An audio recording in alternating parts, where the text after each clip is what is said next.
Hello everyone, welcome in. It's me, Pigeon Wishes, your evil pigeon fae from the UK.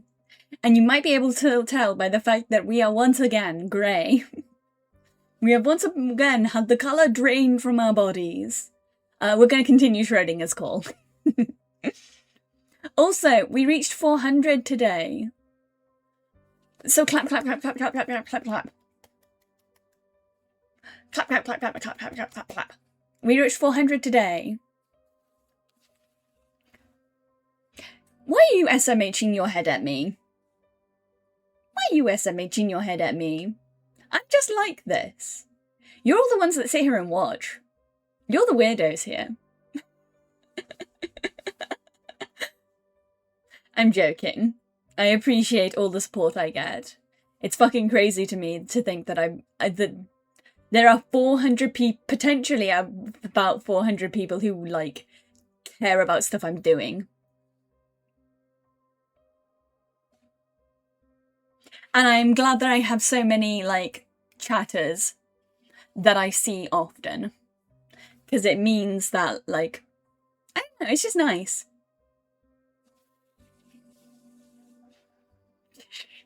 That's fine, Boom. If you gotta go, you gotta go. If you gotta go do real life things are more important than Pigeon Stream. Pigeon Stream is fun, but real life things are more important. But yes, we're doing more Schrödinger's call. A game that last episode made me cry. And also made everyone else cry. I'm very good at finding games that make people cry.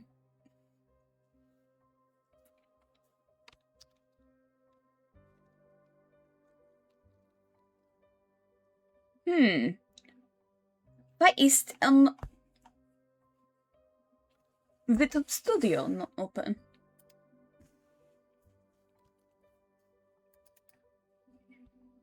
Why is VTube Studio not do correct? Let me...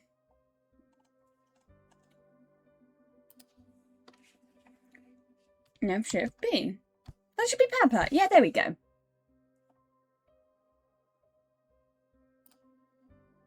There we go. I don't know why sometimes things act weird. Shrug. Sometimes things just act weird. Yes, I will stay hydrated. Drinks for today for those who care. Pigeon has ice chai again. Not be able to do that in a while because we've not had any ice in the freezer because my siblings have been nicking it all. And then I have lemon Fanta. That is the pigeon drinks of the day. Thank you all for coming. But yeah, I'm very excited to play this game. Last we left off, we'd started the second person. He is... We don't know what he does at the theatre, but he worked in a theatre as the world was ending. He worked in his dad's theatre as the world was ending and was supposed to get his best friend an acting job as an actress, but did something to her. And so she never got to become an actress before the world ended. Because he'd done something fucked up to her and she would never confirm nor deny whether she wanted to take the position. So, at the moment, we're thinking the worst of the guy that we've dealt with, because the last person we helped move on to the afterlife went to prison for murder. So we're not necessarily helping good people here. They're not necessarily always a good person. It's just someone who never got to finish the last phone call they were making as the moon crashed into the earth, suddenly. We also think maybe we have something to do with the moon crashing into the earth and this is potentially a punishment for that, the having to listen to everyone. I also have made it so that I now have left button. I have pigeon left button to make moving myself over here easy. Yeah, to be fair, the last person did take the blame. Her 5-year-old son murdered the guy. She didn't actually murder the guy, but she still went to the prison for the murder. And we did see the guy get pushed out of a window. So, like... I'm just saying the game has themes and such.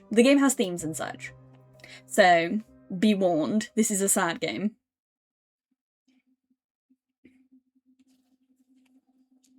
I'm so excited. I'm so excited.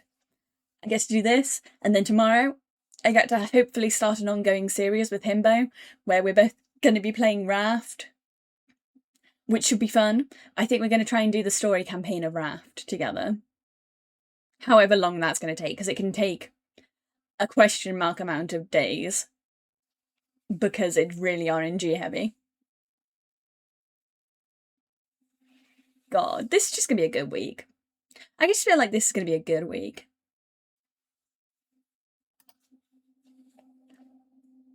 Yeah. There we are. There are new numbers in my notebook.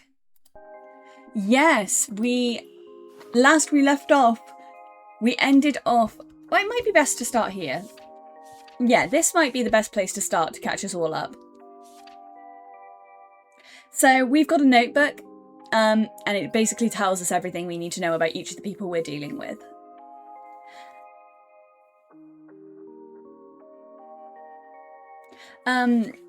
So Thomas is further gone in his memory loss caused by the death than,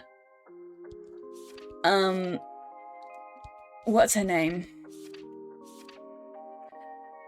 Then Lucy. Lucy, who was the first character we saved, she wasn't as far gone as Thomas. Thomas has forgotten a lot more stuff about his life and what led up to what happened.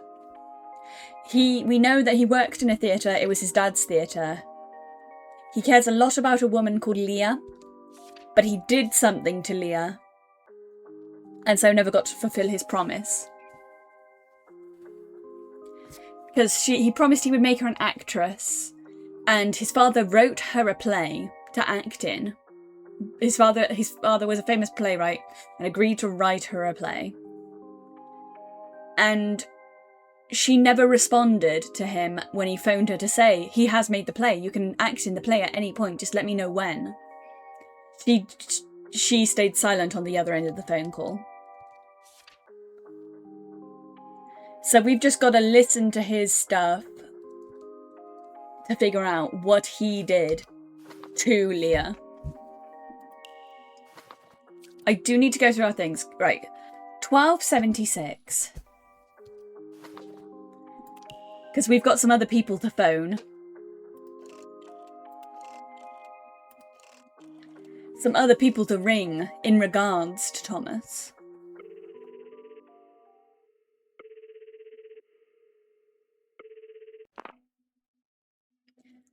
First time calling this number.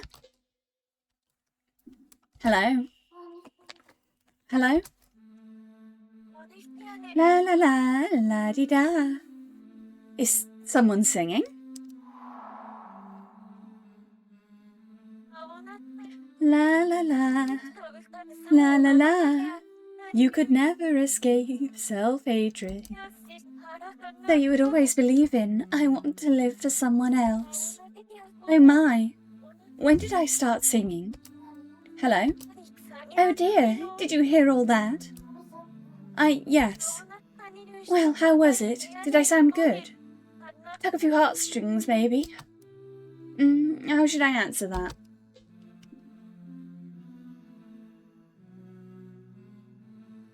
Why are you singing? Hey, why were you singing? Why? Because I have to. You have to? Otherwise I may forget something very important. Something very important. Is it just me, or does she sound sad? Listen, I was just out on a walk, strolling along, humming to myself, when I saw it. The moon falling from the night sky. And it was so fast. In fact, at first I thought it was the other way round and I was going towards it. Like I was falling up into the sky and I'd land in a crater or something.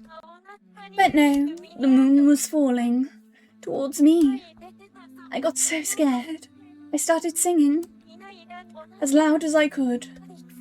Because you know, you can't be scared when you're belting it out at the top of your lungs. And I'm still singing, even now.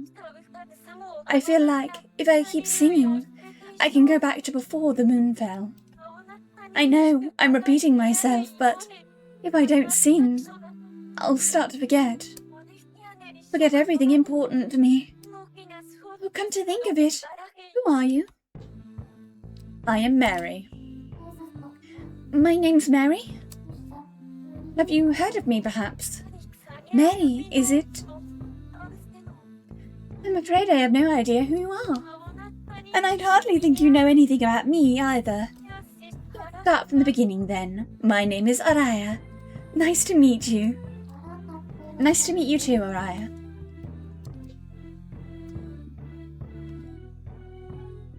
I am Mary.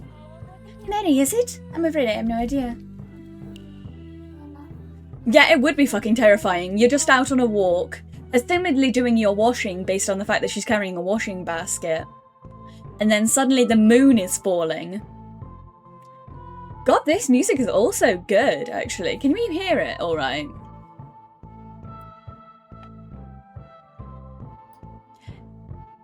Because the music is actually pretty good for this. Everyone has a theme song, and I think it's cool. Nice, nice. I'm glad you guys can hear it fine, and it's an okay volume compared to me. Hey, what's the important thing you don't want to forget? It's my memories of someone. A girl I'd known for years. A girl? Could this be the key to restoring Thomas's memory? That girl. Araya, what you just said. The girl you don't want to forget. That girl's name, was it Leah? Would she happen to be called Leah? Leah? Leah. Leah, yes, that was her name. The girl I absolutely mustn't forget. Her name is Leah. Leah. Oh, thank you. I was about to forget her name. That's why I have to keep singing her song. To keep reminding myself about her. La la la. You could never escape self-hatred. So you would always believe in, I want to live for someone else. It really takes me back. We used to sing this all together all the time. I miss her voice. That clear, angelic voice. Angelic? I wish I could have heard her too.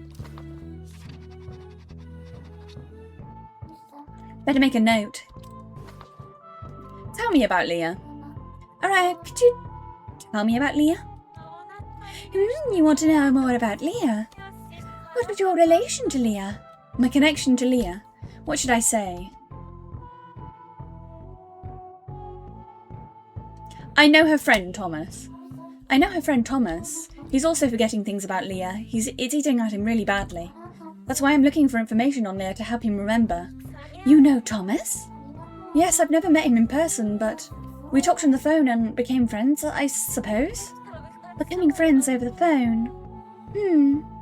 What a coincidence. Oh, so him and Leah have never met in real life. Okay. I think that's what that's hinting at, right? Him and Leah had never actually really met. They were only friends over the phone. Just like Thomas and Leah. Were they the same? You don't know? I have some ideas, but nothing concrete. Thomas and Leah were phone pals. Phone pals? Yes, like pen pals, but over the phone. The two of them never once met in person. They bonded entirely over the phone. Just over the phone? Okay, noted. Okay, so what I thought he did to her, potentially, can't be it.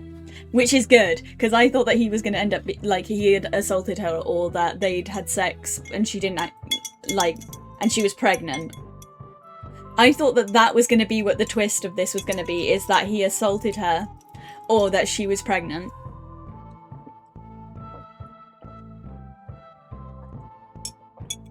But if they've never met in real life, then that can't be it. Friends who only know each other over the phone. Yes, I don't think they ever met in person. Why not? Leah's parents wouldn't allow her to go outside. She always stuck inside the mansion, day in and day out. Why didn't Leah's parents let her go out? Because It was dangerous for her outside. Yeah, okay, so she has an illness that prevents her from being outside. Outside was dangerous? Why didn't Leah's parents let her go out? Her parents were rather overbearing, for one. And there was another reason. Leah was born blind. Oh, so it's not an illness that will make her sick, it's that she's blind. Okay. Okay, I need to stop jumping to conclusions. Because while I'm correct sometimes, I'm going for worst case scenario. So her parents raised her entirely indoors. Blind, I see. I should definitely write that down. I think I'm beginning to understand Leah now. Say, Araya, how do you know so much about Leah? Because she was her maid? That's because I worked at her home. I was the housekeeper since before she was born. I know everything about her from A to Z. I also thought it was an immune system problem. I thought it was going to be like that movie. But it's not. Oh, that makes sense. What should I ask Araya about? Words in the notebook. She wants to be an actress. Can you tell me about that? Leah wants to become an actress, right? Yes, very much so. Why did she want to become one when, you don't need to dance around it? Why would a girl who can't see or even leave the house want to become an actress? Leah's never even attended a play, much less seen one. That's what everyone thinks. No, it's not hard to guess. Yes. Well, we have Thomas to thank for that. What did he do? He made her fall in love with the theatre. Poor girl had been kept inside from childhood, never once experiencing the outside world. Then came along Thomas, who told her of the wonders of the stage, and the rest is history. Did he take her to the theatre, even though she couldn't see anything? I'm afraid Leah never told me the specifics. All I know is Thomas's stories of the theatre thrilled her to no end. I see. I could ask Thomas about that. We'll see what Thomas has to say later.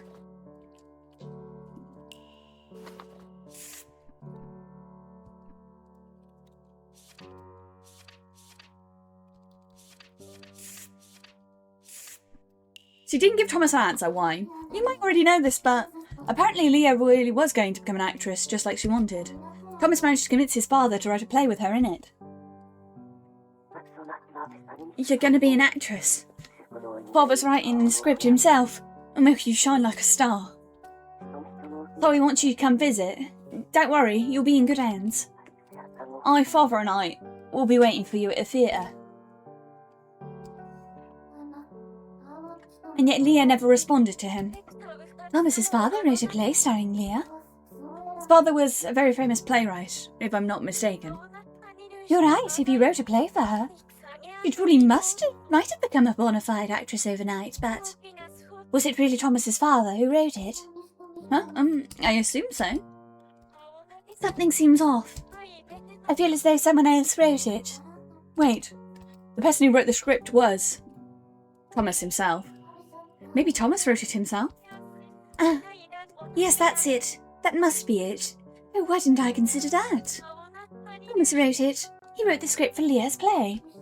Well, Thomas himself said his father did. Then both of them must have written one. Both? Did Thomas write a script for Leah? Thomas also wrote a script. I'm sure of it. Father and son butting heads, each writing their own script for Leah's play.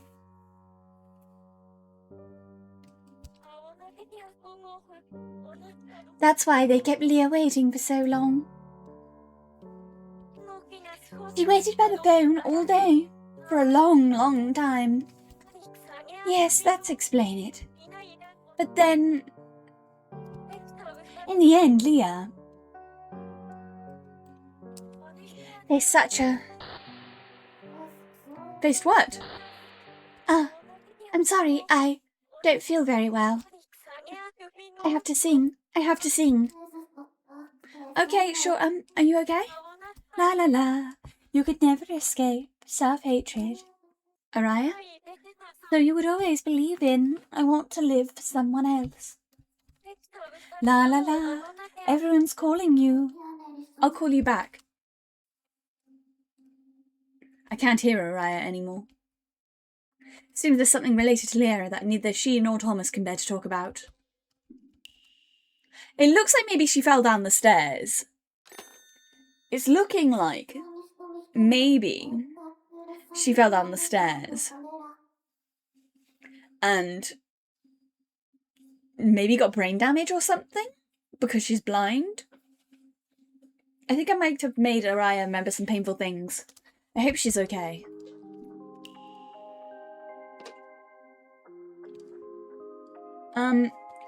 We need the other phone number. 9200. 9200. 920 0. I do like the phone. The aesthetic of this game is great. The aesthetic of this game is very good.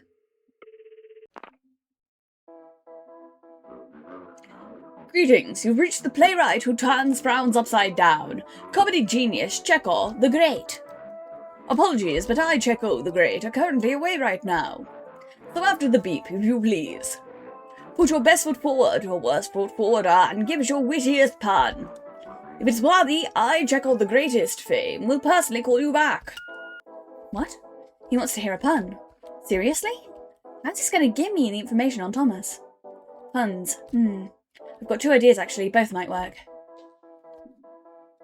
A really good pun. I'll give him an intellectual pun. I wonder if he'll even get it. A pun? Sorry, I'm not very phony. Not bad if I do say so myself. Your pun has been recorded. Chekhov the Great will personally hear it and decide if you're worthy of his time. Very well. I wonder if he'll actually call back. Okay, that's the first time we've had that happen. Where they just straight up refuse to pick up the phone.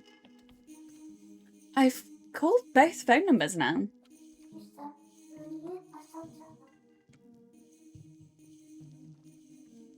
Time to go over what I've learned. About Chekhov. The comedy playwright Chekhov, was it? The one I left the message for. I told him a really good pun. Sorry, I'm not very phony. Chekhov the Great will personally hear it and decide if you're worthy of his time. Very well. I'm fairly confident in my wordplay, if I do say so myself. I wonder if Chekhov will call me back. He will. I know he will. About Araya. Araya was a housekeeper at Leah's house. That's because I worked at her home. I was a housekeeper since before she was born. I know everything about her, from A to Z.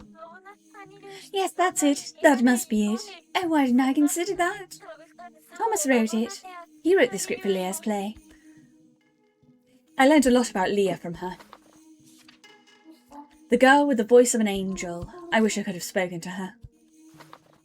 But what did Araya mean when she said Leah faced such a... Every answer just leads to more and more questions. Oh, the phone's ringing. Who could it be? Thomas, perhaps? Or is it Chekhov returning my call?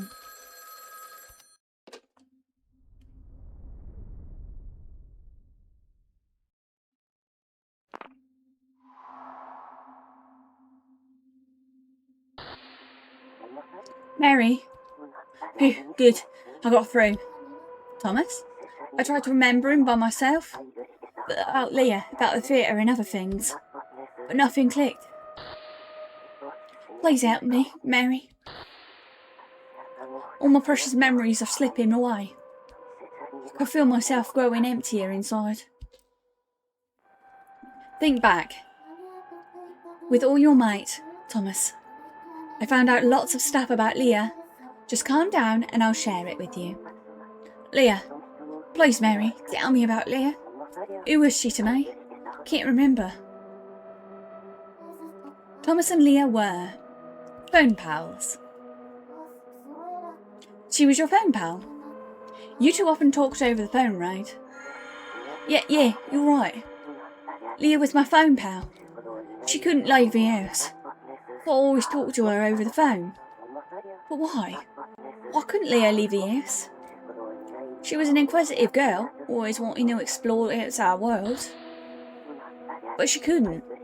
Why can't I remember anything about someone important to me? Don't worry, I'll tell you. Leah couldn't leave the house because she was blind. She was blind. Her parents didn't allow her to go out because it was dangerous, right? Yeah, that's it. Leah was blind. It's why she couldn't leave the house. But she longed for the theatre experience. That's why she called it our theatre. But what exactly did we talk about? I can't remember. Why we were so close?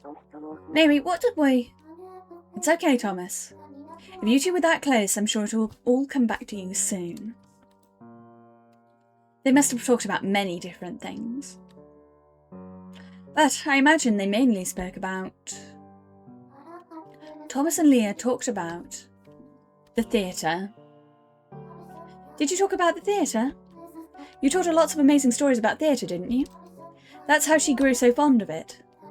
And why she dreamed of becoming an actress. Or so I've heard.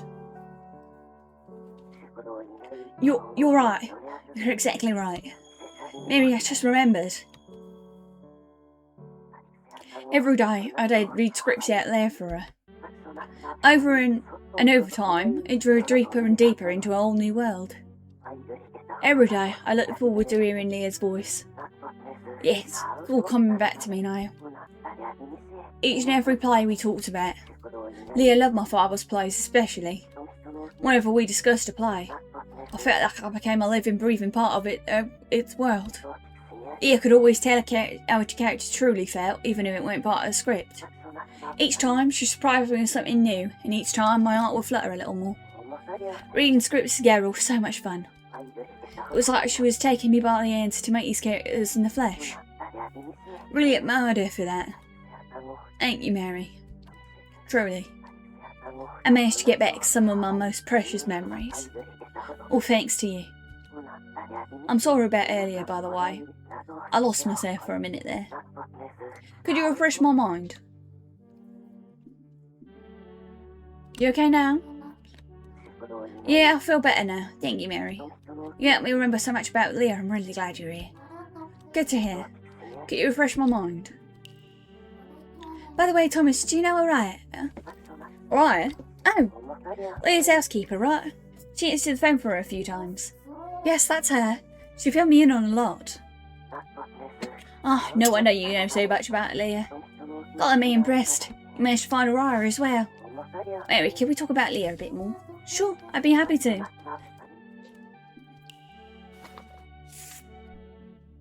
It's thanks to you she fell in love with the theatre. I heard Leah got into theatre because of you. Maybe. I did read her those plays, so in a sense it might have been the spark. But I don't think I deserved much credit. I just gave her the opportunity. She grew to love the theatre on her own. And I really appreciated that. See, no one else my age was into theatre, you see. Leah, though, she was amazing. She only had to hear a script once, and she could perfectly recall every line. Just once? Yeah. That's why I've read the same script twice. What for? I'd read it all out the first time, and then since Leah would memorise it. Ah, you see now? Second time, we take turns picking parts for each other out. Sounds like fun. We do those back and forths almost every day. You call that often? Yeah, almost daily. But then I get excited just seeing the phone. I should jot this down. Okay. You were phone pals? I heard you two were strictly phone pals. You really never met in person? No, not even once. But I know how she looks. I saw a picture of her. Wait, where did I get a picture of her from? Could you refresh my mind? Angelic voice. According to Rebecca, Leah had the voice of an angel. She did. Yeah, that's right. Her voice was clear as crystal. And it had this comforting warmth to it. Voice of an angel. Yeah. No better way to describe it. First time I heard her speak, honestly, I was dumbstruck. I just first hear her. The phone in the ticket booth rang, and I just so happened to pick it up. She called out of the blue. Her voice was so pretty. I never heard anything like it before. My jaw was on the floor. Okay, jotted that down.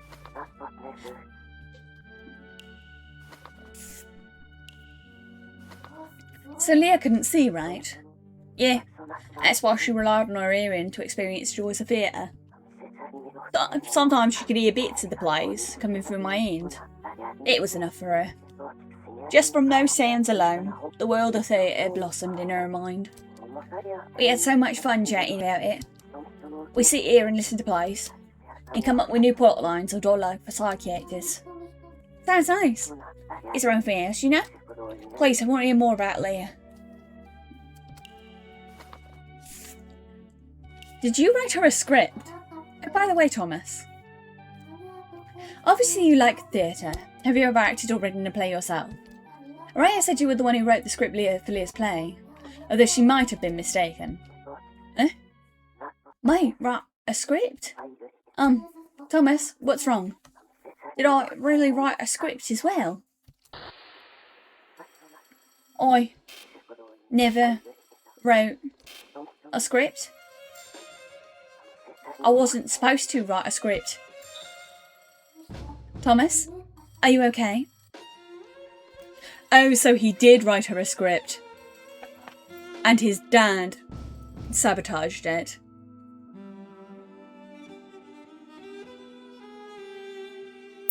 Well, it sounds to me like he wrote a script. And his dad, either he sabotaged his dad's script he had written, or his dad threw his script in the fire, is what that implies to me. I think his dad might be a shithead. I think we're playing the reverse of the last chapter, where Thomas is a good person, and his dad's a shithead who wanted to remain famous and keep all the fame for himself. Thomas? Thomas? Mary? I'm fine. Sorry about all that. Looks like my memory's unstable, just like you said. What happened? I almost remembered something unpleasant.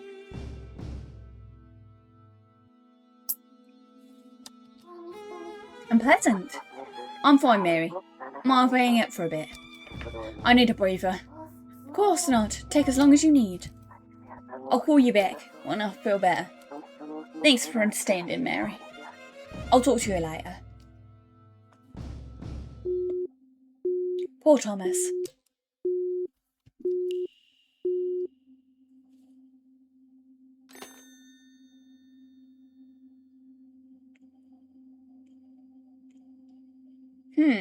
I wonder if Thomas is okay.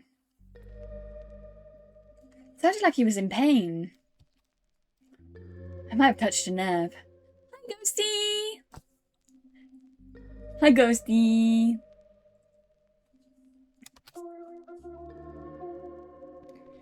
Greetings once again, Mary.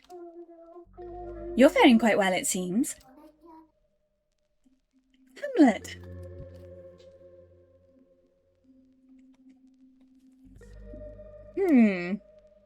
So, obviously something happened to Leah. I don't think it's actually Thomas's fault, though. I'm gonna bet that Thomas is just blaming himself for something that wasn't actually his fault. And it might be that Mary lost her hearing or ability to speak. But we know at the moment she's blind, and it looked like she fell somewhere. We also know that they never met in real life. They were only talking to each other on the phone. So maybe he doesn't know about whatever accident happened to Mary. Or not the full extent of it, at least. Thomas was so happy talking about Leah, but might have said something to ruin it. Hello, Hamlet. The cat that is mean. and not very good at actually helping these souls move on to from limbo. Hamlet, I can't say things are going well. And why is that? I may have touched a nerve with Thomas. I never wrote. I wasn't supposed to write a script. The moment I asked if he'd ever written a play himself, he suddenly sounded like he was in pain. An obvious indication that his memories are returning. Fret not, you've not deviated from protocol in the slightest. Protocol? What protocol? You keep saying that, but what is it? I'm referring to the steps to save Thomas, of course.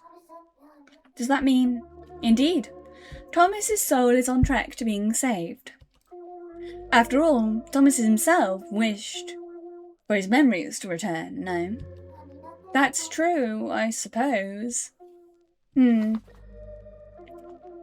already jotted it down. How diligent. I what? That Thomas wants his memories back. I've jotted the symbol down for you. Restoring Thomas's lost memories is your top priority.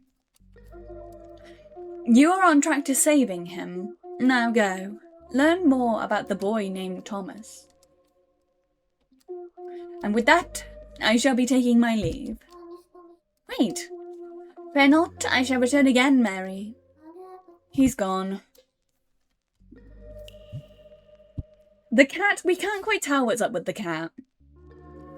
Like, I don't think the cat is malicious, necessarily. I don't think he wishes harm for anyone here. But I just don't know if he knows what he's doing. Or, like, is willing to put and make any risks to achieve the goals that we have. I don't know how to read Hamlet as a character at the moment. If he's anything like Hamlet, the character from the play Hamlet, then it ends in tragedy.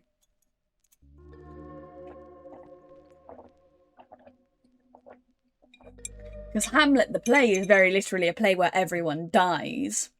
Everyone dies in Hamlet the play. Well, I suppose, but then again, Thomas wants to remember Leah. Does he have to remember the scripts too? Maybe I should look into that. This is probably going to be Chekhov. Okay. Yeah, it seems like he's intentionally unhelpful. But we also don't know if maybe Mary's just taking risks she shouldn't be taking. Right, this is going to be Chekhov. Right, or Chekhov. Frog guy. This is going to be Frog guy. I bet. Hello? Who is this?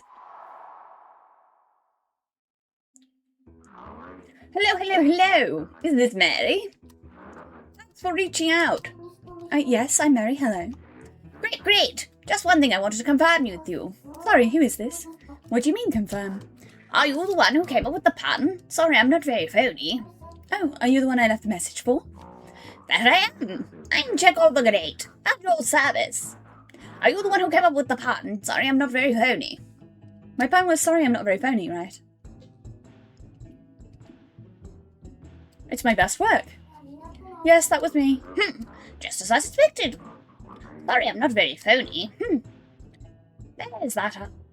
There's a pun to be intended. And Mary, only a wordsmith of your caliber could have spun it, I reckon. Means my hunch was right on the money. Thank you. Mary, another one-liner on me. Just a good pun is all I'm asking. I'm begging on my knees here, Mary. Slack my jaw one more time and make me say this punster is pun-stoppable. All right, then. I have another pun. Hit me.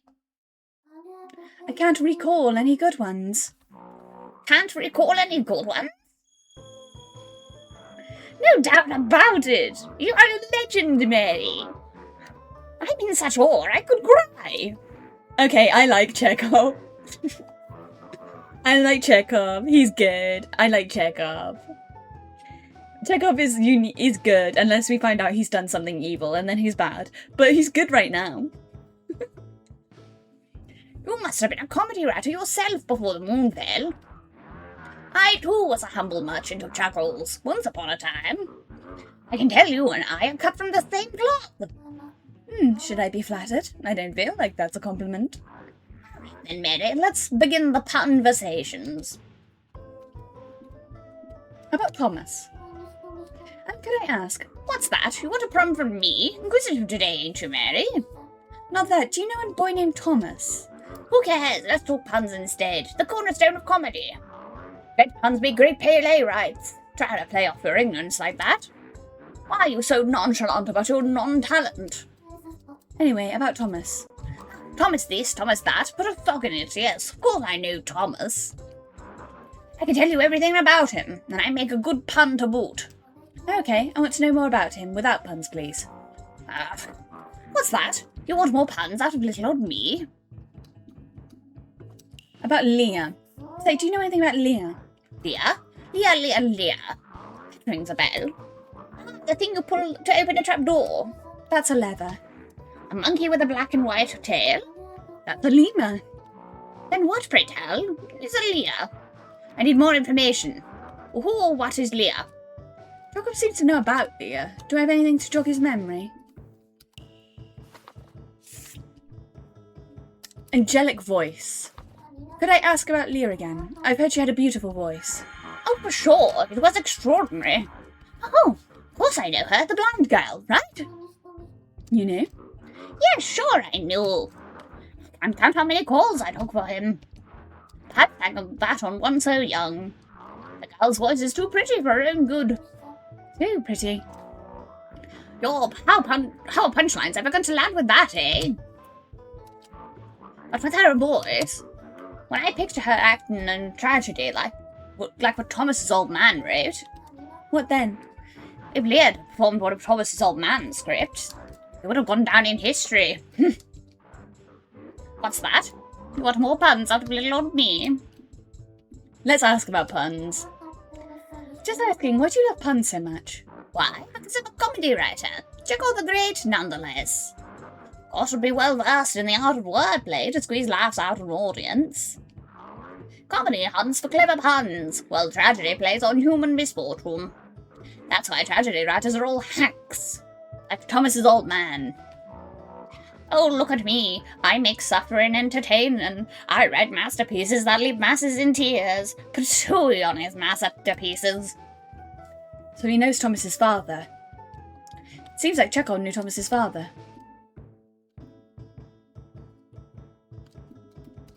Tell me about Thomas's father. Did you know Thomas's father too? Of course I did. Man soared up the sales charts like a bird. He built a whole theatre with cash.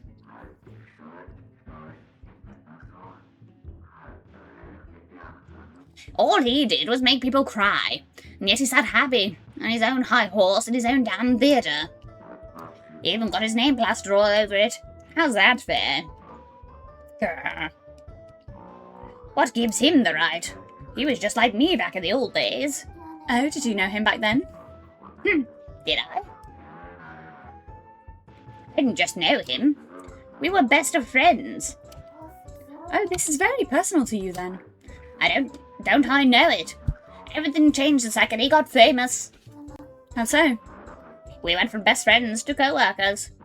He became the theatre owner. I punched tickets.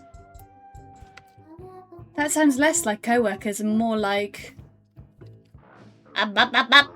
We worked alongside each other, okay? I wore the finest clothing, punched the finest tickets with the finest hole punch. Though I admit Thomas, old man, prepared it all. I took great pride in that theatre. He did. Even us ticket punchers had top-notch uniforms. Regardless, I am the one who taught Thomas the art of ticket punching. You did? For sure. We worked in the ticket booth together. Ooh, this song is good. Taught him everything I knew.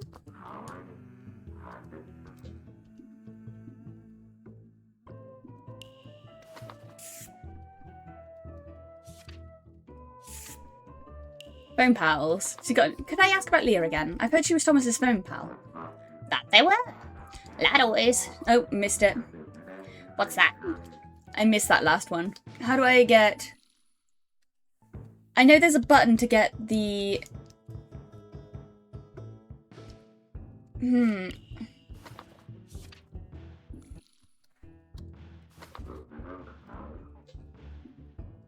me a pun. Yeah, basically, it sounds like him and Thomas's father went to the same acting school. Or writing school. So they both started as writers, but as time went on, his plays didn't sell and Thomas's dad's did. So Thomas's dad got successful and hired him as the ticket puncher. So he was the ticket guy. And apparently, so was Thomas. Which is interesting information. So does that mean he wasn't good at writing plays, or does that mean his dad was a dickhead who wouldn't let him write plays? Okay, tell me a pun. Got it. Oh, you're not ready for this one. Sorry, I'm not very phony. How's that? A true masterpiece? That sounds like a pun I made. Ah, it's just a coincidence. Mine's got its own flavour.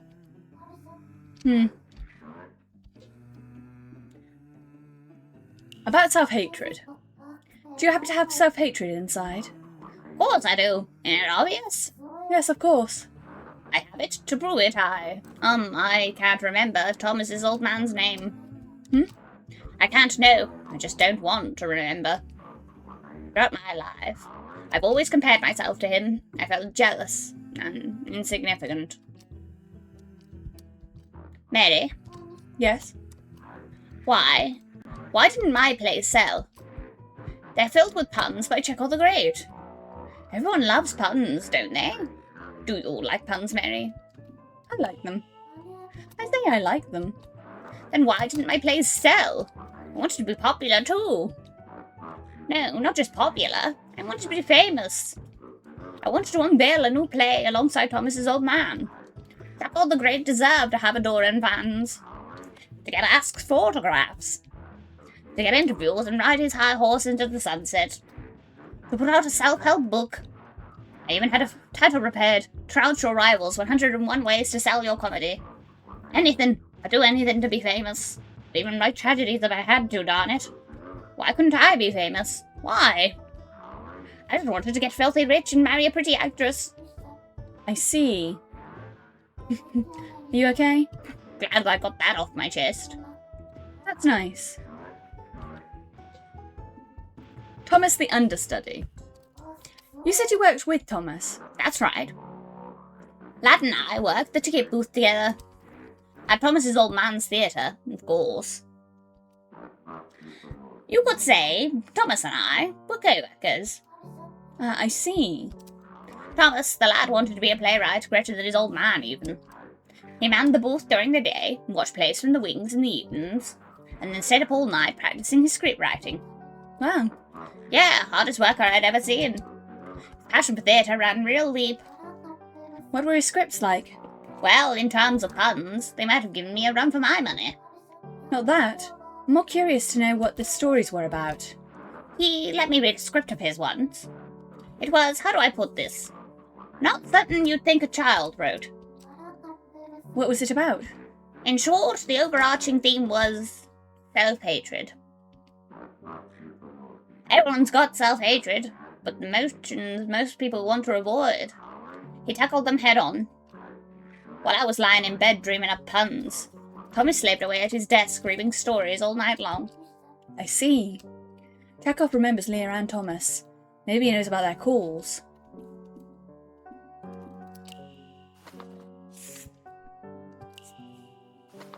Apparently Thomas promised Leah that he'd make her a lead actress. Do you know anything about that? Now that I think about it, yeah. Thomas came to me for advice once. Said he'd promised to make her a star, but hadn't the means. Them future bigwigs sure love spinning larger-than-life tales.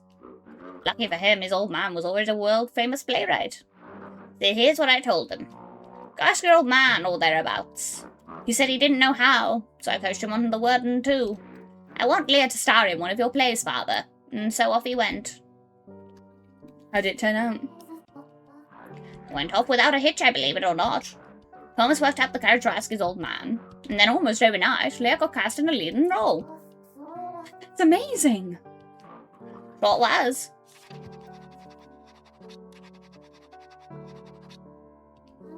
I've jotted that all down now. Thomas was over the moon when Leah got the part. But what happened to the script? What do you mean? Oh, it's just my gut's telling me they butted heads over it. I'd put my finger on it, though. Come to think of it, what happened to the script for Leah's play?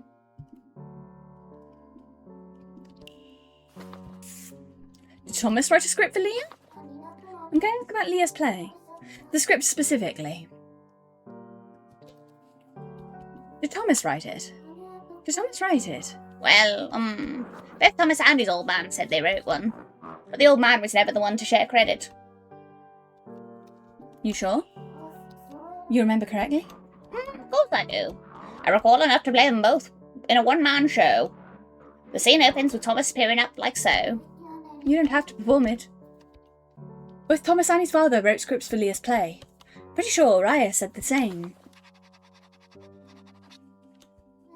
Okay, wrote that down. After that, Thomas started wasting away right before our eyes. Couldn't bear to watch. Huh? What do you mean by that? Thomas got caught up in his own tragedy. Poor lad was too sensitive to write sad stories like that. Those who write tragedies end up in one. Caught up in a tragedy? How do you mean? Thomas's face. Can't forget it. Chekhov? Thomas got thinner and thinner, day after day. And all I could do was watch.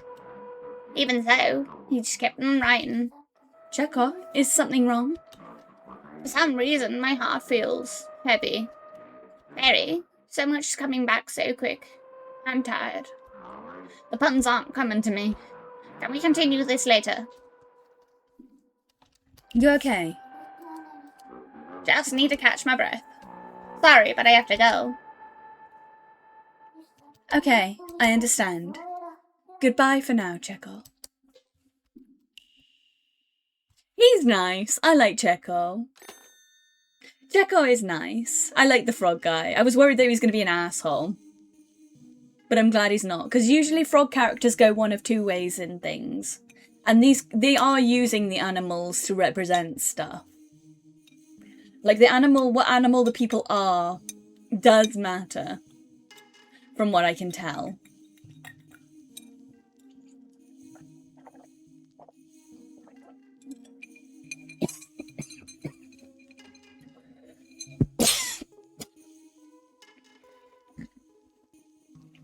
Thomas asked his father to put Leah in the lead role.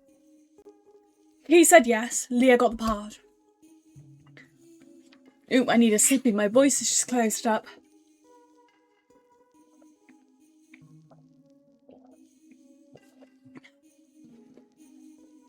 Okay, is that better? Yeah, that's better. I don't know what just happened then. It's like my vocal cords just tightened. That was scary. That was scary. Literally, it's like my vocal cords suddenly got very tight. Hope that doesn't happen again. I'm fine. It was like suddenly my vocal cords got shorter. I just needed a sippy. No fucking clue what caused that then. I just needed to have a drink. Wasn't the voice I was doing either, because I've done that voice before and not had it happen. Weird. Weird. What the fuck caused that? Okay. I'm fine. I'm fine though, don't worry, chat. Everything was going fine. Then Thomas wasted away. What did Chekhov mean by that? Hi, Ryu! Went off without a hitch, believe it or not. Thomas worked the courage to ask his old man. Then almost every night, Claire was cast in the leading role. After that, Thomas started wasting away, right before our eyes. Poor lad was too sensitive to write sad stories like that. Those who write tragedies end up in one. Thomas's face. Can't forget it. What happened to Thomas? Should I tell him about this? He does want to get his memories back. Oh, what to do? I found out Thomas asked his father to help make Leah an actress. But should I tell him? Yeah, I did almost die a minute ago. I started coughing randomly and my vocal cords got very tight. But it's fine. I just needed a sippy and I was fine. Thomas says he wants to remember. Why was that again? But thanks to you, Mary. I think I'm ready now. If I get my memories back, I can hear the rest of the call, right? That's right, his unfinished call. Thomas wants to know what I couldn't hear in his unfinished call. The final call of his life. Leah, I know. I did something horrible to you. That's why you won't say anything. Blank, blank, still, blank, blank, blank, blank. He's so quiet I can barely hear him. It might be the air. You're not wrong, it might be the air. It's not dry today, it has rained now. But it might be that my room is dusty. I might need to dust my room. I might need to hoover in my room. That might be it. It wouldn't surprise me. I'm really bad at remembering to do that. Thomas wants to know what happened next.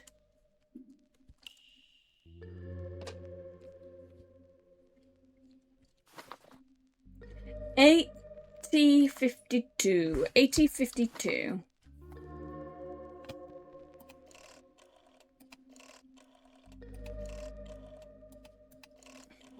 Let's call Thomas and see what information we can get.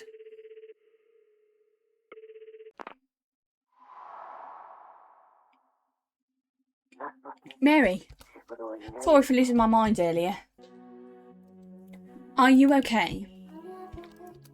Yeah, thanks. That break is just what I needed. Glad to hear. I want to get my memories back as soon as possible. I found something new. I did find something new. Do you want to know? You did? Yes, please, tell me. I want to remember everything, and fast. Okay. Please tell me everything, Mary. Why are you so eager? Say, why are you so eager to remember? Because I want to know the last part of the call you told me about. My unfinished call, right? Yes, that's right, but the last part when his voice faded out.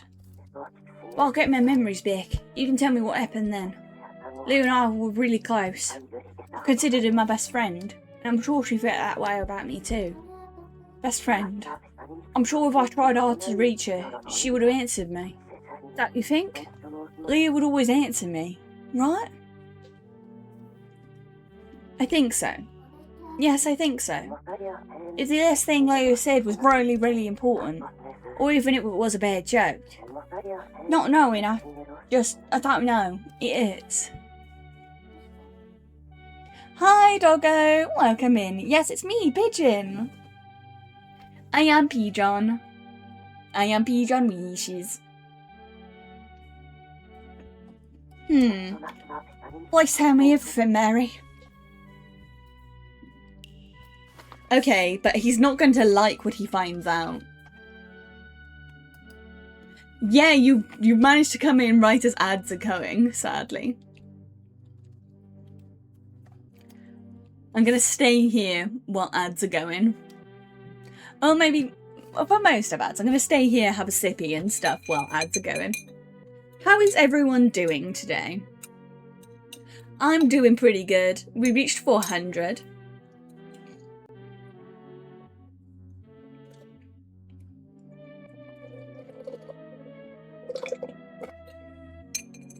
You're so right. I should get a snack. I've got watermelon Sour Patch Kids here. Yeah, I reached 400 today. Which means it's totally feasible entirely feasible for me to get 500 by the end of the year. Also, hi Raph. Oh, how's your paper going? Fuck, I've never had watermelon Sour Patch Kids before. Those are banging. I've never had watermelon and Sour Patch Kids before. Those bang, actually. I actually quite like those. Damn, okay.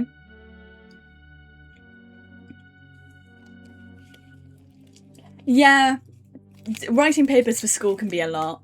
I remember it being a lot when I was still in education.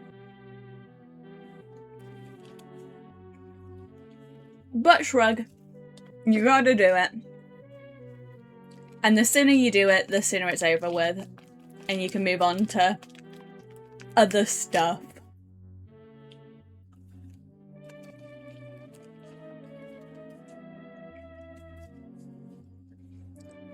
Okay, so Pigeon review of snackage today. Watermelon Sour Patch Kids, bang. Watermelon Sour Patch Kids, they bang severely, actually. That's Pigeon's snack review of the day.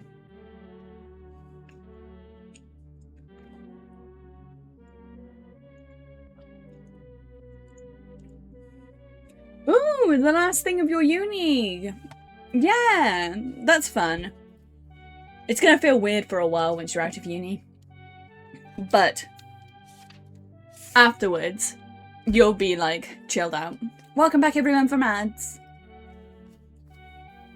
You didn't miss anything. We've like... Yeah. You haven't missed anything. I waited.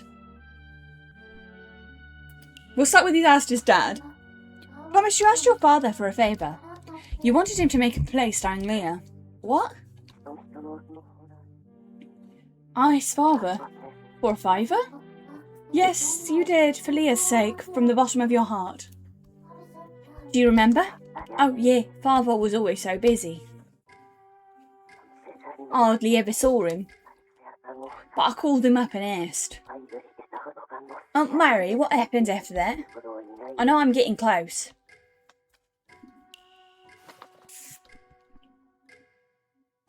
You each wrote your own script. Apparently you and your father each wrote your own scripts for Leah. Huh? But writing scripts was father's job. Me, right? What good would that do? Hey, don't say that. But it's true. Compared to father's, mine were worthless. Besides, I'm not allowed to write scripts anymore.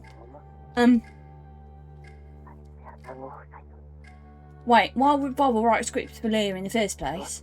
Mary, do you know? She got the starring role. You kept your promise. Leah got the starring role. Preparations for the play were all underway, no? You have nothing to feel guilty about.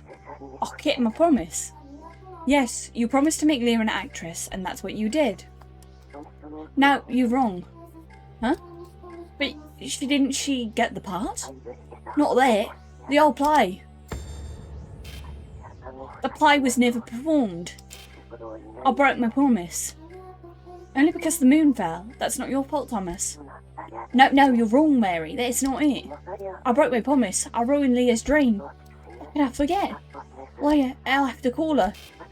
She'll go through today's the day, Leah. We can finally talk again. Leah? Leah, say something. I know you there. Leah? Thomas? Thomas, what's wrong? Thomas? It's no use. The line is dead. Put down the phone.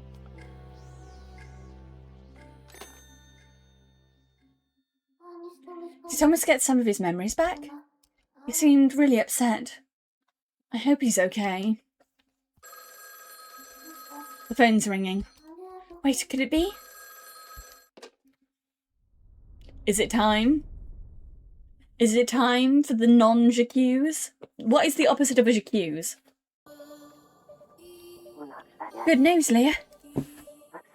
You're going to be an actress.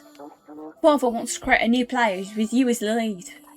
He truly believes in your talent. He said you're going to be famous one day. So he wants you to come visit.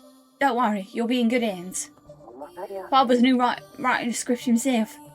It'll make you shine like a star.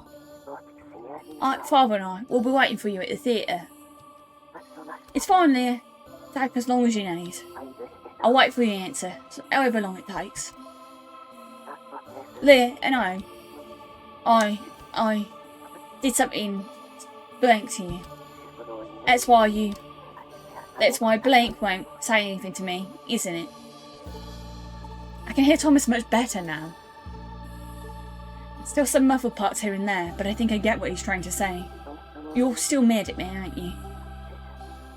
Blank. You didn't blank there.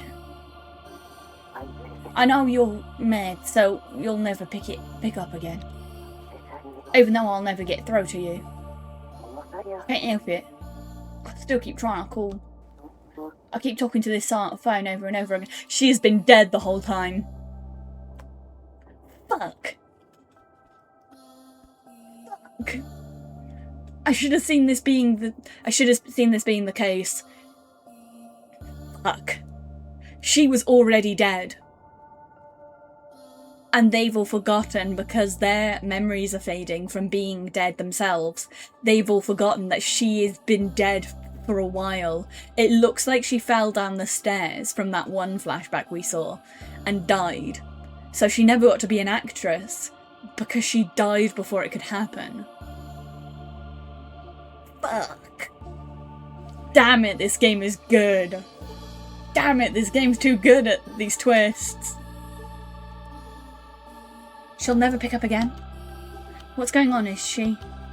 Is Leah not even on the phone? Leah, please. I want you to pick up, please. Leah. Thomas's call.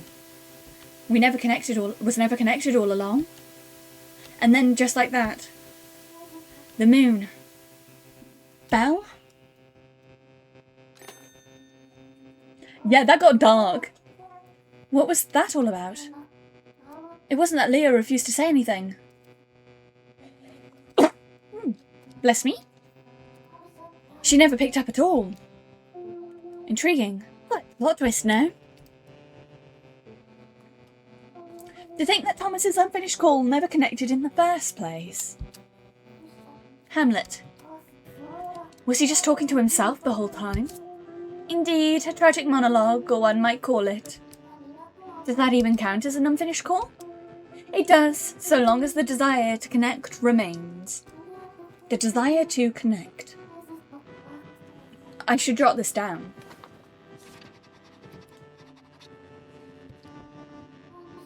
Leah never picked up, not even once. Thomas's unfinished call. I know it's useless, but I can't help it. I'm still trying to reach you. I keep talking into this silent phone, like this over and over again. Thomas's unfinished call never got through to Leah. Why would anyone be on the phone with no one on the other side? What made Thomas do that? Why not ask him yourself? I'm scared to face him. I think I'd rather find out what happened first. What should I do now? I want to figure out what happened before talking to Thomas. But who would know about it? Well, we know someone who would know about it. Hello, Cad. Is this the case? I dare say. Actions speak louder than thoughts. Perhaps you should ask someone familiar. Who could possibly... Now, calm down. Why is it that Leah did not answer the phone? Why not ask someone who might hold the answer?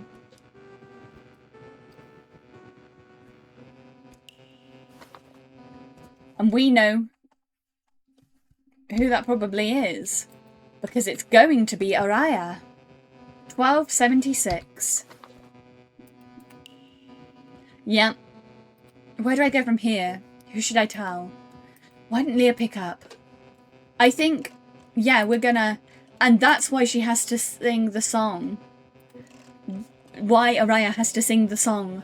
Because she was already dead. And she didn't want to forget her. Even before all of this. Enough already, Thomas. We have to forget about Leah. What, It's Mary. Alright, it's me, Mary. Oh, it's just you, Mary. Sorry, I just assumed. What was that about? You sounded like... You were in pain. You're in so much pain. Oh, it's nothing. It's just, well, everything's back. Back? What is? What's back? The memories. They've come back. You remember now? Yes, that's why, for a second. I thought it was Thomas calling. She assumed it was Thomas calling. Why was there a misunderstanding? Why did you assume it was him? Because, before the moon fell, Thomas called the house more times than I can count. That's why, well, when I heard the phone ring, I just assumed it was him.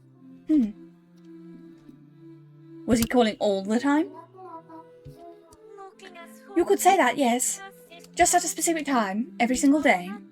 Same time he used to call Leah. But by that point,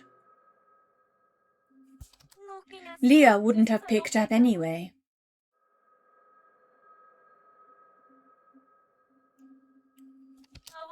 So I began to ignore the phone. Kept ringing throughout the house, over and over and over. After a while, I couldn't take it anymore and went on walks before he'd call. I know it sounds creepy, but please don't blame Thomas. It's not his fault. Did he do that? On the day the moon fell too. Do you think Thomas called on the day the moon fell too? I'm sure he did. Oh, I see. Ah, yes. That explains why. When the moon came roaring down, the house phone was ringing the whole time. Mary, I'm sure you're keen to ask. Why didn't Leah pick up the phone? No. Yes. Okay, I'll tell you. You see, about a year before the moon fell, Leah ran away from home. All we had left of her was a single note. Poor girl went out on her own. That was the one thing she promised her parents she'd never do. But there was somewhere she just had to go, apparently. I'm sure I don't need to spell it out for you. Was it the theatre? Yes, she had her heart set on the theatre, but not to attend a play or to rehearse for one. It was to be with Thomas, no doubt. Thomas? To see Thomas? Yes. Unfortunately for all her courage, she was still a blind young girl, going into town for the first time alone. She might have gotten lost, maybe slipped and fallen into a ditch. Who's to say? All we know is that she never made it to the theatre. No one knows where she went. Leah went missing. We didn't realise she was gone until hours after the fact. We turned the house upside down looking for her. Combed every nook and cranny, from town square to the outskirt ruins. Up the mountains, through the forests, down the rivers, everywhere. We walked night and day, calling out, Leah, Leah, almost like we were singing. Everyone searched high and low. We spared no effort, but we never found her. A year passed, the moon fell, and that was it. The end. Is that the burden you're carrying, Araya? Burden? I suppose it is, yes. All of it at this point. The fact Leah never came to me about going to the theatre. How I didn't spot her in the day she left. How long it took for me to realise she was gone. How I couldn't find her. The more I looked for her, the more I knew Leah was gone. Having hope just made it hurt all the more. Perhaps that explains it. Why, when you spoke earlier, Mary, the first thing that came to my mind was a phone that wouldn't stop ringing. It was Thomas calling. I was too scared to face the music and pretended not to notice. But surely, there was at least something I could do to have said to him. and yet I ignored it for a whole year. Araya, sorry for bringing all this up. Not sure if I can find the right words, but I'll tell Thomas for you. But don't worry, it'll be okay, I think. Really? Then I leave it in your hands, Mary. Okay.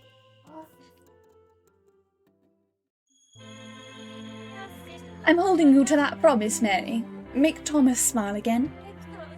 I'm sure that's what Leah would want. She'd often say that. She loves Thomas's script. I think she would have wanted a different ending. She wouldn't want to see him hurting. Say please, Mary, help Thomas. I will try my best. I'll try my best. That's fine. Do what you can. It's the thought that counts. Okay. Thank you, Araya. You've been a great help. I should be the one thanking you. I'm really glad you listened. I'm going to give Thomas a call. Please do, Mary. Please help him.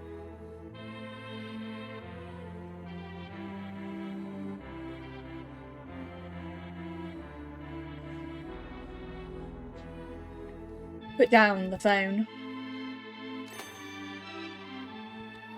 I had no idea Leah went missing before the moon fell. Thomas's unfinished call never went through because Leah was already gone. And on this page too, these are Araya's words. Make Thomas smile again. Thanks to Araya, I'm starting to see the full picture now. I'd better call Thomas to make sure her wish comes true. I still can't believe it, Hamlet. He ditched me again. That's normal now, isn't it? No point in worrying each and every time. The phone is ringing. Wait, could it be?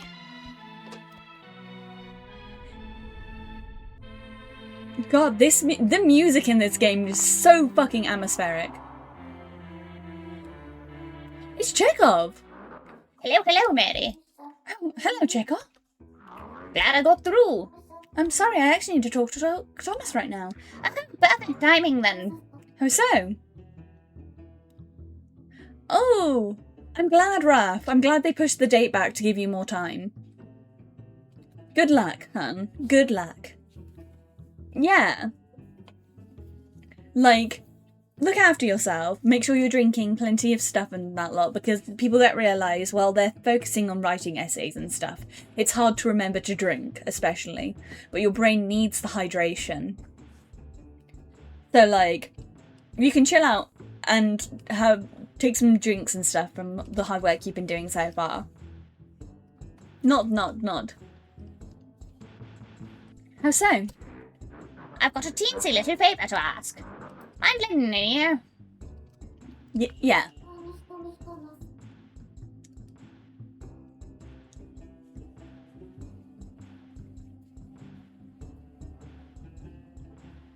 I don't know how I keep finding games that just have such good music, because no one fucking talks about these games. How am I finding games that I feel like should have been, like, played by the big YouTubers, and yet I have never seen before in my life? I have not seen Manly Badass Hero play this game. If he has played this game, I am fully unaware of it. Like, I feel like I should have seen this game. Let me see if any of the big ones.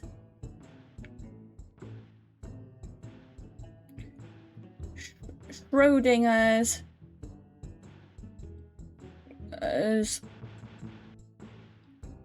Call. Has there been anyone we would know who has played this game? The answer is no. The only YouTube videos about this game is maybe like a handful of like people my size or smaller. Calubra as well. I'm fucking baffled that Calubra has not been played by anyone. Like, I'm fucking baffled that I keep finding games that are so good storytelling and music and art that nobody has fucking played. How am I doing this? How am I on such a generational run of games? Because I'm literally, recently, this year especially, I have been on a fucking generational run finding games that absolutely fucking slam. Baffling. Amazing. Love this for me.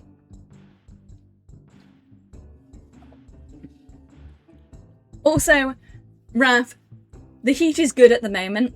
We're getting a week of break from the heat wave, and then we're going back to the heat wave next week.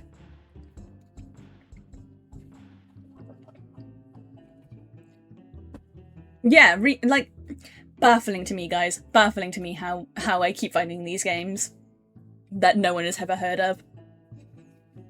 I keep recommending games to my friends as well. You've only seen one other Paranormal site. I've seen a few people play Paranormal site. That was a very anticipated game. But it's more people like Nico B and Manly Badass Hero and stuff that were playing Paranormal site. Like, I've seen a couple more people play Paranormal site, but that's a much more popular, less indie game.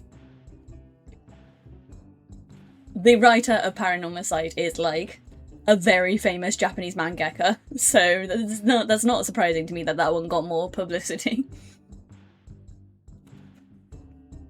I like freaked the fuck out. I wish I had done a live reaction to the direct that Paranormal site was in, because there was a gaming direct that had Paranormal site in it when it was first announced a while ago, and I wish I had done a reaction to that when it came out, because I flipped the fuck out when I found out they were making the second Paranormal site.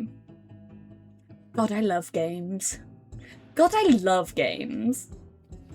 I just genuinely love games. Also, hi, Junie. I'm just saying hi, Junie. Right, what has Chekhov got to say? Great, much obliged, Mary. So what is it? It's about Thomas, actually. You see, Mary, I hold Thomas in high esteem.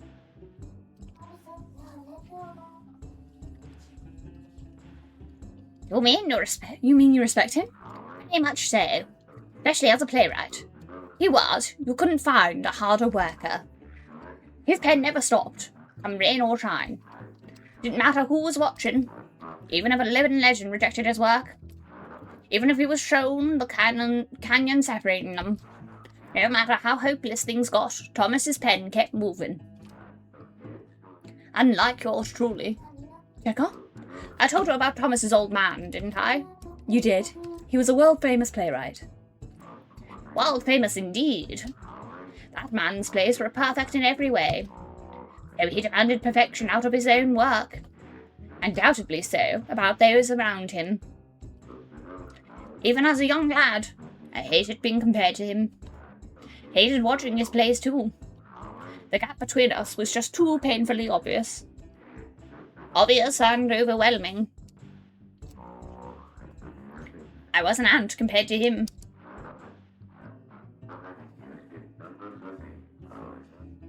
That's the point of putting pen to paper. What's the point of putting pen to paper if the result's not perfect?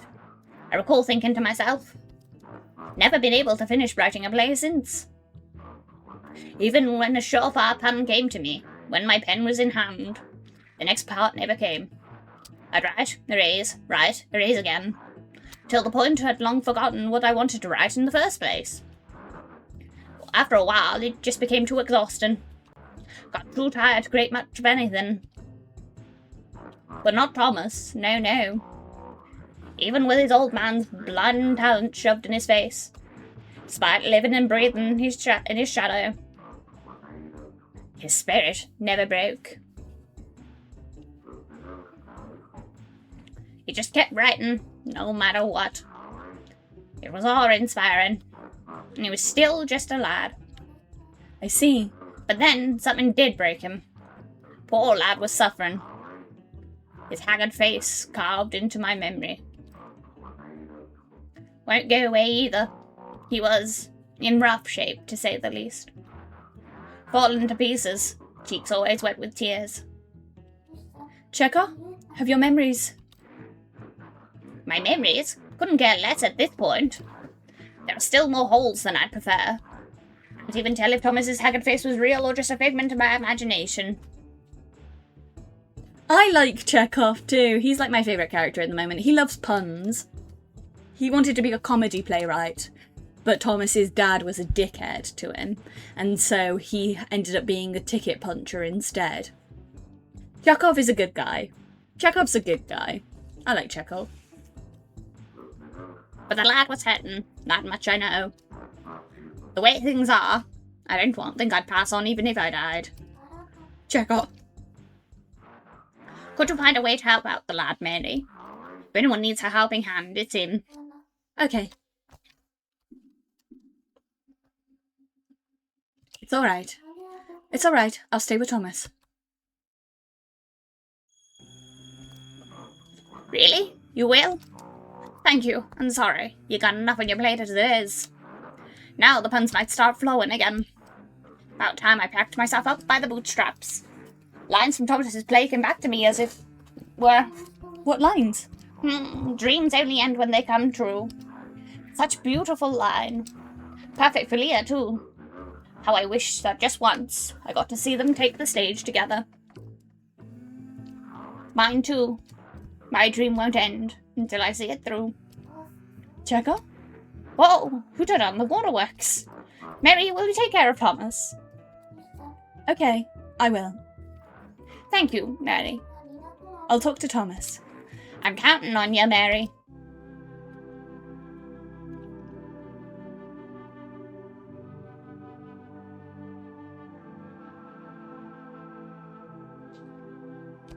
Put down the phone. Chekhov was worried sick. Thomas must mean a lot to him.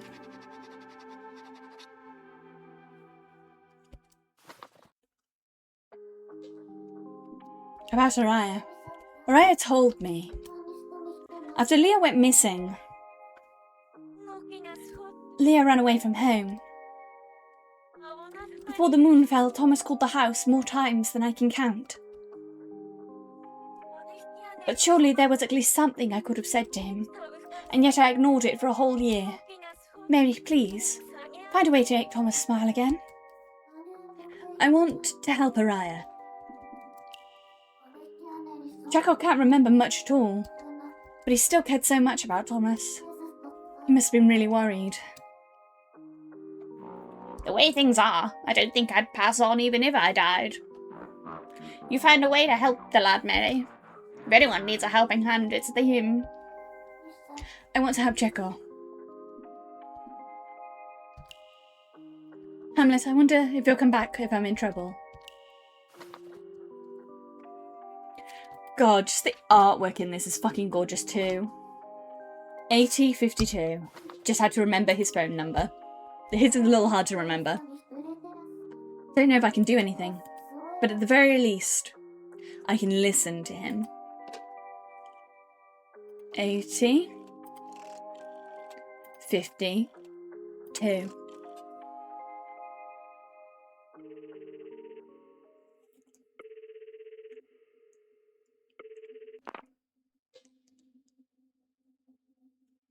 Hello. Hello, Thomas. Mary, you find anything? I know what you're so desperate to find out. I heard every word of the final call of your life.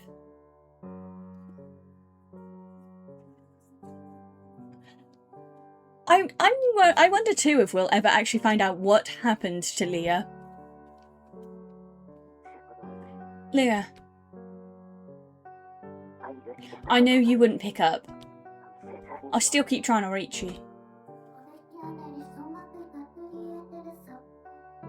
On the day the moon fell, you called Leah's house, but she didn't answer. The phone kept ringing. You kept talking to Leah, but she never picked up. I already remember that. I wanted to talk to Leah, but for some reason she refused to answer me. But what I can't remember is why. I found that out too. You did? Tell me, please. Was it my fault? Did I do something wrong? I just don't know if I should tell you. Tell me, please, you have to. If you don't know, I can't pass on. Please, Mary, tell me. Did something happen to Leah? Why she stop answering my calls? Well, why would Leah stop answering Thomas's calls?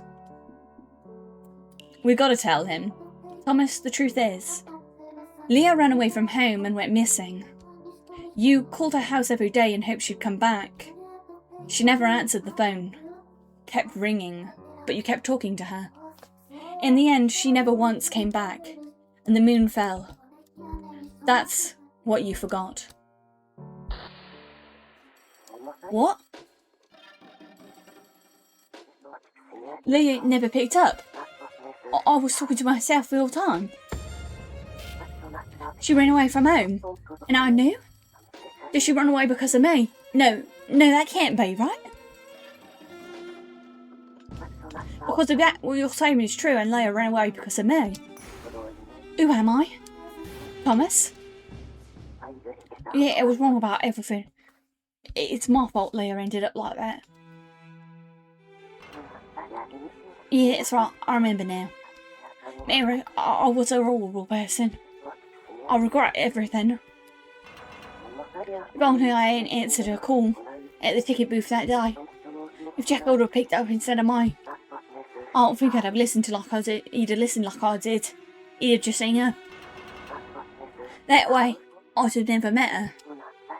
If we'd never met, Leah would have never wanted to be an actress. Thomas? I'd have never let her down. She'd never left home and gone missing. Thomas is in so much pain right now. Worse than ever. It's not his fault at all.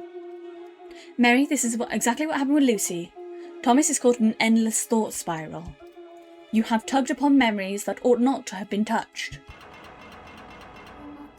Does that mean this is just like with Lucy?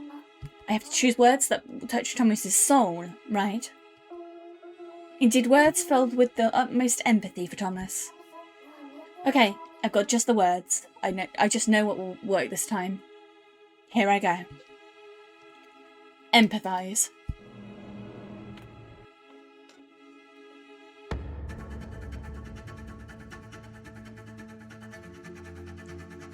What I have to do is choose words that will touch Thomas's soul and break the cycle.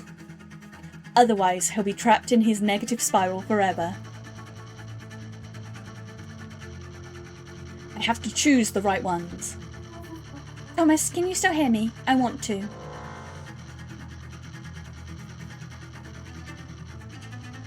Save Thomas and Leah. Thomas, I want to save both you and Leah. Mary, you're thinking about Leah too? Not just me, really?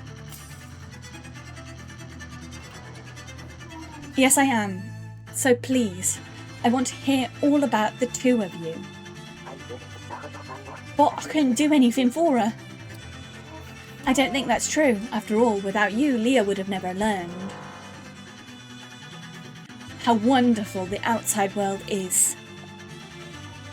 Thomas, you taught Leah how wonderful the outside world is. Yes, our world is wonderful, of course, yes, where anyone can become anything they dream of. I promised her we would build a stage together. She had so much talent, her voice, I can't remember, what came in my head? I can't remember her voice. Thomas, please, calm down. Someone's yelling at me. Her voice is ringing in my ears. I'm scared. Help me. It's alright, Thomas, you haven't forgotten. You told me yourself, right, about Leah's voice. A voice as warm as amber. Her voice was so clear and warm, comforting like amber. Oh yeah, I never heard a soothing voice like hers before. Couldn't believe it the first time. Right, first time. But we never actually met. Yeah, now I remember. Her parents wouldn't let her go outside. Well, that's true then now. How did Leia and I get to know each other? Can't remember at all. Thomas, you're the one who told me about the day you and Leia first connected.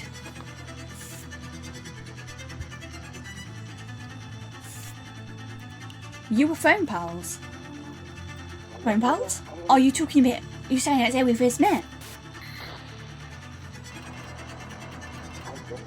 Oh, yeah, it's true then now. How did Leia and I get to know each other? Can't remember at all.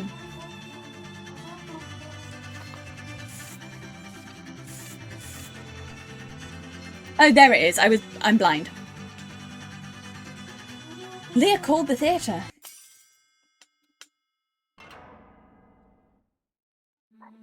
Oh yeah, it was... I remember now.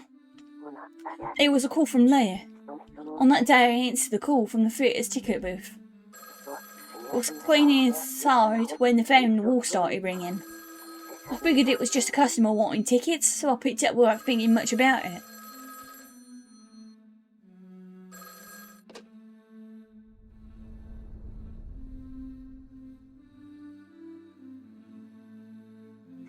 Hey, you've reached the theatre.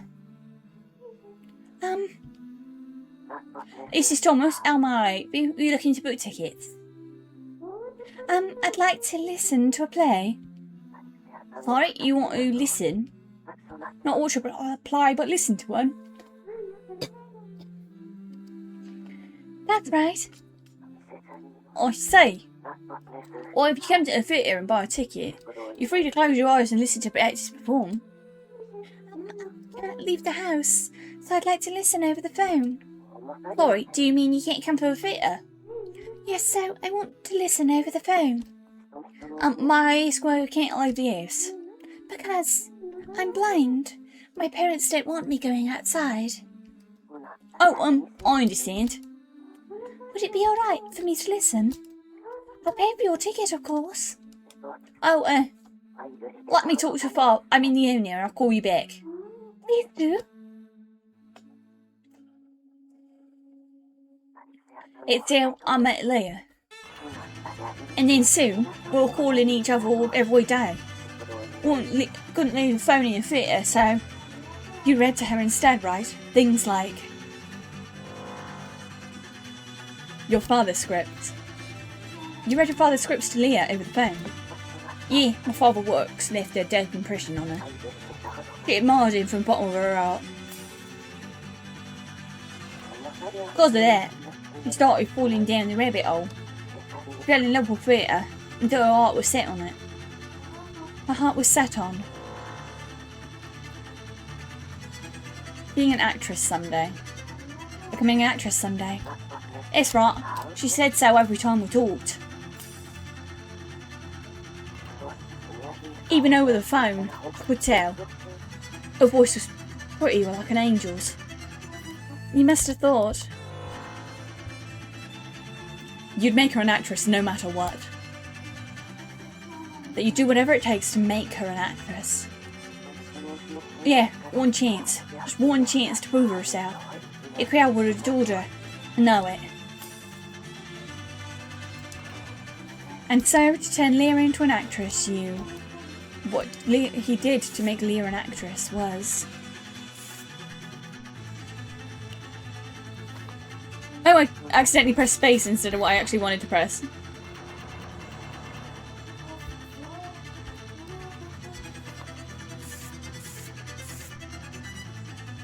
Thomas asked his father.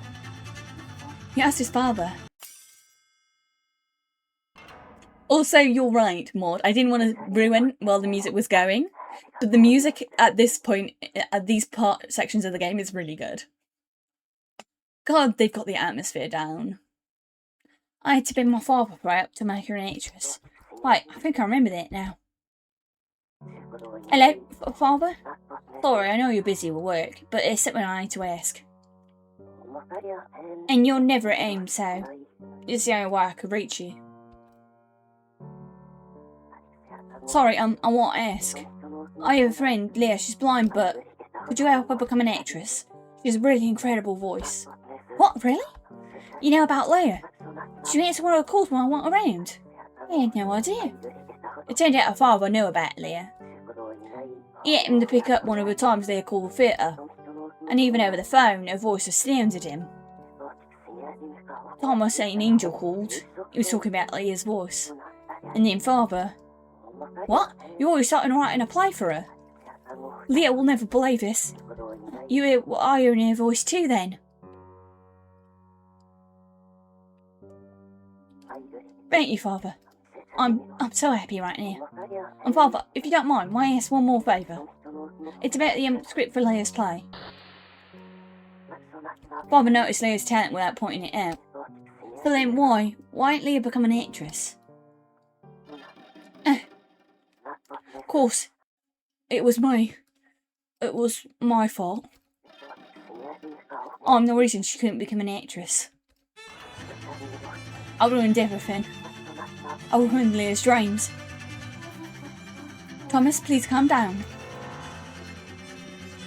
It is not your fault. I'm sure it wasn't your fault. What do you know, Mary? You don't know anything. I ruined everything. Ruined Leah's dreams. Ruined her dreams? I'm sorry you ruined her dreams. What happened exactly? Mary, I want to tell you, but it's so hard to get the words out. It's not I couldn't do anything for her. I abandoned her. But you never do that, after all, you... I'm still desperate to help Leah. Look how desperate you are to help Leah. Even now. I guess I am. Yeah, maybe? You'll think it's so, Mary. Did I devote my life to helping Leah? You worked yourself to the bone for her. You worked yourself to the bone for her, I know, because... Thomas pushed himself every day for Leah's sake. You worked so hard day in and day out for Leah's sake.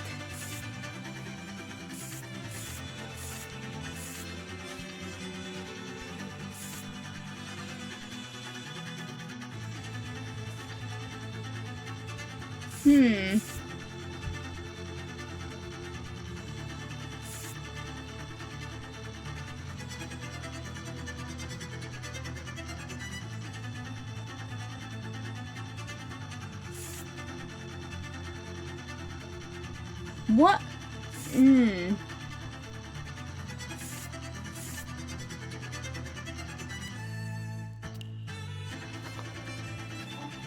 Let's write a script? Because you wrote a script for her. Thomas, you wrote your own script with Leah in the lead role, didn't you? I wrote one too. For her. For Leah? Father, sorry calling again, I know you're busy. But what I asked the other day, just wondering how it turned out. Yes, for Leah, yes. Are you still going ahead with her play? You already finished your script. It's only been, wow, you're good at writing, Father. And what about mine? You said you think about using it, remember? Yes, you said so, Father. You promised to read my script. So did you? If it's good enough, would you use it? If the Leah's play? Oh, so mine won't work. Yes, you're right, Father. No, I don't have any talent. But I'm trying my best. I rewrote it over and over so many times. What? Father, please don't say that. I'll keep trying as many times as it takes. Please, Father, I want to be part of this too, not just Leah. Please don't hang up on me.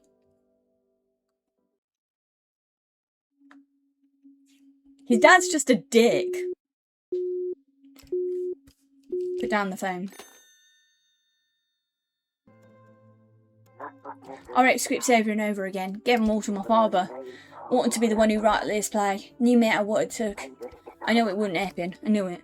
But I'd have to try or else. Leah would soar new heights farther and farther away from me. My lack of talent tore me up inside. I was so desperate to keep up. I had to, or else I'll get left behind. Wait, Leah. It's right, I'll be the only one left down here. But my feelings didn't matter. Of course not. He'd want to watch my play anyway. Father didn't even consider what I wrote. Soon enough, calls started pouring in. Hello, you reached the ticket theatre booth. Tickets for Leah's play. I'm sorry, opening day ain't been set yet. Really? You saw a poster? They're all over town. I had no idea. I'm sorry, sir. I should have known. When's the play start? Let me ask. Sorry, the owner. I'll be sure. Just be sure. Everything moving forward while I was left in the dark. Posters advertising Leah's debut were everywhere, and people started calling in for more details. The pressure was getting to me. If I didn't write a good script enough to get Father's approval soon, Leah would become more and more famous. I'd be left behind. It's trash. My plays really were trash, not worth the paper I wrote them on.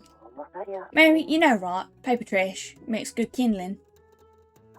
But if in middle winter, still remember, what a freezing cold night. Father took a bunch of my scripts and tossed them in the fireplace.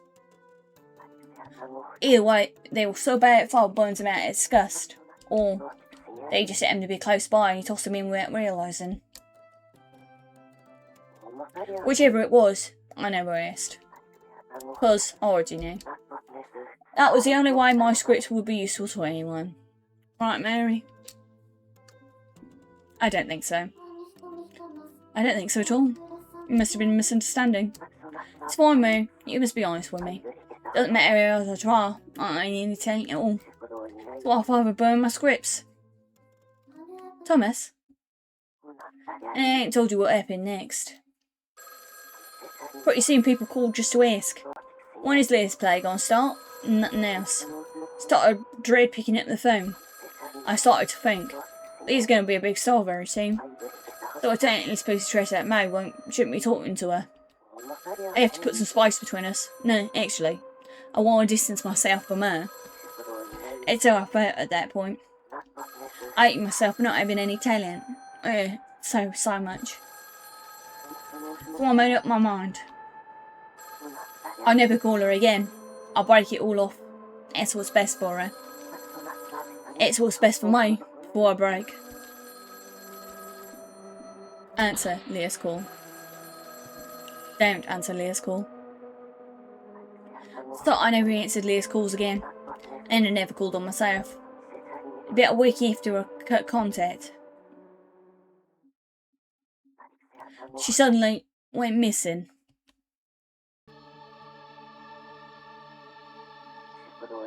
Leah snuck out of her house and tried to come to her theatre alone. But apart from making it there, she got lost somewhere in town and disappeared. Lots of people went looking for her, all over town, for weeks and weeks. But we never found a trace of her. All those theatre posters of her were changed for missing persons flyers. It's when my regrets set in. I have to call Leah. Leah's waiting for me to call her.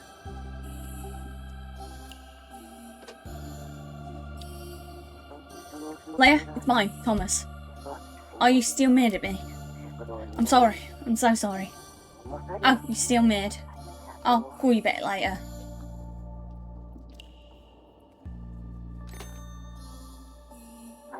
I have to call Leah. Leah's waiting for me to call her.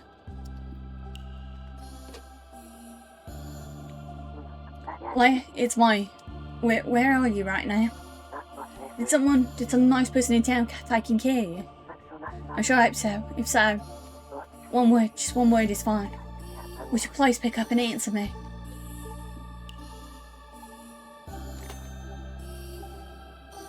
I have to call Leah. Leah's waiting for me to call her. Leah, please pick up. Leah, I called you again today. It's been 100 days since you left. Do you think you can forgive me yet? I guess you still need more time. My scripts, of course, still write every day. You want to know if I'm showing them to my father? Actually, I haven't, no. Wait, didn't I tell you? I haven't left this room since you disappeared, not even once. This used to be a theatre's dressing room. Theatre's been closed. Ever since you disappeared, people have stopped coming to the theatre. I blame Father. Everyone's saying all sorts of things like he was using you since you're blind. And that he saw you as a way to make even more money. That he pushed you too hard during rehearsals.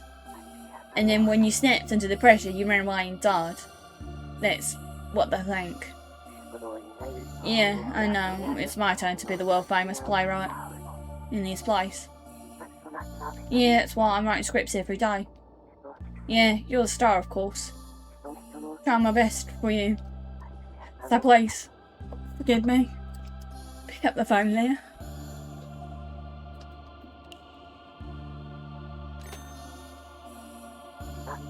I have to call Leia. Leia's waiting for me to call her. Just once is fine, please. Leia, please forgive me. You let them to visit me, didn't you? You'd never left if I hadn't stopped talking to you, right?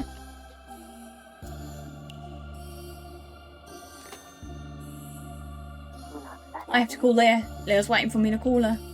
Pick up. Please, is there anything I can do? Just pick up. Then what do I...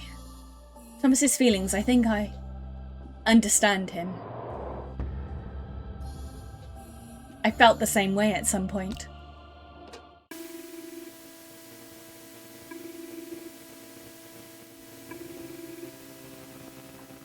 Leia, please pick up.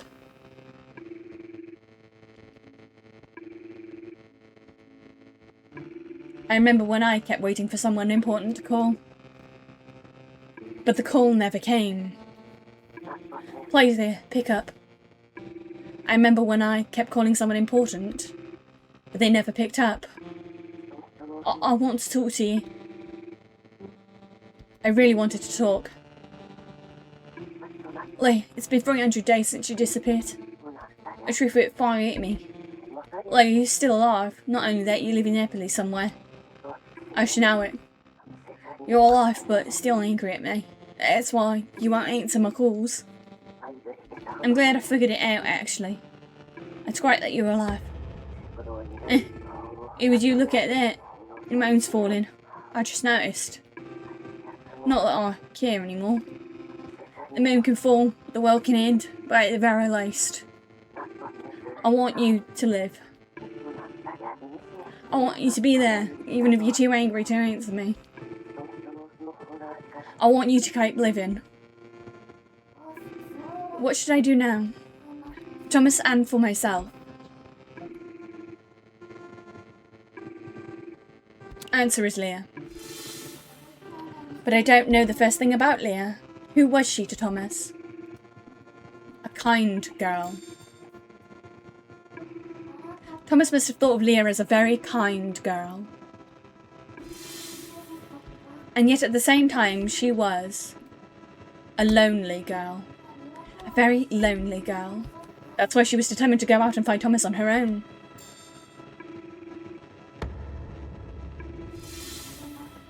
We're the same.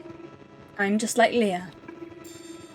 No matter how strong you are, the loneliness never goes away. That's why I decided to leave that room. Yes, I'm... Who are you? I'm Leia. Please answer the phone.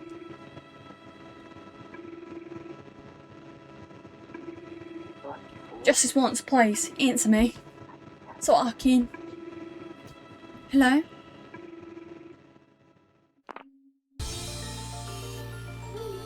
Hello? How have you been? I'm not doing things, am I? It's me, Leia.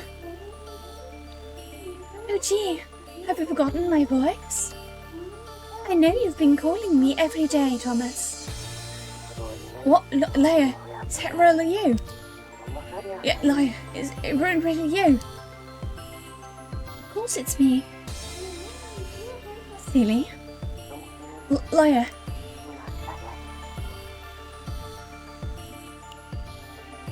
You're not crying on me, are you?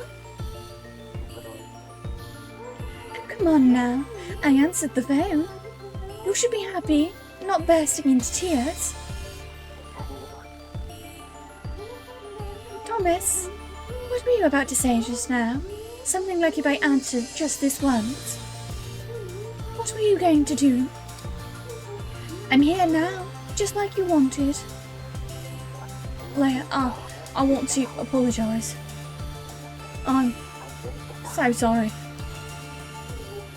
Oh well, I hear you and I...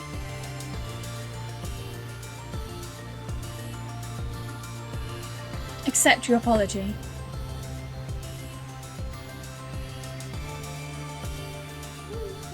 Alright, I accept your apology. I know you've been hurting too. Thank you, lawyer. Since you've apologised and everything, would you do me a favour? Like what? I want you to put me on stage with one of your scripts. On stage? But there aren't any. I mean, the world ended, so... What are you saying, silly? Stages are wherever you want them to be. The biggest one is in our hearts. You told me about the theatre every time we talked, remember? Your words brought the stage to life within my mind. What, really? I guess. Wherever you want them to be. You're right. Lawyer, it's time. Let's build a stage together.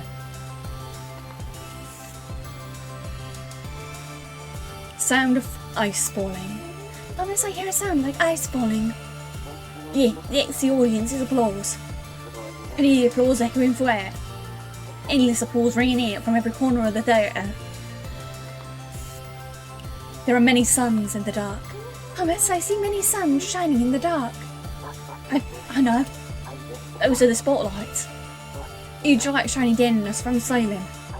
That make me feel like a star. Thomas, I feel a cloth in front of me, like a giant wall. Yeah, it was one of the curtains.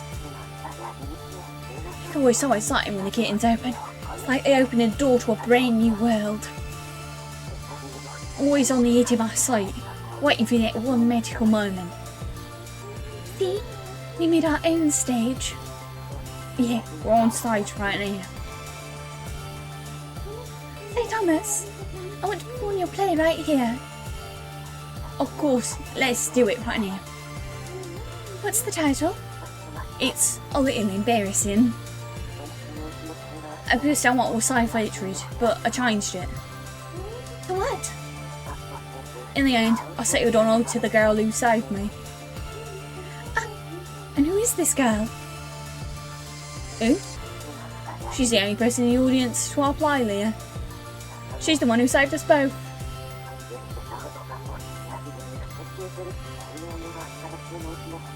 I won't be here without her. I want to thank her from the bottom of my heart. I see. She had a hard life too.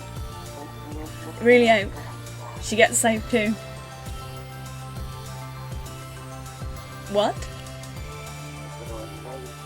Well, let's rehearse a bit backstage, Leah. Wait. Goodbye. Mary. Wait. Wait, Thomas. Where are you going? Thomas? Thomas? Please don't go. Why are you leaving me behind? Don't leave me here all alone. Take me with you. I'm your friend.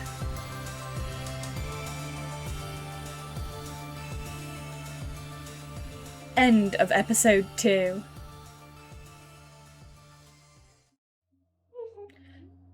Thomas? Leah. I'm Leah, aren't I? Am I not? I'm Mary.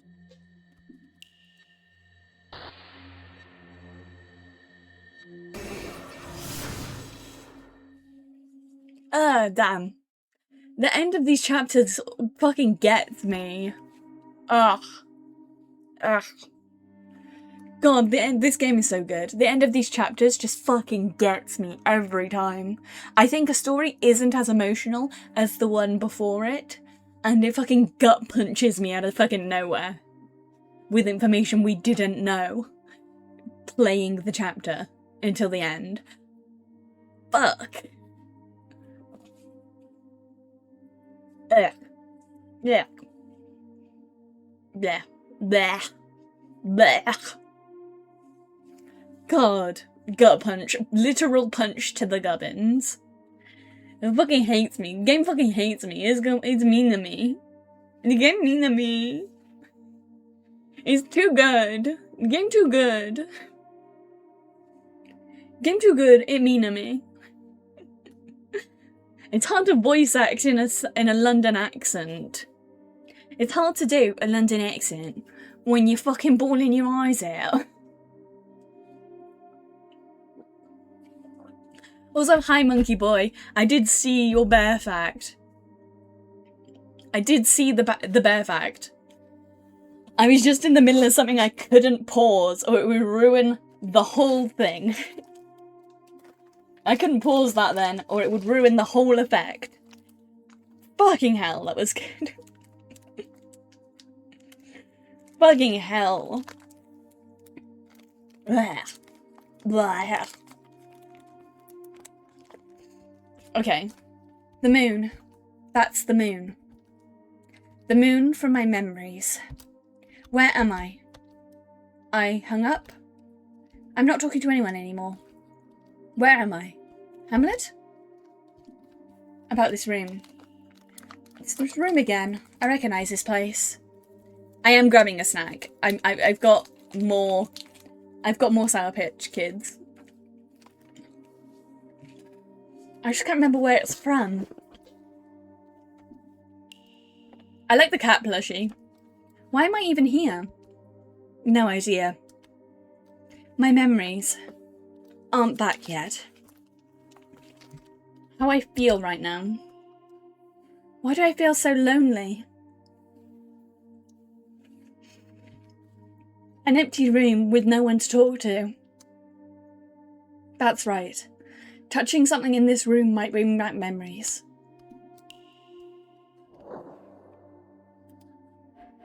The notebook. There's something on the desk. It's a diary. Pick it up. It feels almost familiar to the touch. Should I look inside? Open the diary. I want to live for someone else. Self-hatred. Self-hatred. Who wrote this? Read it. May 28th. Self-hatred. She's treated very nicely. The snack has helped a little. I am no longer actively sobbing. The sour helps. You were right to redeem grab a snack pigeon because the Sour Patch Kids strawberries are helping. I have a bulk pack of Sour Patch Kids strawberry and watermelons. And they are helping. I'm eating the strawberry ones now. But not me. Never have been. I was at home by myself when it happened. I was looking up at the moon and then I heard a big whoosh and crackle behind me. I turned around and the whole house was surrounded by fire.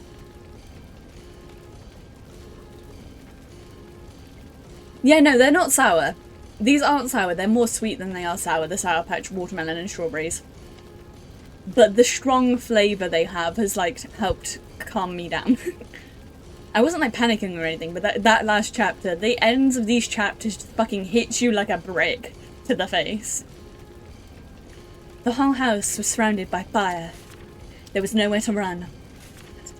I was all alone. I cried and I cried. Whose diary is this? There's more on the next page. Am I going to burn to ashes right here? I want to run away, but I can't. Save me, Daddy, I yelled, and suddenly...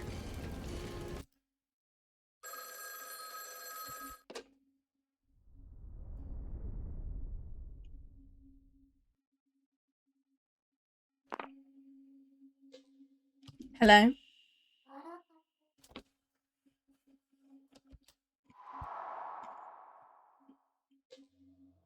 Who's there? I thought I told you to never call me again. Who is this person? Help, the house is on fire. What? My house is on fire? Then don't just sit there, get out on your own. I can't. Please come save me. Please, save me.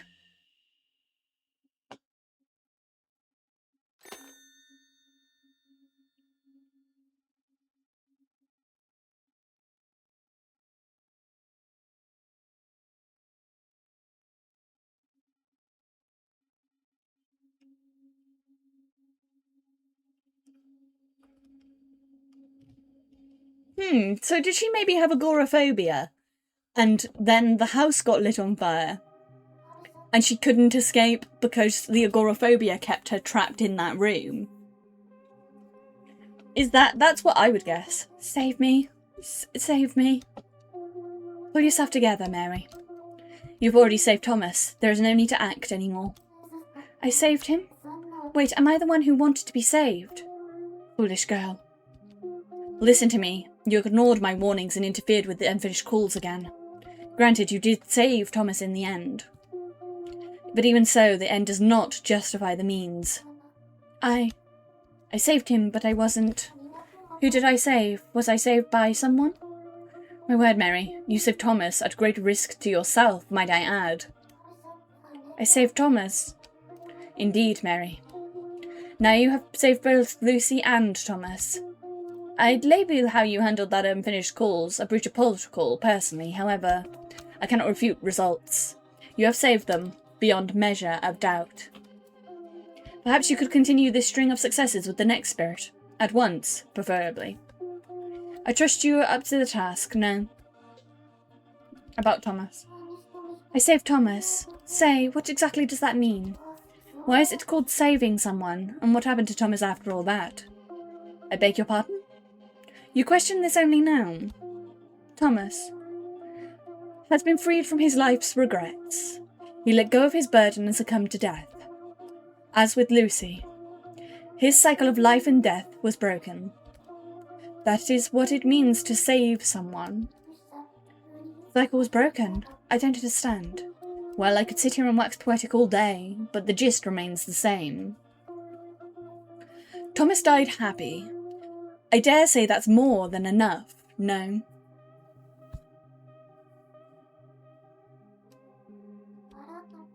Thomas. In the end, I set it on to a girl who saved me. She's the one who saved us both. I wouldn't be here without her. I want to thank you from the bottom of my heart.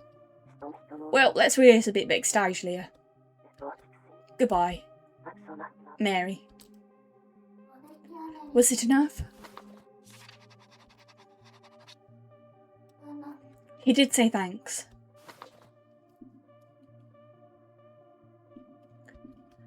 Oh, God. Mary, enlighten me, if you will. What are unfinished calls to you? Where's this coming from? Maud, if you want an easy way to make memes, Canva's really pretty good for it. And you don't have to get the paid version either. I've made plenty of memes and stuff on Canva, and thumbnails for videos and that lot, just on the free version of Canva. It's a pretty useful little thing. They've got AI functions, but you don't have to use them. You can basically ignore the AI functions and not use them. And it's like a pretty easy way to make memes. They even have the impact font and that lot to do it. So if you really want to make a meme, just like fuck around in Canva for a bit. Where's all this coming from? Recall Lucy and Thomas.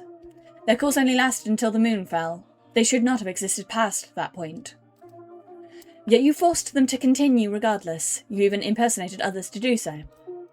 William and Leah, no. Is there a problem with that? I saved them because I continued the calls. You were happy with the results? No. Perhaps I should rephrase. Yes, I would prefer them saved than not, but in truth, I was hoping you'd do so without interfering with the unfinished calls. I wish for you to save those two as simply speaking them as normal. Is that possible, though? Indeed. Really? Why, you may doubt yourself, but words carry power, far greater than you can imagine. So speak to them to your heart's content. Can I really save everyone like that? Just chatting seems a bit meaningless. I don't think it gets the job done. My word. Well, let's not sit around debating. I'm certain you will understand in due time. How so? Like this, perhaps. It's time to save another spirit, Mary. Many of them are still waiting to connect with you. Now, come, define the next caller.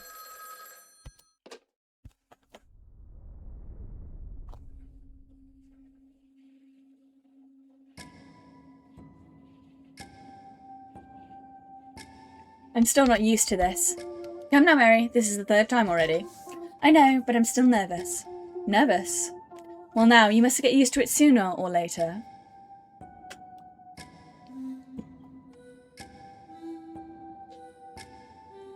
Hello.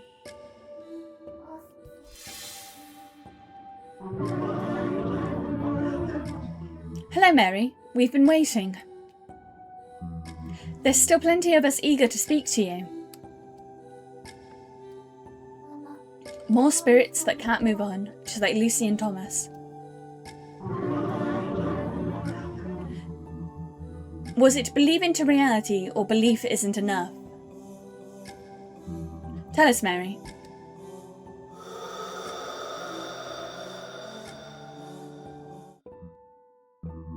Right now, which do you think is correct? Another hard philosophical question, chat. What do you think? Hard philosophical question for you guys to solve. Belief isn't enough, or that you can believe things into reality. Is manifestation real or not? If you believe hard enough, can you make something happen? Or do you need to put work in for things to happen? Because I think this is a hard question because I'm somewhere in the middle. I'm in between these two, I think. I'm more inclined to be belief isn't enough, you have to put effort in as well. I'm more inclined to this side than this side.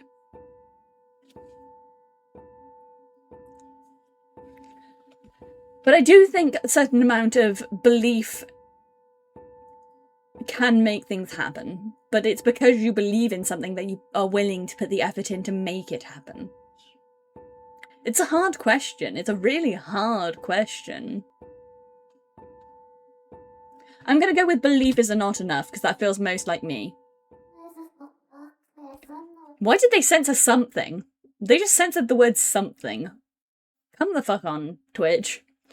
Yeah, I'm with Ryu. You have to believe in something, have to have faith in something for it to work, but also you have to put the effort in. Just believing in something is not enough for something to happen on its own.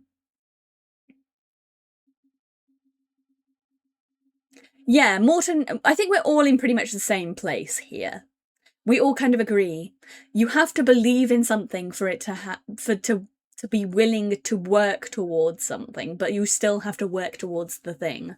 So I'm inclined to believe out of those two things, belief isn't enough. Fits our worldview more. Because we're not saying you only have to believe in something for it to happen. We're saying you actually have to put work in as well. Yeah. Ryu's probably said that more succinctly. A spiritual desire is not enough.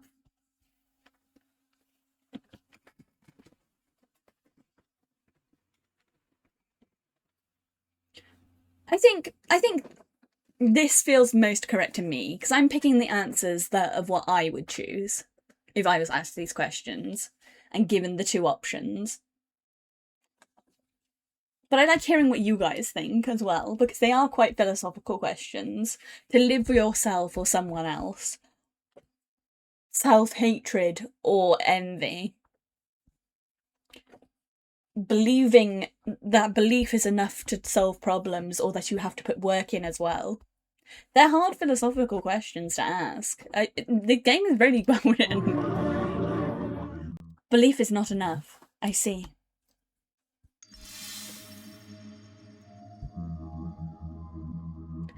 It's how your noggin works, eh, Mary? Interesting. It's a fucking walrus! I need to get... You don't think believing gets anything done, pessimistic, don't ya? Ain't ya? Ah, but you're still a young'un, Mary. I didn't think that back in the day. That youthful naivety in my veins.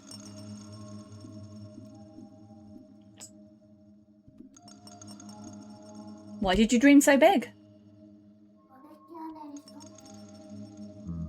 Why? Only reason why. You gotta dream big to ride the wave that is life. Looks like it's a wee bit early for us to talk, eh? You take care of the other spirits, know I'm heading off. I agree with that idea. Surely faith can only carry you so far. To insist on clinging on what is beyond your limits is far too much. Even if your dreams don't come true, there is nothing to be sad about. Dreams are dreams because they're not reality. They're just illusions, fantasies, lies.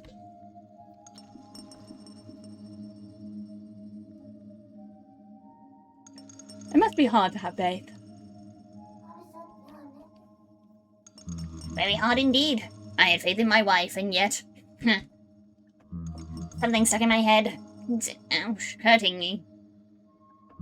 Yes, Mary, it seems it's too early for us to engage in conversation. As such, please speak to one of the other spirits. Doodles.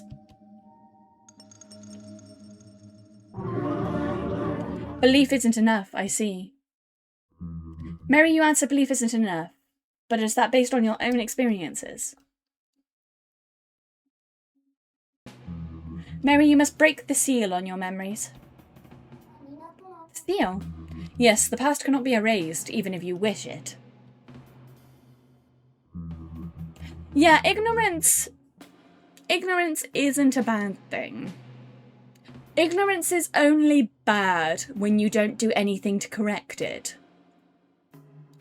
I agree with what's the conversation that's happening in chat right now. Chat is talking about how ignorance is often used as a negative word, but being ignorant isn't a bad thing. It only becomes a bad thing when that ignorance becomes willful ignorance.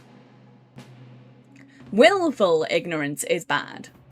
Ignorance in itself is not bad, because ignorance just means not knowing something.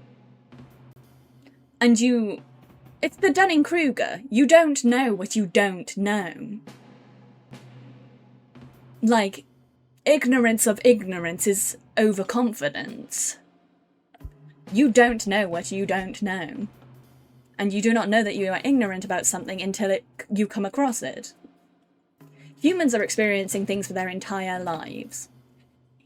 And so you don't know what you don't know. Shrug. Like, ignorance... I don't agree with ignorance is bliss. I'm of the opposite opinion to that. But that could also be that my brain works differently. I don't agree with ignorance is bliss. I'm a person that has to know everything.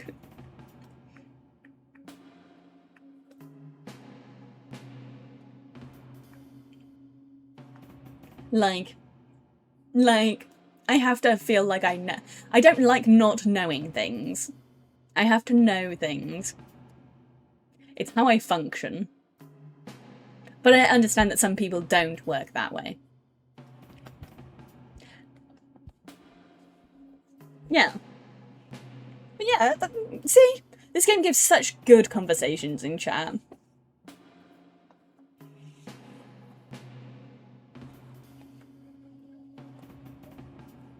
Mary, these are your past memories. This was your house, your room, the place filled with your childhood memories. Do you remember?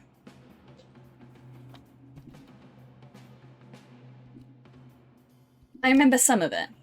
I think I remember. I see, then do you remember this? One day your house caught fire. You desperately cried for help.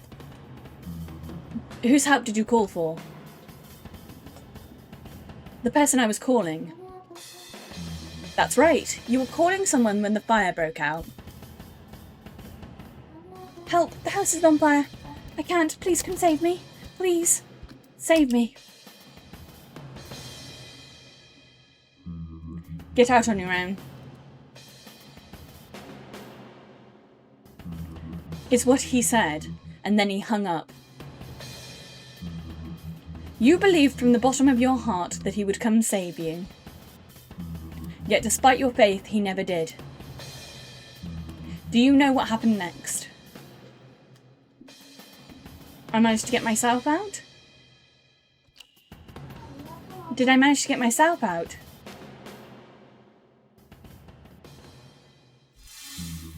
This right here, Mary.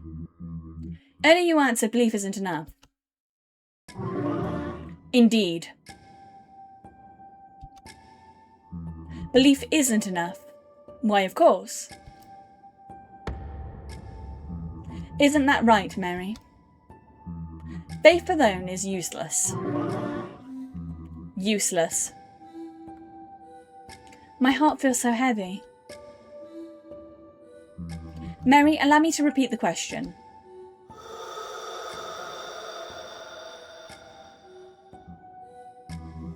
Has your thinking changed since then?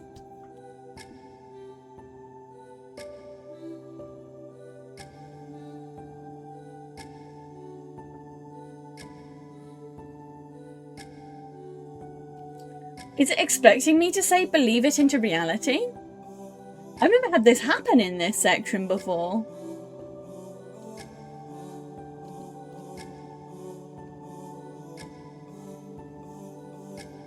I still agree with belief isn't enough.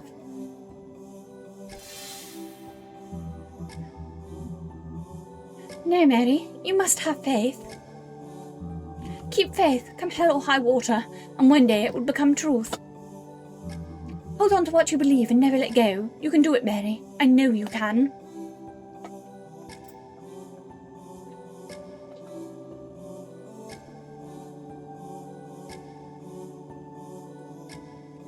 Huh. I've not had this happen before.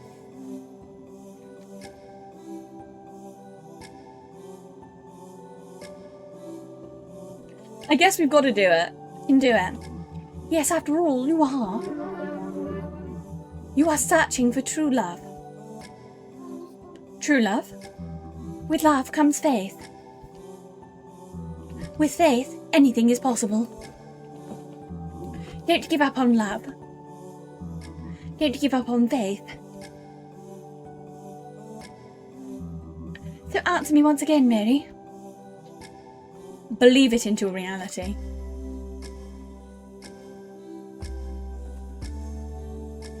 I guess I just picked the right answers last time. But I guess I've just picked the correct answers the previous 2 times straight away. Interesting, so it is more railroaded than I thought. Doesn't affect the game, it's still very good writing, that obviously, up until now, I have picked the correct answers. First try, for these sections. Huh. So I guess they do make you pick the right answer. I thought that was probably the case, but I didn't know. Because obviously I think the game has the... You're gonna talk to the same characters no matter what.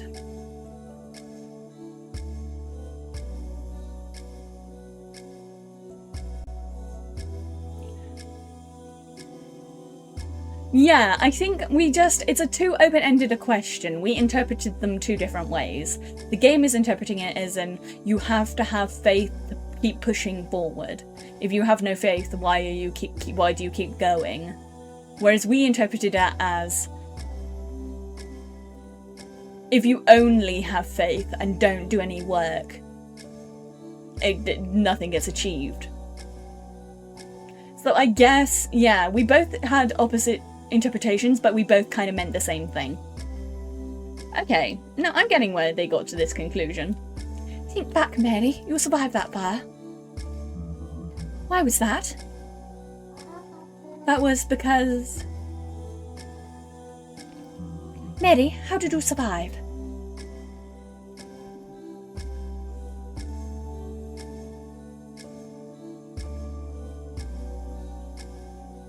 I managed to get myself out.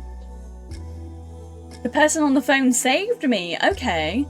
No. Which one is my real memory? I can't tell. And yet why does it hurt so much? I think I understand how you feel. Huh? It will be alright, Mary. You are not alone. Should you find yourself crying by your lonesome, I shall lend you a shoulder. So So we don't know how we got out of the fire. Believe in me. Who are you?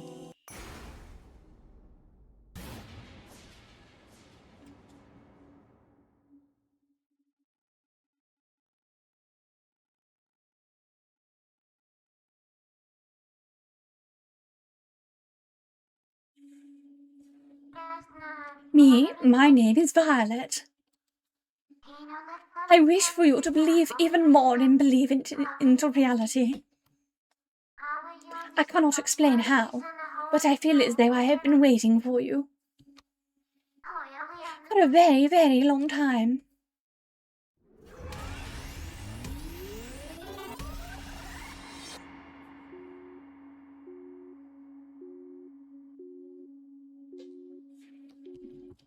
Put down the phone. We've seen Violet before. She was one of the characters shown in the very first when we got Lucy instead. She was one of the characters that talked to us that time.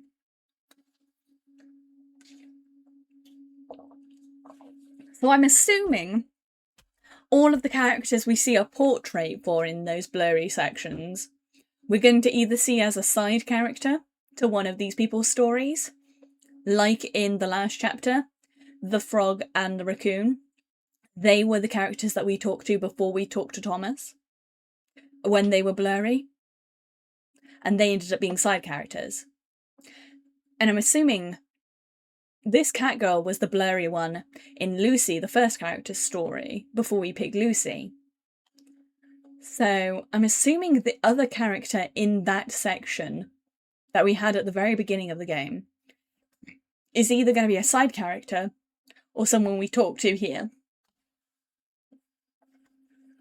Okay, I'm figuring out how this works. Obviously, it's probably so that they don't have to make 1 million character portraits. I have to find the spirit's existence now, but... What was that all about? That call, something about it felt more off than usual. Hello, Mary, we've been waiting for you. Among all the spirit's voices, one of them was a lot more spine-chilling. That voice... Have I heard it before? And what was that room? Was that my house? There's still a lot I don't understand. But trying to force myself just hurts. Violet. That lady whose existence I defined. She said her name was Violet. It would be all right, Mary. You are not alone. Should you find yourself crying by your lonesome, I shall lend you a shoulder. Believe in me. Why did she say she'd lend me a shoulder? Why is she so kind to me? The phone is ringing. Is it Violet?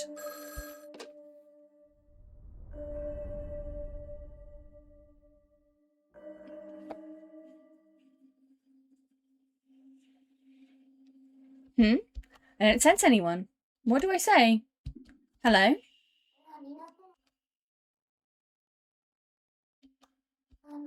Hello? Are you Violet? Should I call out her name? Is this Violet? I wanted to...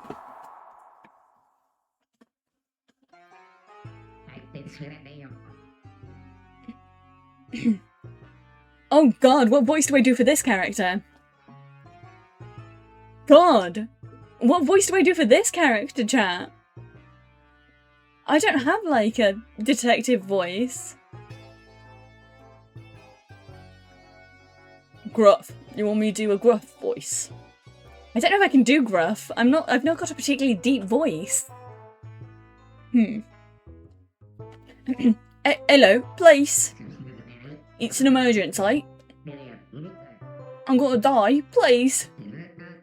Send officers to my home as many as you can. I need your help on the double. Hurry. I'm gonna die. Is he a beaver?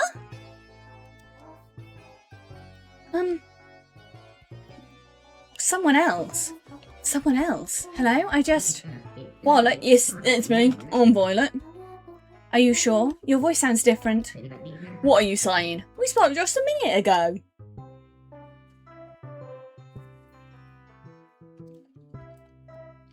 Huh? Wait, did we? No, that can't be. Huh? What? Wasn't my name Violet? Violet. No, not ringing any bells. What's going on in here? I seem to have forgotten my own name. Used to be a world-famous super sleuth, crime solver extraordinaire. But now I'm nothing, just a no-name detective. No name, and humiliating. Oh, wait a second. First, I've remembered something.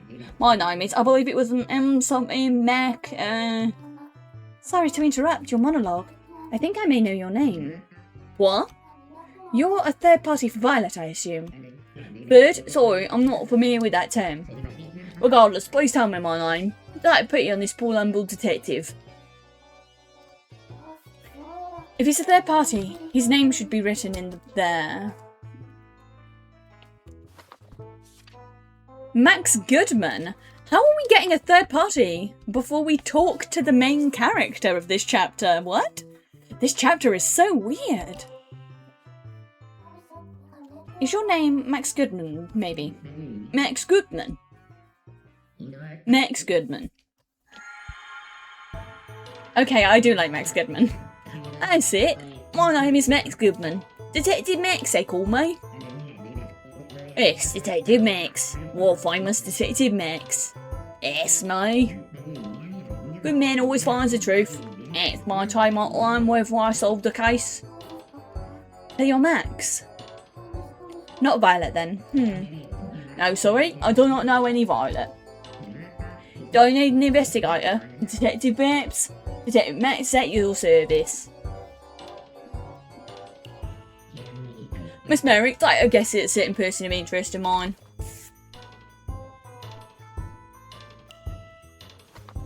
I've been thinking.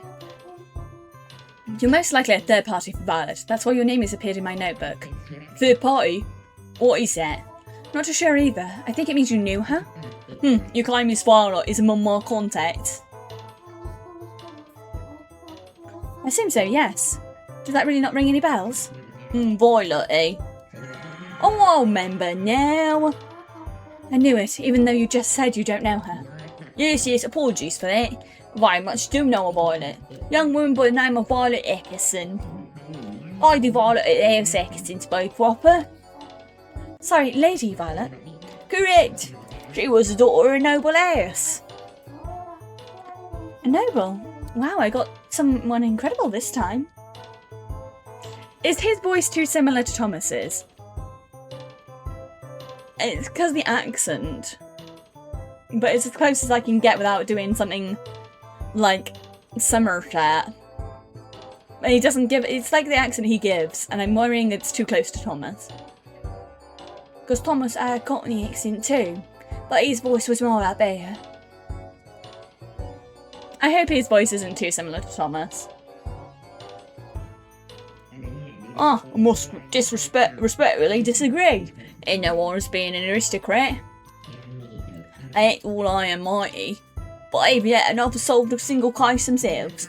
Their business in cover-ups of anything. Deception, not deduction, Miss Mary. I think a noble's house would look like this. You need an investigator? Detective Max? Detective Max is at your service.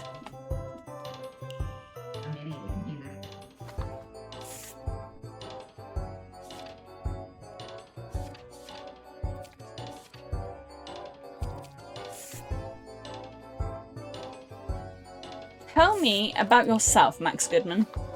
Can I ask, do you have any unfinished business in life? As a detective, I wish more than anything to encounter a world-shattering case. But I never got, all I ever get were requests to investigate cheating spaces. Boring, I tell ya.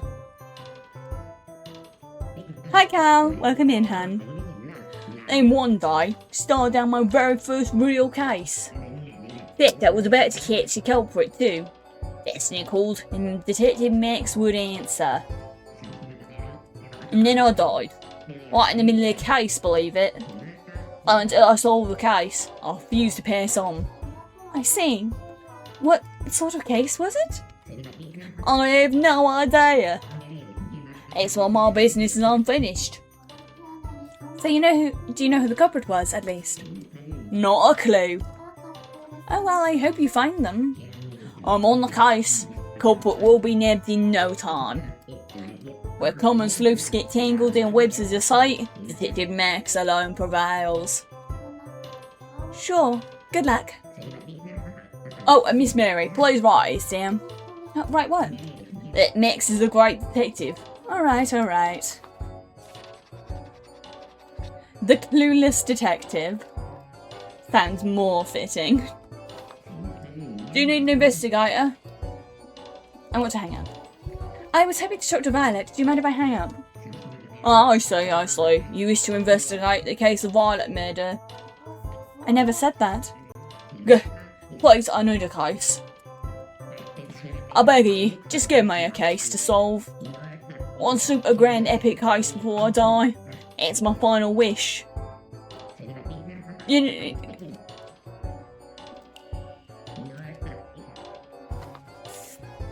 Ackerson Manor. Can you tell me about the Ackersons? Ackersons? Of course, I knew them well. Yes, of course, I knew them. Their famous manor and everything. And living there all by herself was Lady Violet. What manor? It's cause he looked like a bear to begin with, but he is a beaver. It's his teeth. His teeth are what gave it away to me. I originally thought he was going to be some sort of like really fat hamster. Or a bear. I do agree with you. He did look like a bear before I saw the teeth. He is kind of Sherlock coded too. In the fact that he gives a shit about nothing other than solving a case. He just wants to solve a case. Is that... Oh, yes. That's right. Of course. What's with you all of a sudden? Speaking to you, Miss Mary, it's making my memories flood back like a sewer on a rainy day. Ew, gross. On the contrary, please refrain from such remarks, or I may not share what I remember. Okay, please tell me what you remember. Oh, as you wish. I just remembered the rumours surrounding Violet Ackerson. Rumours? Do you need an investigator? Rumours about Violet? What kind of rumours were they? Unfounded in a word, and all aimed at her. Unfounded, were they? Bad rumours?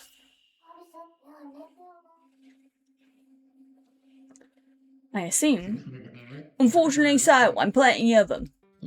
Such as there being a vampire, even. A vampire? God is vampire? God is vampire? Maybe God is vampire. Scary. Scary. Oh, please stay grounded in reality, Miss Mary. Vampires do not exist. Or are you saying you believe in them? No, let's not joke around there. No, I don't believe in vampires exist. Of course, it's only natural, moving right along. Why, Lady Violet was rumored to be a vampire. Well, it was a reason for that. And what was it? She lived in a windowless manor. And she could not go outside. She couldn't? Not a step. And that was cuz. Don't tell me you forgot. No. Where is your fault? I'm just struck like no callers of light. That's called forgetting. I guess I'll write that down for now. Violet lived in a windowless manor. And there was a reason she couldn't go outside. And there was more that I remembered. Oh, what is it? It's about Lady Violet herself. You need to... What was remembered? What else did you remember? It's actually unrelated to the current topic. Why bring it up then? Unrelated does not mean irrelevant, per se. It's very important, actually. You see, a peculiar incident occurred within the arms reach of Lady Violet. Peculiar? What was it? Oh, it was a mystery for the ages. Probably in this world, I'll tell you. Someone had disappeared off the face of the planet. Really? Who? Lady Violet's husband. One day, he simply poof, vanished without a trace. Her husband disappeared? What happened exactly? Oh, Ryu. No, Ryu. Ryu. We know how everyone died. Because they all died in the same event. So just context for anyone else who doesn't know as well. We are in the 11 nanoseconds. No. We are in the 11 nanoseconds before the moon crashes into the Earth. All of these people are in a Schrödinger's cat situation, where when they are talking to us, they are exactly 11 nanoseconds, which is 1/1,000,000th of a second, before the moon crashes into the Earth, unexpectedly with no warning. Everyone we are talking to is dead by the moon crashing into the Earth suddenly, with no warning, including us. We are the last person. So basically what we're doing now, where we talk to people and help them move on to the afterlife, that was already a job that has existed, apparently, but we are the last person to ever do it.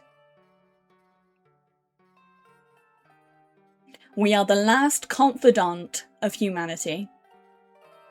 The last person any of these people will ever speak to before they move on to the afterlife. Yeah, it's big. This game has a big plot. Literally the entire planet is dead. And Mary has to talk to all of them that have not already moved on. People who were on their last phone call before they died. It's a thing. It's a whole thing. It's big. It is an oh Jesus moment. The moon fell into the Earth and everyone died. It's a good game.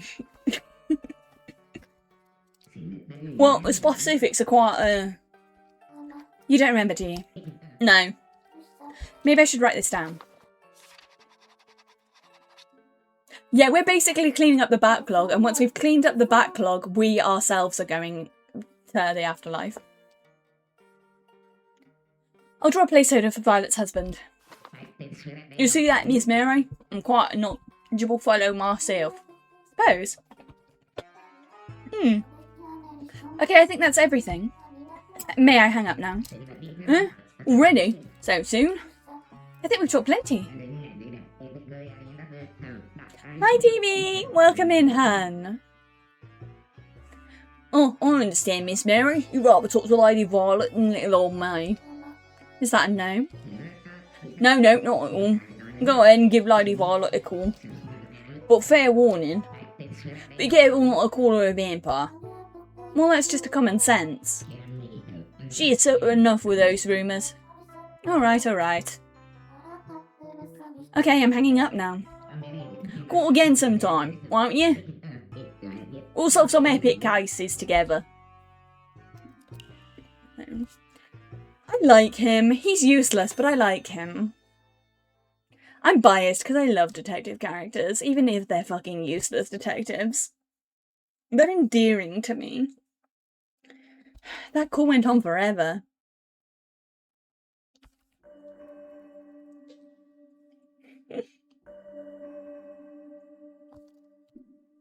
I wonder how he was able to call us if he's not the one we defined into existence. Because normally when we call forth a spirit, that's the only one that can talk to us until the cat sets up a third party for us to talk to. Oh my god, you have the werewolf mode. That's fucking great. You know, that fits. That's valid. And real. That's valid and real and fits. The closest we have is this one.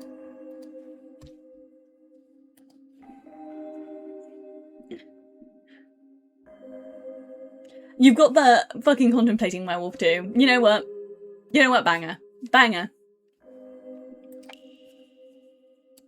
Max kept rumbling on and on.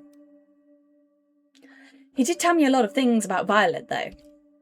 Maybe I should go over my notes first. Mary, can I confirm that Max is a third party for Violet? Third party, I guess, right then. Wait a second. Hamlet, since when did you get here? Oh, just now. I was bored, so I popped in. You were bored? Sure. Anyway, given Max is one of Violet's third parties, we should have plenty of information on her. Sounds like you forgot most of it, though. Well, convenience is oft a luxury. I'm sure he will remember more in time.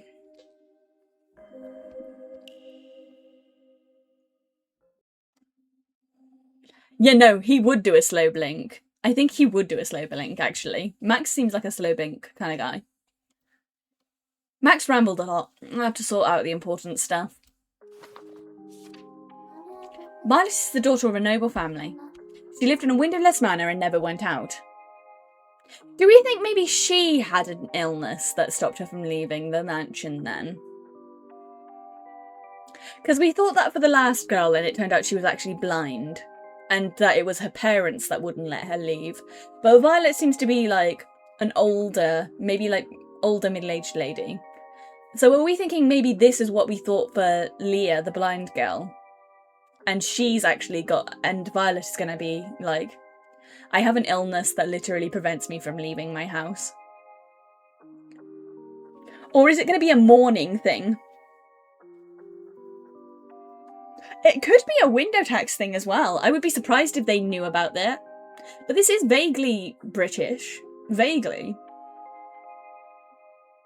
Well, Maud, funnily, if you talk about that, but funnily enough, you're talking to one right now. I have a minor sunlight allergy.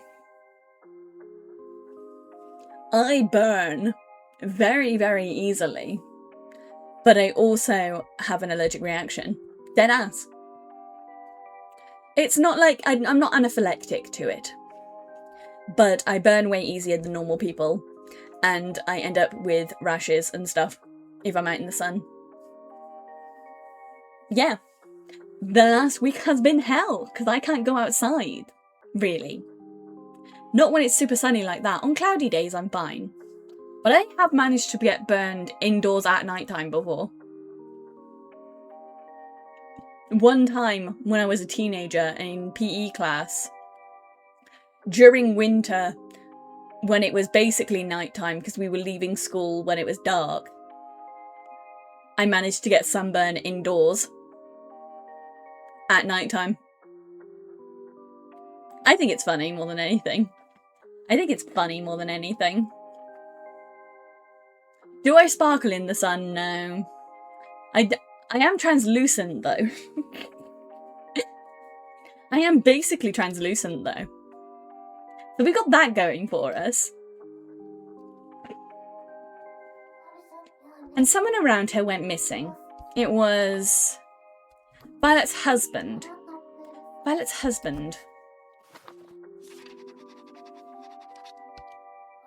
He just vanished, apparently. That does sound like a big deal. Does that sort of thing happen in real life, though? Violet. It will be alright, Mary. He does look like Ronnie Barker. You're so right. And that's so real. I agree with you on that one. You're not alone. Should you find yourself crying while you're lonesome, I shall lend you a shoulder. Believe in me. Someone like her was so nice to me. And hold on to your faith and never let go. You can do it, Mary. I know you can. You are searching for true love. With love comes faith. With faith, anything is possible. Please don't give up on love or faith. True love.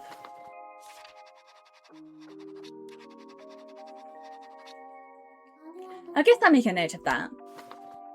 Honestly, I don't really know what to make of her. Looks like I'll have to call her and find out.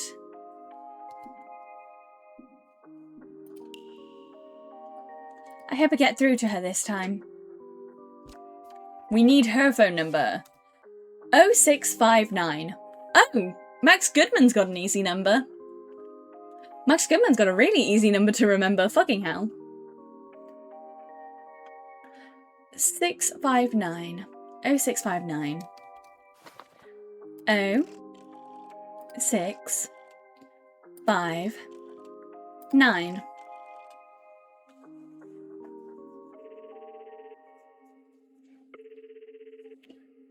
I don't have that.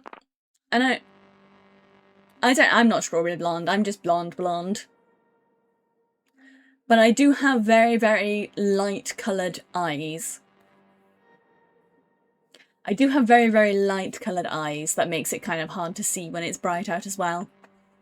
I got that albino rat, not quite albino rat physique. I got that not quite albino test rat physique when they're locked in a cage all the time in a lab, so they're sensitive to bright lights. I got that. That's me. I heavy relate. Hello? Violet? Hello? May I ask who's speaking? You are Violet, right? Are you okay? It's Mary. Do you remember me? We talked a little bit ago. You spoke to me, remember? Mary?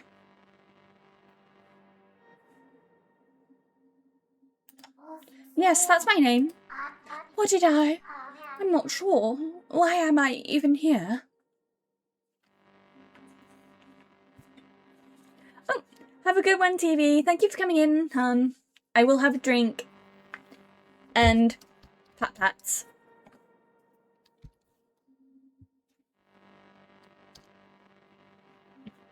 Thank you for the lurk, hun.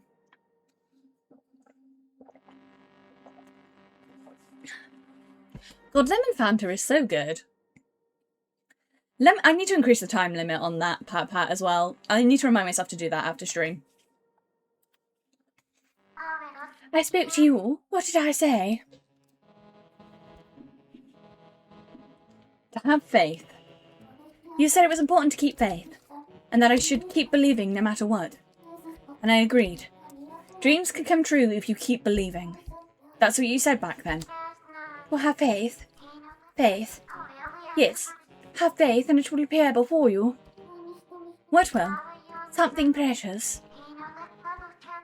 Something irreplaceable to both you and I. To everyone. But what was it? What did we long for so dearly? The darkness it spoke to. What did I say? Help. You said that you could help me. If I was crying, you would lend me your shoulder. Do you remember? I do. I think I felt you in a kindred spirit. We longed for the same thing. And we lost the same thing.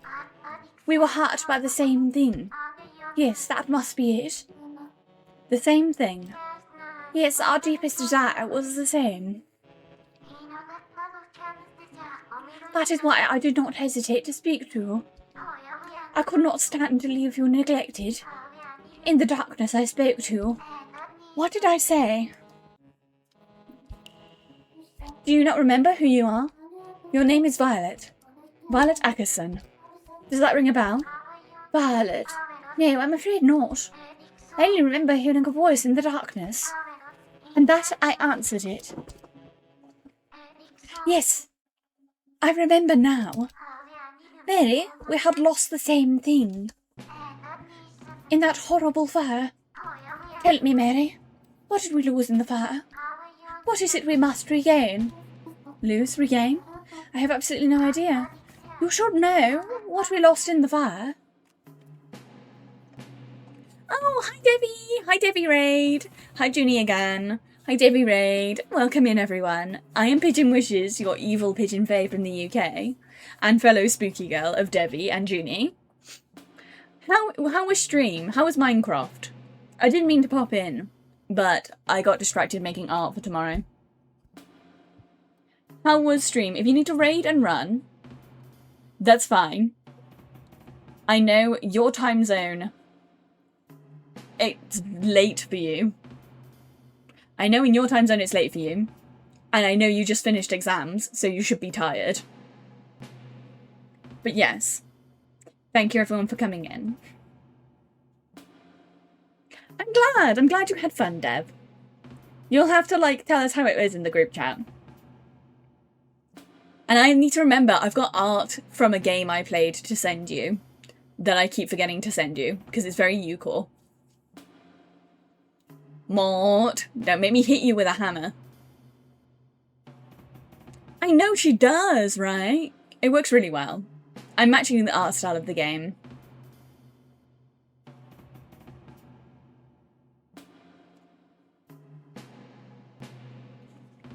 What do you mean? The me needing to send you art but I keep forgetting? Or the darker the berry? Because that's a D&D thing. Mort is bringing up a D&D thing. Yeah, it is Debbie Go-Goat. Yeah, you weren't there for the darker the berry thing. It was from a character that we should have killed. But we did not. What we regained through faith, what we were searching for. Have you any idea what it is we lost? Love. Could it be love? Love? Are you also sought love, Mary? Yes, of course. I thought I could relate to your feelings. As I too was searching for love. Until our final moments, we never gave up. Neither on love nor faith. Yeah, Debbie, no, this game is fucking brilliant. Debbie, this game is so good. I'm not exaggerating when I say this is peak game. I have cried exactly like 5 times during this game so far. And we're not even halfway through. We've only done two cases. And I have bawled my eyes out 5 times. It is so good. It does also have cats. It has lots of animal people. I'm going to snooze ads, because it feels too soon after a raid to do ads right now. Yeah, it has a goth cat, Junie.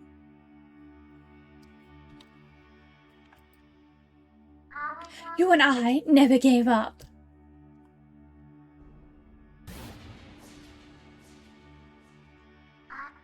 But I wonder, was it all in vain? Violet, are you okay? Violet, what happened? Hello? Violet?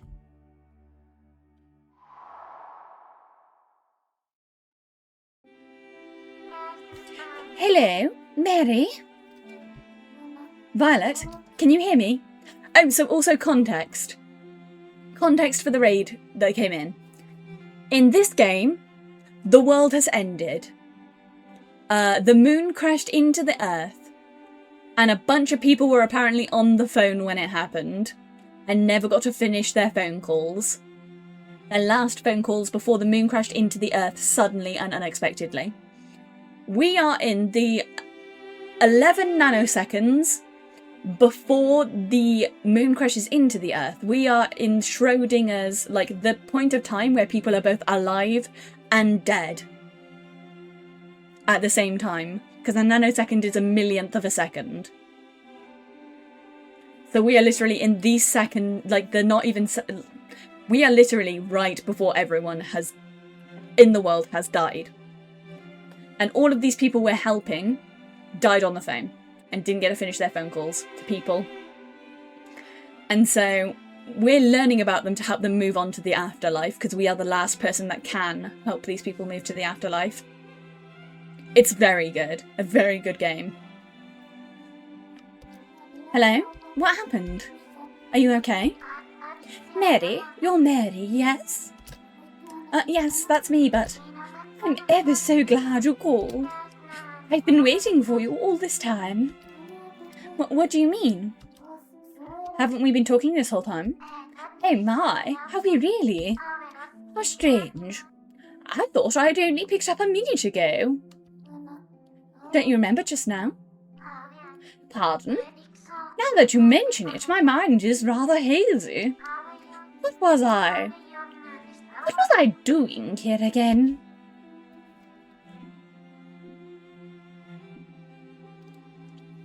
An apocalypse. I'm Violet, there's something I need to tell you. Please try to keep calm. Oh, what is it? The world's about to end. The world is about to end? Yes, in exactly 21 nanoseconds. Time has paused at this exact moment, and for some reason. If I may, assuming this is truly the end of the world, that we are still able to speak. What was I doing here again? The last conversation. But do you really not remember our conversation just now? Pardon? What about that have been? It was about how we can get something if we keep believing. What Violet just said, what we get by believing. Love. Love, wasn't it? Love. Oh, what might you be referring to? Huh? So you're saying we both lost something. Lost? Apologies, is this a joke I'm not understanding? Do you really not remember? It was just a few moments ago. Mary, I'm afraid I have no idea what you mean. Oh, so any time you bring up love or loss, she immediately forgets everything that you just talked about. Okay. Okay, I think I'm getting where this is going. I'm guessing her husband either disappeared or died a while ago. And she's just kind of tricked herself into thinking he's not. Oh, what's going on here? I guess I shouldn't bother asking about this. I guess your memory's disappeared, but I'm glad you're okay at least. Pardon? My memories? What do you mean? I admit they are rather hazy, but... Well, I know. I remember our past conversation. I see. What was I doing here again? The world's last confidant. Because I am the world's last confidant. Apparently. The world's last confidant. I know it's hard to believe. So then, what is it you do exactly? Me, I mainly just listen to people. I lend an ear to people who have shared the same grief as me. Not only me. Yes, you're the third one. The third? What happens to us once our conversation is finished? Do we simply move on to another? About that. The first conversation. What do you consider our first conversation? Well, it was quite strange. When I came to my senses, I was surrounded by darkness. And then I heard a phone ringing. I picked it up and heard a young girl. Mary, that crying girl on the phone, was that you? You were so distraught that I couldn't help but speak up. It will be all right, Mary.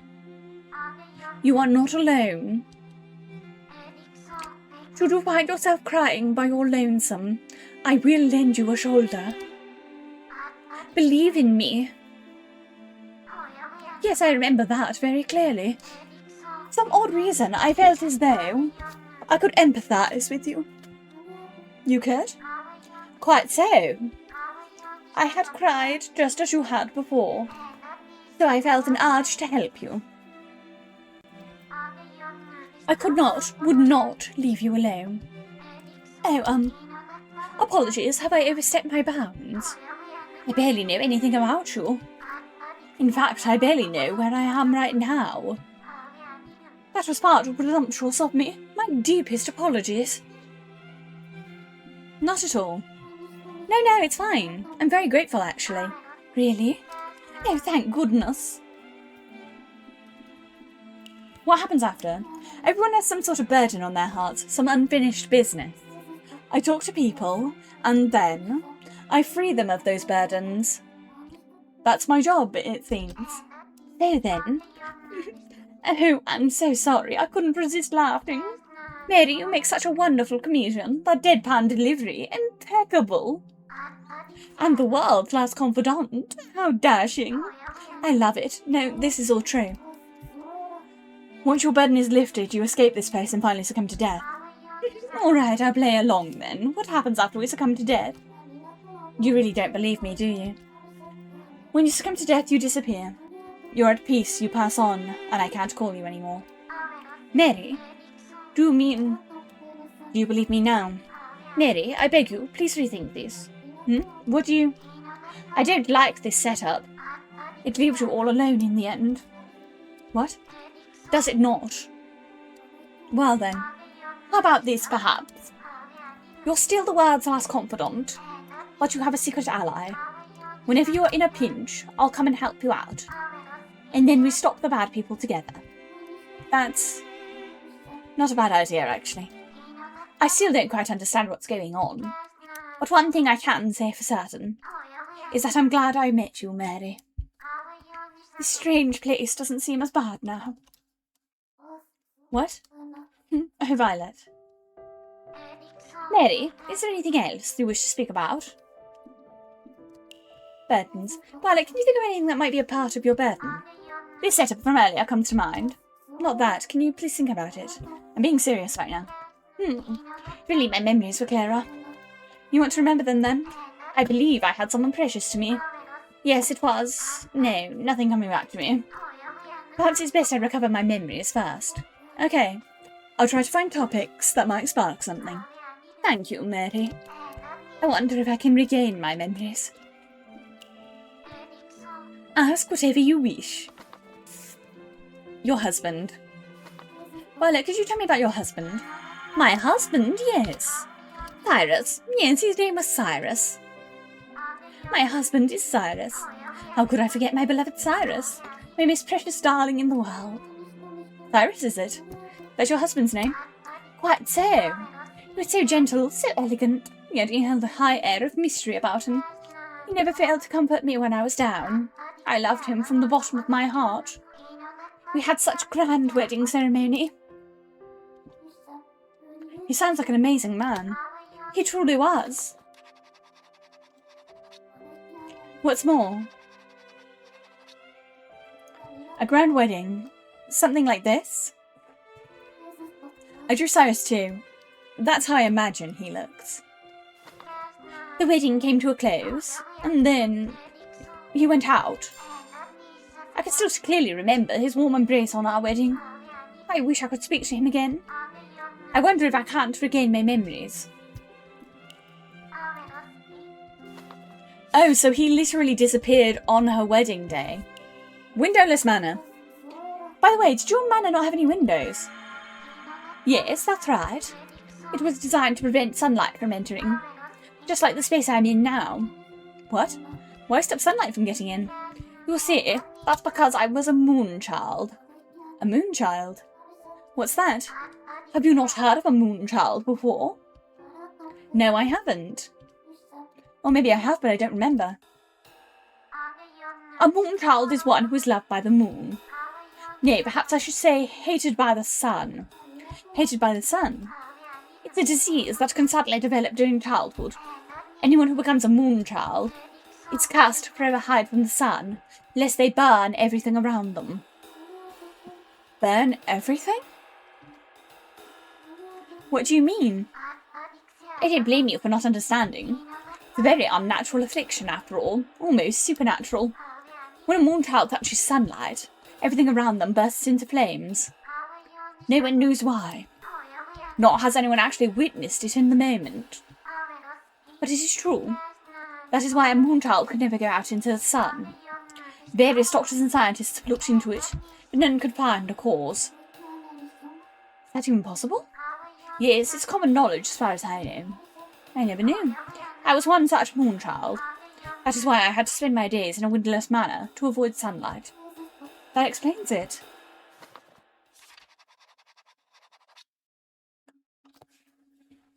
I drew something, but what even is this? This is ringing a bell. A moon child is ringing a bell.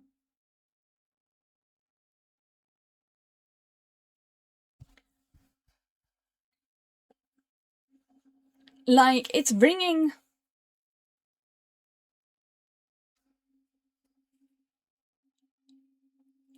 It's ringing a bell. Except for the setting fires thing, that's not ringing a bell. Because I think this is a real medical thing in real life. Moonchild syndrome is a real thing, I think.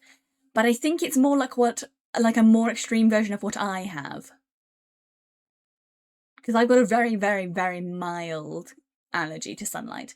I think, from what I'm remembering, from my weird brain that remembers random shit, no context whatsoever, it's called xenodermia.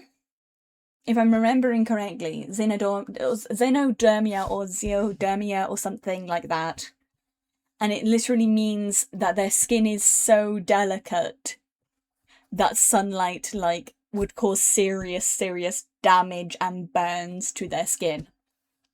So they can't go out. Like, it is a thing. The not being able to go outside is a real thing, part of this condition. But it's more a case that it causes them, like, a lot of harm. More than than fire. Like, it gives them really, like, they can get, like, 60-degree burns from just going outside. From what I'm remembering. Thanks for telling me. It sounds like you had it rough. Yes. I did.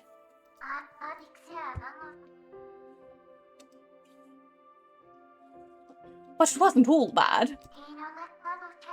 No windows in the apartment. The manor was nice and warm in the winter.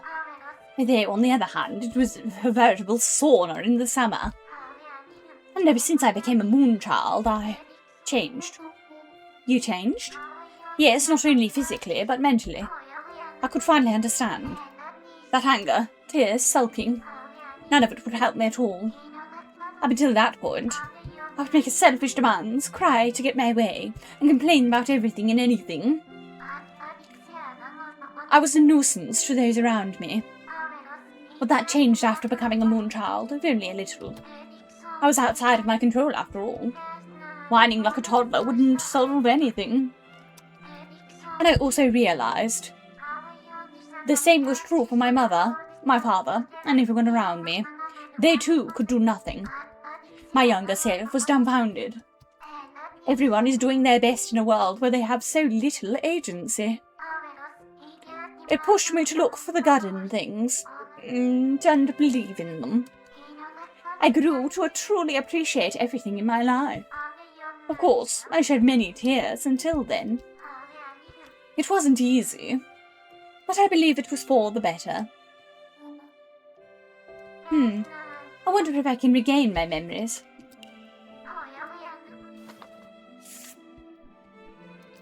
Her husband disappeared. Violet, may I ask? Apparently someone around you went missing. They did? Yes, that's what I heard at least. Who exactly told you that? A detective named Max. Detective named Max? And who did he say went missing? That would be... Who disappeared? Her husband. Your husband? My husband? Cyrus went missing? He disappeared from my life? Oh, that's right. No, that can't be, no. No, you don't say things like that. Violet, Cyrus, No, my husband is not missing. He simply went out on a trip. For my sake. You realise it too, don't you, Mary? Cyrus never went missing. He did nothing of the sort. He would never. Faith. I must have faith in him. Are you sure? I'm positive. Cyrus did not go missing. He simply left the house for a moment. Once he's finished his errands, he'll come back. He will most certainly come home. Oh, Cyrus. Violet? Violet. The call cut out. What happened? Violet?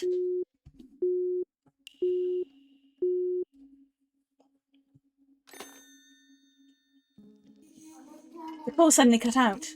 Started acting strangely once I brought up Cyrus's disappearance. What happened to her? I hope she's okay. Ah, Mary, it appears you've reawakened part of Violet's memories.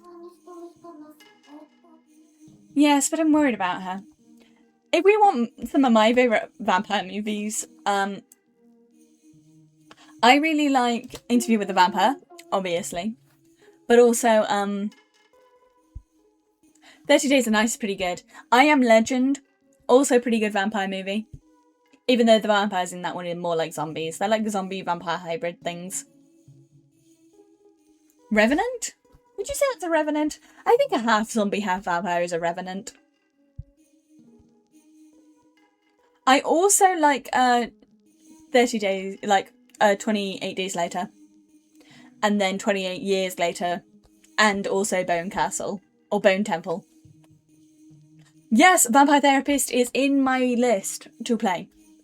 It is, I have bought it already. It is in my Steam library to play. So I have it, yeah. Yeah, I do have Vampire Therapist. It is literally in my one to play for stream. A natural reaction. Well, I do praise you for following protocol.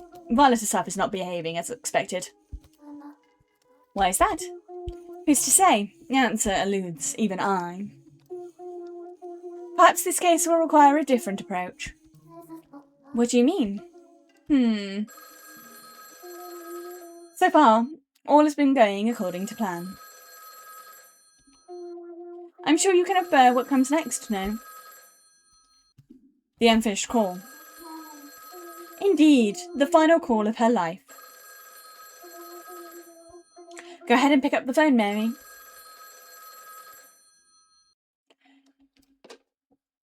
If we want a really shit vampire film, there's Lesbian Vampire Hunters. It's really shit but funny. If you want a shit vampire film that's funny, Lesbian Vampire Hunters. This is from Violet's past.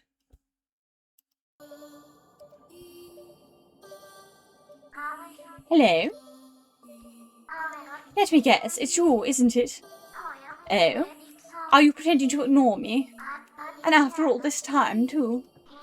I waited so long for you to call me. Violet's trying to act cheerful, but I can hear her voice trembling. It hurts to hear. Come now, don't play coy with me. Say something, let me hear your voice. The voice she wants to hear right now is...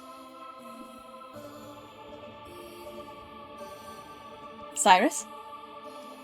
It must be Violet's husband, Cyrus. I don't think I can pretend to be Cyrus here, but maybe I can still try to speak to her. It's me, Cyrus. Have you been well? Cyrus.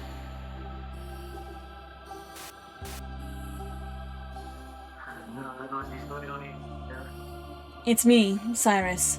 Have you been well? I should have contacted you much sooner. Please forgive me. Oh, Cyrus, this really is you. How I've longed to hear your voice. So, how are you? Same as usual, I presume. Where are you right now? What are you doing? When will we return? When will I see you again? And why did you suddenly disappear? Why did you disappear on the day of our wedding? Are we not husband and wife?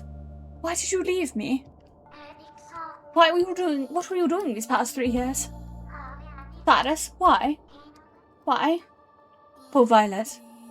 She sounds so happy to hear from him, but she's been left in the dark the whole time. I don't know enough about Cyrus to pretend to be him, but I can't just stay silent. I'll explain everything once I'm home.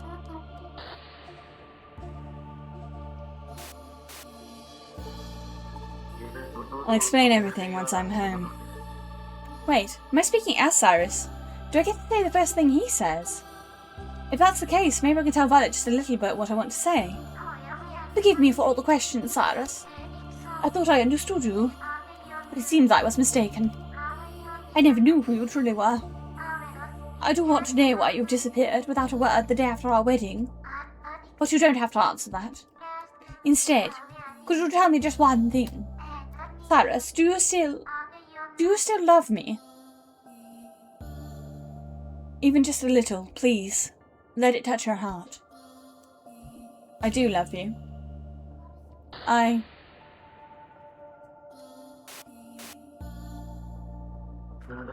Of course all I can say right now is this. Not a single day this past 3 years have you left my mind. I left so that I could keep my promise to you. I vowed to keep it no matter what. Violet, are you listening? Yes, Cyrus. In that moment, the moon fell to our world. And this is where the moon fell. So Violet's husband went somewhere far away to fulfill a promise. What could it have been? I have to work this out.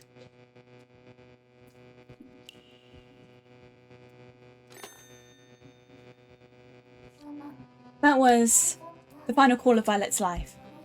So then, Cyrus really did disappear. But why? What happened between them? The unfinished call. Violet's unfinished call. It sounded like her heart had been broken. Maybe I should discuss this with Hamlet. Something about that unfinished call rubbed me the wrong way. How so? There is a suspicion I must confirm, Mary.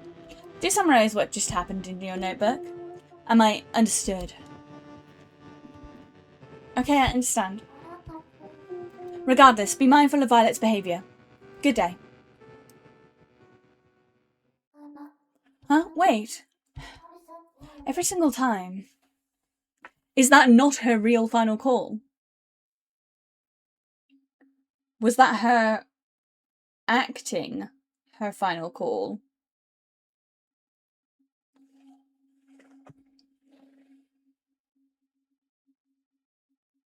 I don't think it's either. I don't think that was her final call.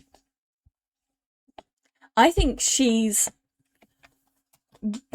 Because she's more aware of what's happening than some of the other people have been, I think she messed with it. I think she's fucking with us to a degree. I don't think that was her real final call.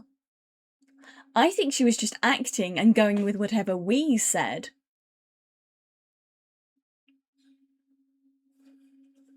Right? Because I want to bet her final call. Yeah, I think it's wishful thinking. I want to bet her actual final call will be to Max. Because I think she's the one that's hired Max to find her husband who went missing. I think that's what's going on here. She hired the detective to find her missing husband. And so why... It doesn't make sense. The scenario doesn't make sense, if you think about it. Because then she would kind of know where he is in what that phone call implied. It means she kind of knows he's alive and where he is. But the detective straight up said, nobody knows where he is, and nobody even knows if he's alive. So I think it's wishful thinking on her part. I also think that's not her final call. I think her final call, we're going to find out, is actually to Max. In the hopes of finding them.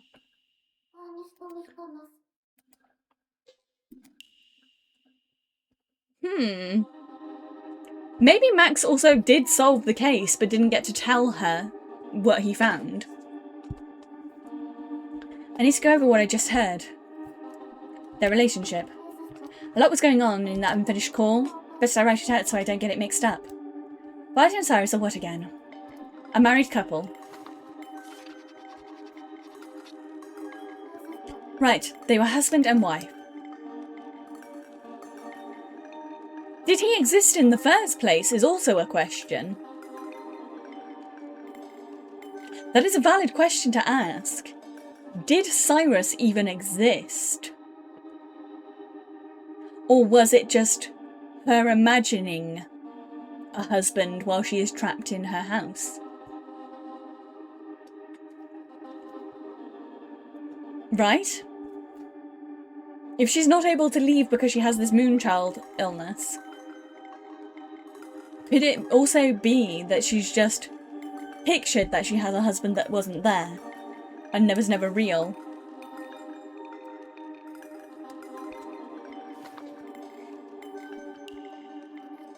Violet said Cyrus disappeared the day after their wedding.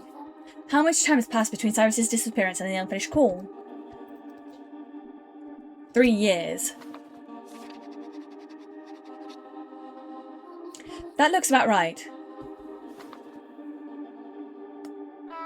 Why did you disappear the day after our wedding? What were you doing these past 3 years? Violet's voice was trembling. Cyrus disappeared the day after their wedding for 3 whole years.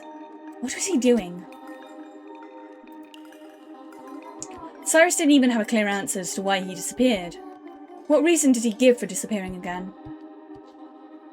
A promise. Did he disappear to fulfill a promise to his wife? Right.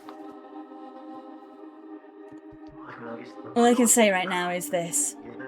I left so that I could keep my promise to you. It was to keep his promise. Did it really need to take 3 years, though? What was he doing? Violet's feelings. Violet suffered so much. She clearly wanted Cyrus to come back. She was confused, which is natural. Then it came to Cyrus's feelings. Violet didn't know.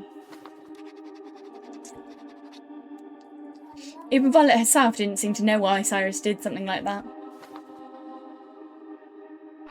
Forgive me for the question, Cyrus. I thought I understood you. It seems I was mistaken. I never knew who you truly were. Why didn't Cyrus give a straight answer?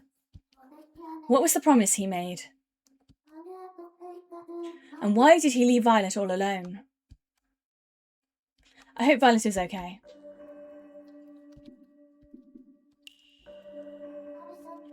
I hope it connects this time. Yeah, there's some things here that aren't adding up about her. 0659. Like, some of her stuff isn't adding up at all to me.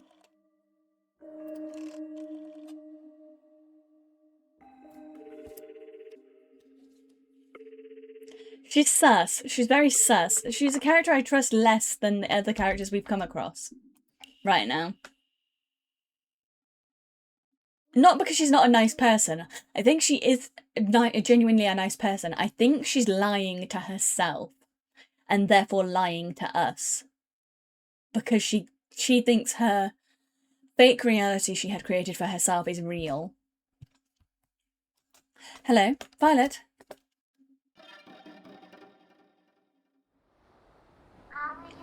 Mary?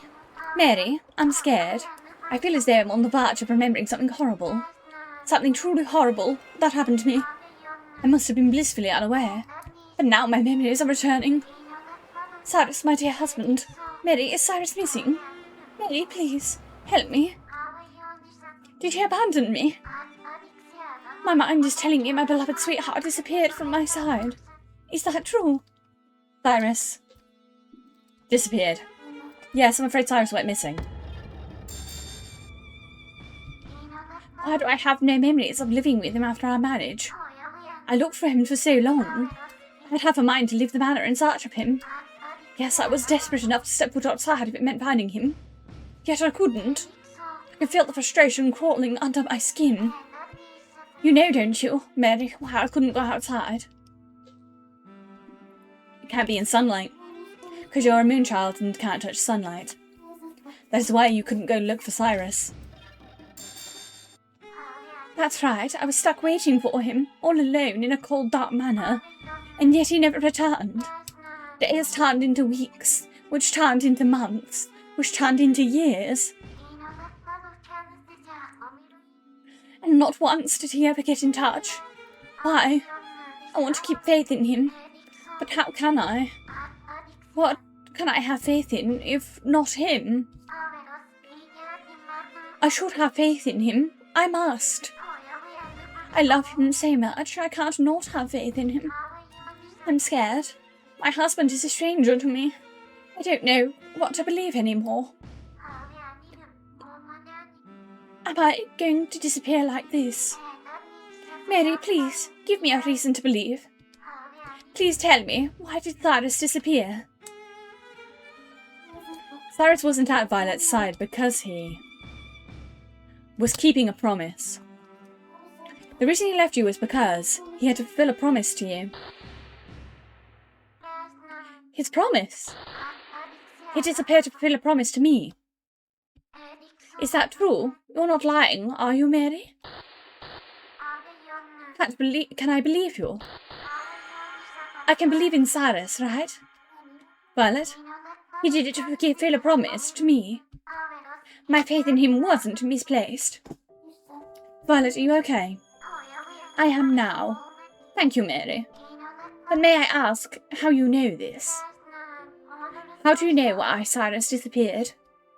I have to tell her what I heard in her unfinished call. Violet, can I ask? Do you remember the moment just before the moon fell and everything ended? No, I'm afraid not. Why do you ask? Cyrus called you at the time. You two were speaking to each other in your final moments. I don't remember that. My final memories are still unclear. Daddy, please, I need to know. What did Cyrus say?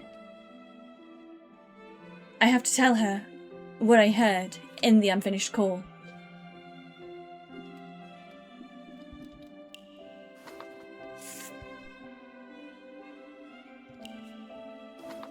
Based on what I heard in your final call, 3 years have passed since Cyrus disappeared, right? Yes, that's right. He disappeared the day after our wedding. I just couldn't figure out why. I had completely lost my way. At first, everyone thought he had simply been held up by an accident or whatnot. Yet a year passed, then 2, then we found nothing. The others began to say Cyrus had disappeared. I was the only one who kept believing that someday he would return. He never told me anything. Even though I had to believe in him, I didn't know what to do anymore. I have to tell her what I heard in the unfinished call.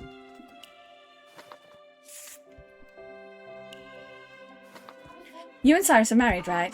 Yes, that's right. I still remember. His warm embrace the day of our wedding. Everyone celebrated on that day.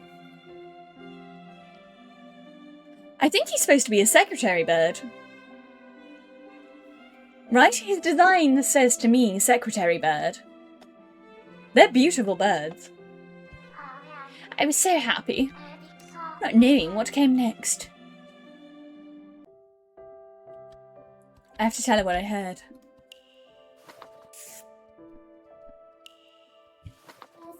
So in your final call, Cyrus said he left to fulfill a promise to you, and that's why he was gone for the 3 whole years. Do you have any idea what that promise was? A promise to me? I can't remember, but it must have been very important. What promise was he so desperate to keep that I wish I could remember? Mary, I wish you know about Cyrus. I must remember everything. What happened to him, how he felt. I want to know it all. Ever since he disappeared, I've been filled with nothing but regret. I regret knowing absolutely nothing about him. I see. So that's your burden. Yes, it must be. After all, I've always wanted to understand him. Of course. Mary, thank you for giving me hope. He disappeared to fulfill his promise to me, no? That's what he said. So then perhaps he was doing something for me for these 3 years. Yes, he was working on a secret something for me. That is what I choose to believe. He had a good reason for disappearing. I assume so. But you have a lot of faith in Cyrus. Yes, I do. Can I ask why? Because I love him. Love? Oh, but that's not all. I very nearly gave up on him, but my faith was rekindled. Because of you, Mary. You brought back my memories of my beloved Cyrus. And you gave me reason to believe in him once more. Thank you so much, Mary.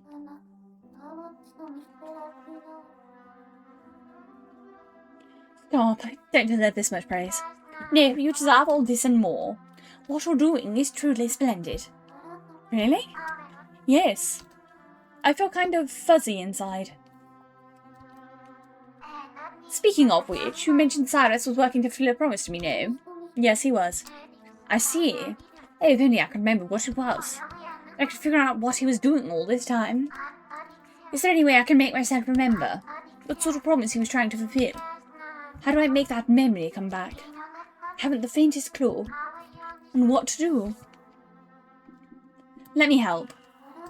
Let me help you. Mary, thank you. I really appreciate it, but how? Don't worry about it. If that's what you consider your burden, then I should be able to do something about it. How do you know? Because I want to do it for you. Don't worry, I'm sure I can find the truth. I'll find something about Cyrus, and maybe about your past, too. I'll try asking around first, see if anyone else knew him. Is there anything that stands out about Cyrus? Anything that might jog people's memories? Something that stands out? The colour of his eyes, most definitely. What colour were they? A beautiful red, like glittering rubies. Red? A very uncommon colour, I know. I heard they were different in his childhood. His eyes suddenly changed colour one day. Your eyes can change colour? I didn't know that was possible. Yes, it's actually quite a common occurrence in our country. But red is a first. Especially such a clear, vivid red. So like this? Thanks, that helps a lot. I'll start asking around. Could you wait a moment? Of course. Thank you so much, Mary.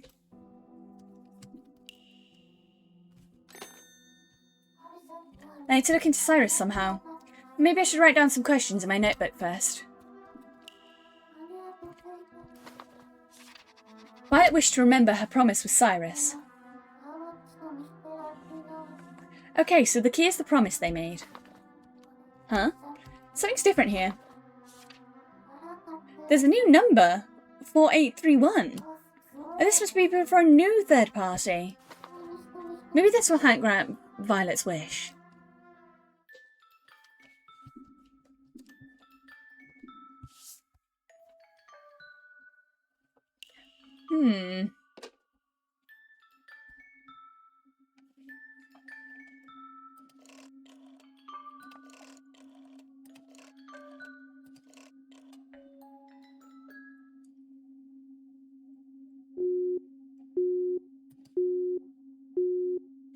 It won't go through.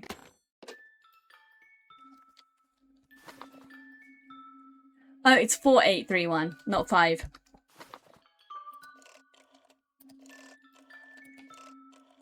Back to the kind of vaguely piratey voice I was doing for the walrus.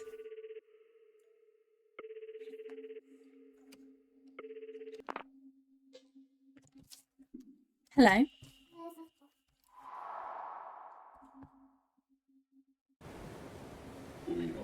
I'm telling you, this rate she's gonna go down.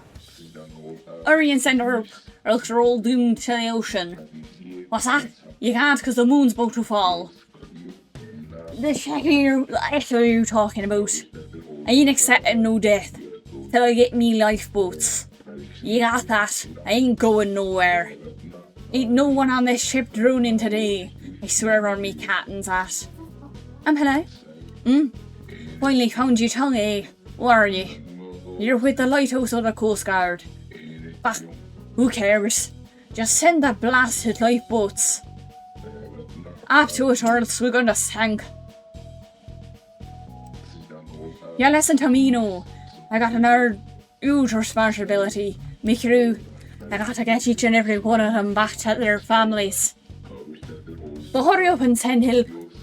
George, Michael, Phil, Paul, and all of the rest of them, he boys. I ain't abandoning a single one of them. What do I say to him? I am the world's last confidant.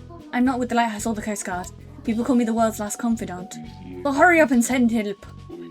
George, Michael, Phil and Paul, and all the rest of me boys. I ain't abandoning a single one of them. You're about to die. In 21 nanoseconds, you, the crew, and everyone is going to die. So maybe I can help. You accept death? So hurry up and send help! He doesn't seem the type to listen. I need something that will get his attention. Do you know Cyrus? Does the name Cyrus ring a bell? Cyrus! I know Cyrus. We sailed the high seas together. No wait, I had no crewmate like that. But what in the blazes? Me memory's been shipwrecked. Maybe I should try topics related to Cyrus.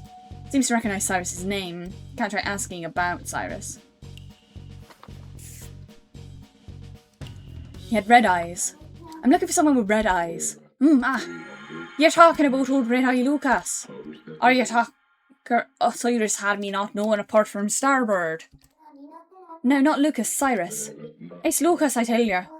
No, Cyrus. No, it's Lucas. That's that. No? What do you mean no? I'm trying to ask about Cyrus. And I'm trying to tell you, that's Lucas's old name. What? Cyrus is Lucas's old name? Yeah, I got that right. He was me crewmate. Wait a sec, you're one of Lucas's pals. What happened to him anyway? Spit it out. What happened to Lucas?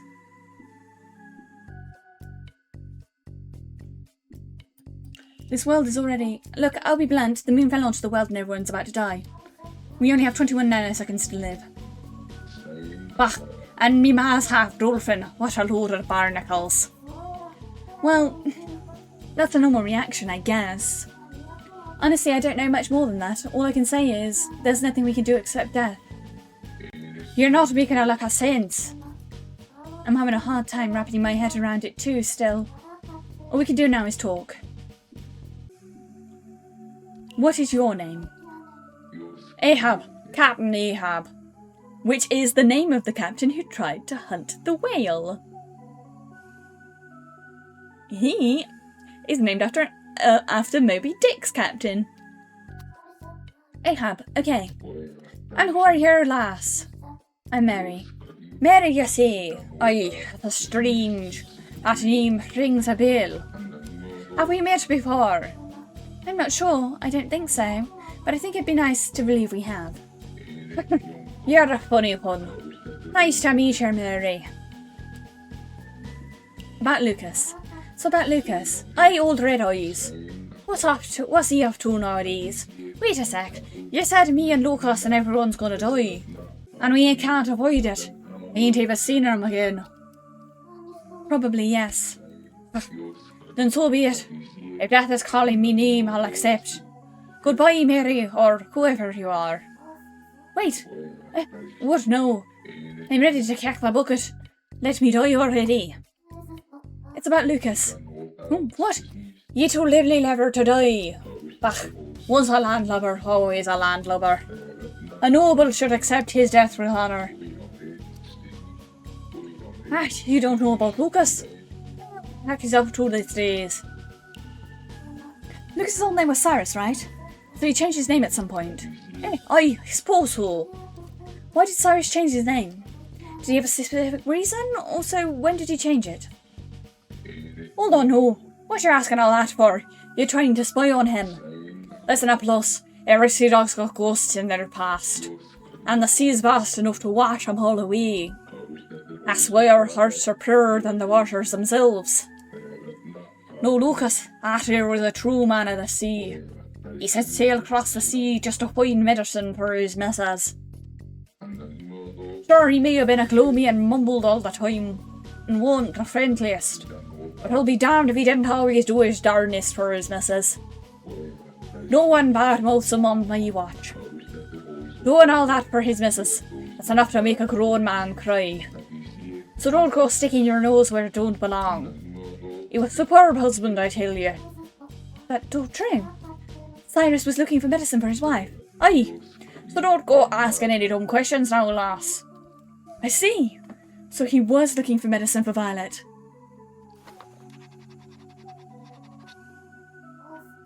So maybe she isn't lying.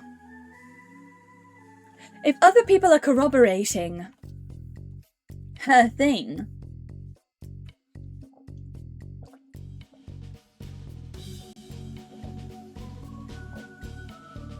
like if other people are corroborating her story,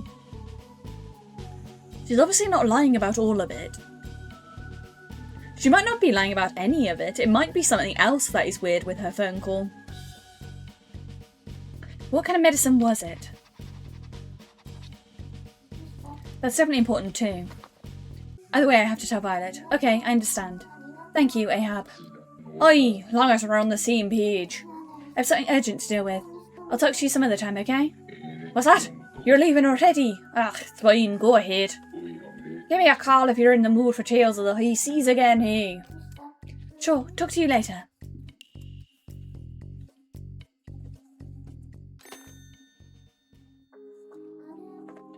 Phew. The reason Cyrus left was to look for medicine for Violet. I'm sure she'll be happy to hear it. I'll have to call her right away. Oh, is that Violet? No, it's going to be the detective.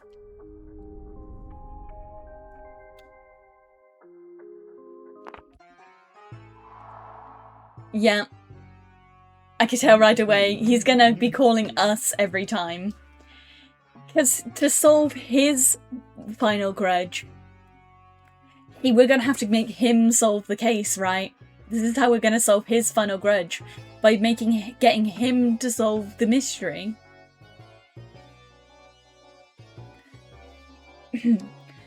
Greetings, Detective... No, what did I do for him? Greetings, Detective Max here. Victim or witness, don't... victim or witness, don't... No, I've got pirates still stuck in my throat. I need to do... London, there we go. We're back at London. Yeah, back at London. That took a second. I just need to get pirate out my throat. Victim or witness, don't I called Detective Max Agency today. I had such a catchy marketing slogan, yet strangely nobody called. I thought with myself, why don't I call first instead? Come, let us speak, Miss Mary. I want to talk to Violet. I'm happy to call Violet. There's something I have to tell her. Miss Mary? Please do not say such things. No one ever calls me. Positively beside myself with boredom. Please talk to me. Take pity on this poor lonely detective. Fine. What would you like to talk about? About,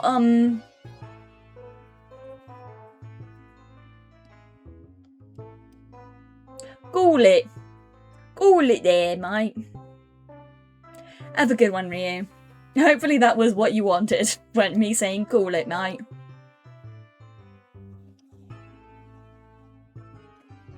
Oh no, you're telling me to stay cool out there. You're telling me to stay cool out there. Yes, I will. Thank you, Rio. No, because sometimes people do ask me to say things in the voices I am doing. That's like, sometimes people do tell me to say things in the voices I am doing. How about whatever you wish to talk about, Miss Mary? Come on, let us speak, Miss Mary. About the truth. Honestly, I've been wondering what truth even means lately. Oh, pondering the mystery of truth. That's an excellent question. Truth that is what is not a lie. Then what's a lie? That which is not truth. Then what's truth? I told you, that which is not a lie. Then what about things that aren't truth or lies? Not truth or lies? If lies are what are not truth and truth is not what a lie, I mean, neither would truth nor lie, that would be. Let's change the subject.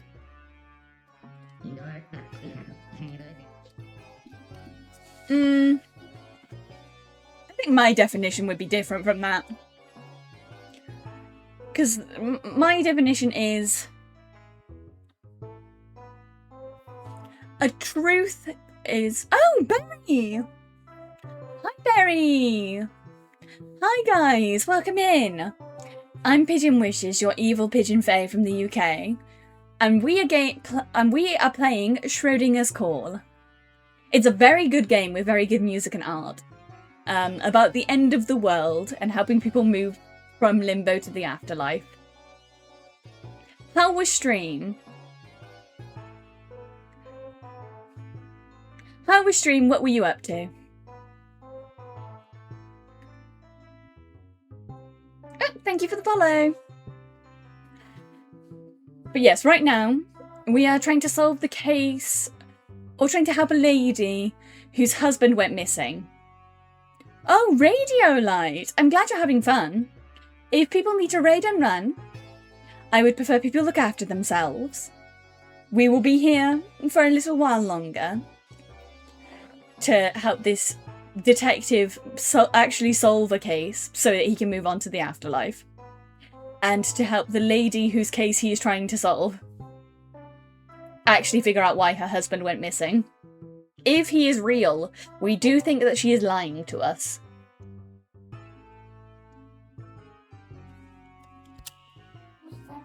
A bit strange question, but what do you think it means to save someone? Ah, thank you, Berry. People should follow Berry. Berry's like a really cool person. I like Berry's design. They're a little clown. Like a little clown creature, it is very cool. They're very fun to draw. I drew some of Berry's emotes. They are pretty fun to draw. The 5. This is quite a riddle, you ask. But I'm not one to shy away from a challenge, Miss Mary. Just answer the question, please. I am trying to answer. After all, I do saving others part and parcel of this profession. It is? Absolutely. We detectives are always at the mercy of certain dilemma. And what's that? Even if we find a culprit, the victim will not return to life. In other words, no matter how hard we try, we cannot save a single person. Thoughts, Miss Mary? Me, if there is meaning in trying to solve a case, then the victim cannot be saved. Is there meaning in solving a case when the victim cannot be saved? Yes. I think so. I mean, if the detective doesn't solve the case, the couple gets away and the victim dies in vain. Oh, I see. It's better not letting them get away. Yeah, that is indeed the case. I'm sure the victim would want their killer brought to justice. Yes, I imagine they'll be unable to pass on. However, Miss Mary, I had a bit of an epiphany one day. An epiphany? Yeah. Those who called me to request an investigation had all something in common. You guess what it is. What do I have in common with everyone who called Max to investigate?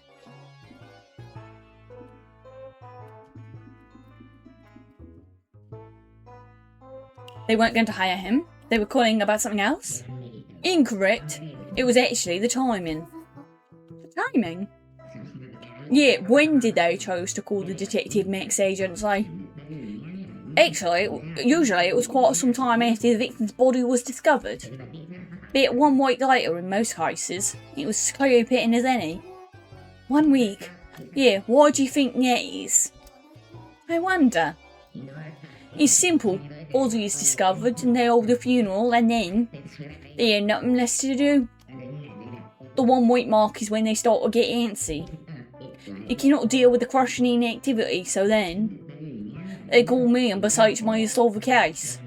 With the funeral over and the statements given, the bereaved family is left idle. However, it is only physically, not emotionally. Saw how much of a mess they were inside, and I thought to myself, maybe it's not the victims I need to save, but my clients, the families. Not the victims, but their families. Exactly. Once I realised that, I started solving considerably fewer cases. Huh? You solved less? Yeah. I admit I was not the most gifted with detective skills to begin with, but even at my best, I was solving 3 out of every 10 cases, the most I could expect. Once I began prioritising solving my clients, my focus shifted away from that entirely. After all, once a culprit is caught, what's the end of it, no? A client would have nothing to do again and lose all purpose in life. This way, I have hope to latch onto, them to keep their minds occupied. At times, not solving a case might be better for the client. Often, I will meander my way through cases, taking as long as possible as I could to solve them. And as such, they labelled me a no-name detective. So, how do you find this deep dive into Detective Max's philosophy? It was interesting. I'm not sure how much it will help. It will be though. Miss Mary, I'm sure you all people can do the takeaway. Right, so, just solving the case isn't enough to save people. Yeah, exactly. That's what I probably said. Not very convincing. But I'm glad we talked anyway. Thank you. No problem, all Miss Mary. About the disappearance. So Max, you remember Violet's husband, right? Why did he disappear the day after their wedding without telling her? Any ideas? Nothing specific, likes to mind. But in actuality, my own wife also disappeared. Huh? Your wife? Yeah, as a matter of fact, speaking about it, might be the key to solving Cyrus's case. Okay, I'm not sure how she'd be related, but I guess it's worth a shot. Stupendous! Time has come, Miss Mary. Let us open the seal. Seal? Yeah, think it in my sacred seal within my skull. Sorry, what? Can you not say the object lodged in my head? No, Max, this is a phone call. Oh, right, apologise. I'm forgetting the elementary. There is a certain object lodged in my skull. Let me just yoink.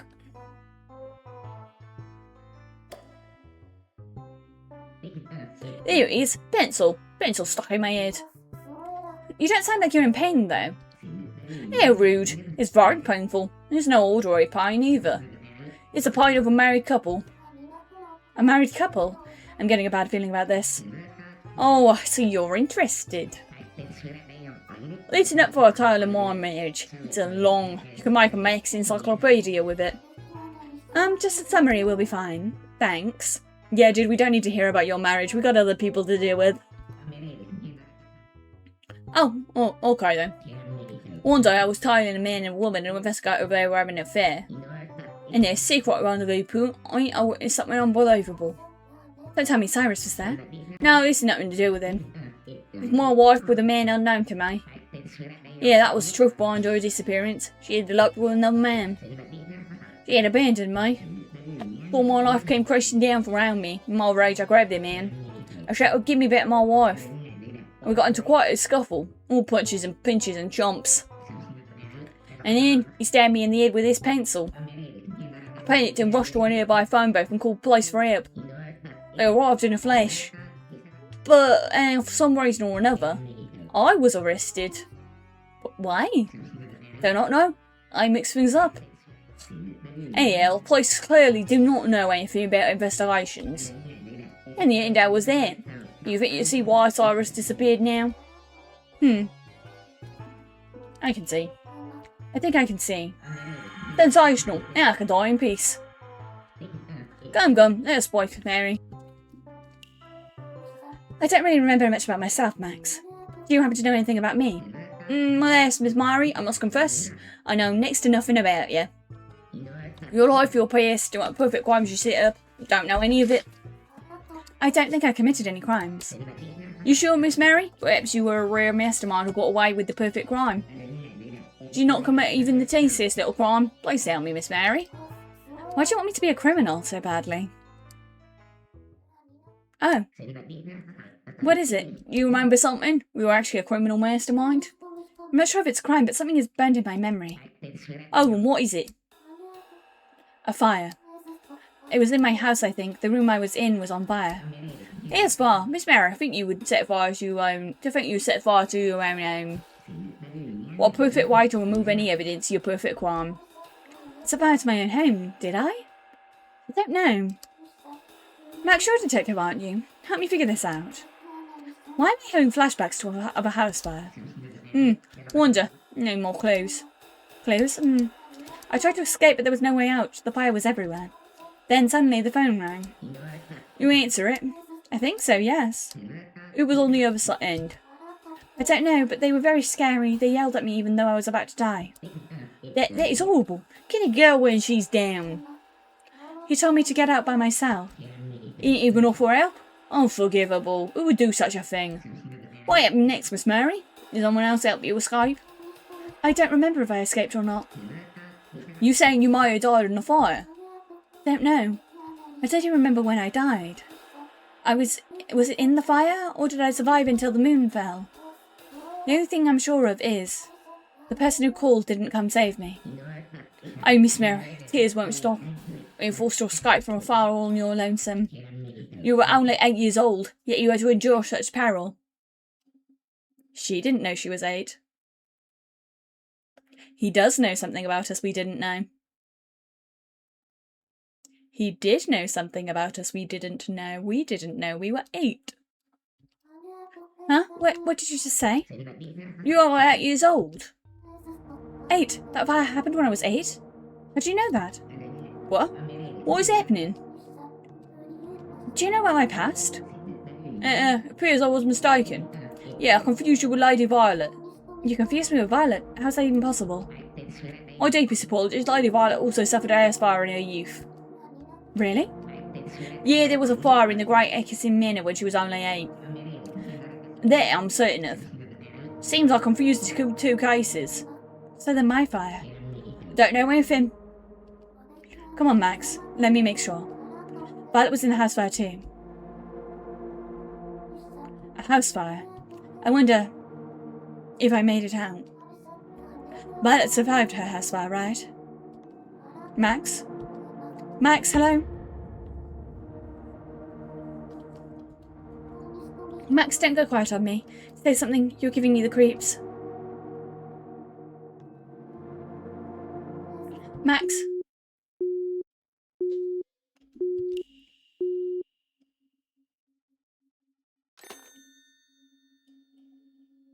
My heart feels heavy. My heart. It burns. No, it's not just my heart.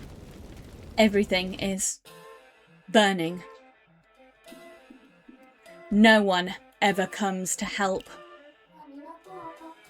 I was stuck all there, all alone, helpless. I'm in that burning room from who knows when. This is one of my memories. Find a place to escape. Somebody help, open the door. It's on fire, the house is on fire. Anybody. Help me, I'm going to die. Somebody. The door opened.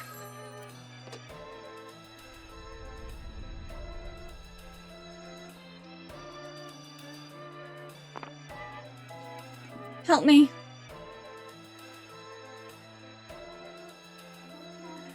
Help me. Mary, it's me, Papa. I'm here to save you. Stay calm and listen to me. This is the only way you're getting out of this, got it? I answered the phone, Mary. You're alright now. I'm sorry it took so long. Papa? Will I make it? Papa, will I get out alive? Of course you will. But what should I do? Calm down, Mary. Now listen to my instructions very carefully. Okay. There's a bottle of water somewhere in the room. A bottle of water? Where? I don't see it. Calm down, Mary. It should be there somewhere. A bottle filled with water. Find that first. Okay, I'll try. And then? What should I... Once you find it, then what? Pour every last drop over yourself. Okay. Can't Papa come save me? Papa, please, can't you come here and save me? I can't, Mary. I'm very far away right now. Oh. But don't worry, you can get out by yourself. Believe in yourself. Got that? Believe. Believe in myself? Yes, believe in yourself. Just keep doing that, no matter what. Okay. I'll try to get out. You can do it, Mary. You can get out by yourself. Find a bottle of water in the room, then pour it all over yourself. Okay, I'll try.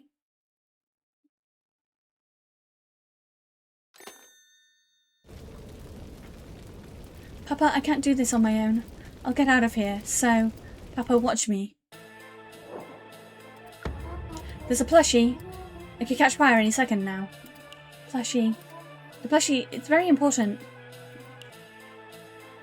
The fire's too hot, but I have to bring my plushie with me. I can't reach my plushie. It's so hot. It'll catch fire at any moment. The flames are reaching up to the ceiling. It might collapse at any moment.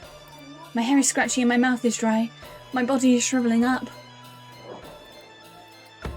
There's a fire everywhere. I can't get through to the door. Oh, and under the window there's a bottle. Please let there be water. The water inside. Water! It's empty. There's no water. There isn't a single drop in there. I can't feel anything anymore, not even the heat. Papa, I don't think I'll make it. I wish I could talk to you one more time.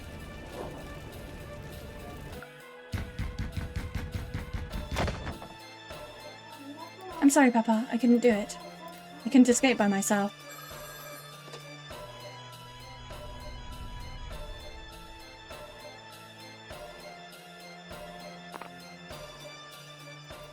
Mary? Papa, I can't do it. I can't escape. I told you, pour the water over yourself. Yes. Get out now if you don't want to end up dead. I can't leave her here. The fire's in the way. I can't reach. Think for once, you idiot. Mary, don't die over a damn plushie. Listen up, Mary. You cause me enough problems as it is. If you want to die, be my guest. Wait, Papa, what you just said? That I die if I don't leave my plushie behind. That means you actually do care about me, doesn't it? Finally. I've waited so long. Papa really cared about me.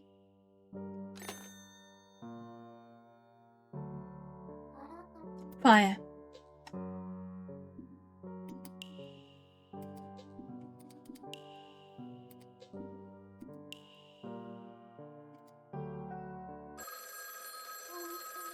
Fire.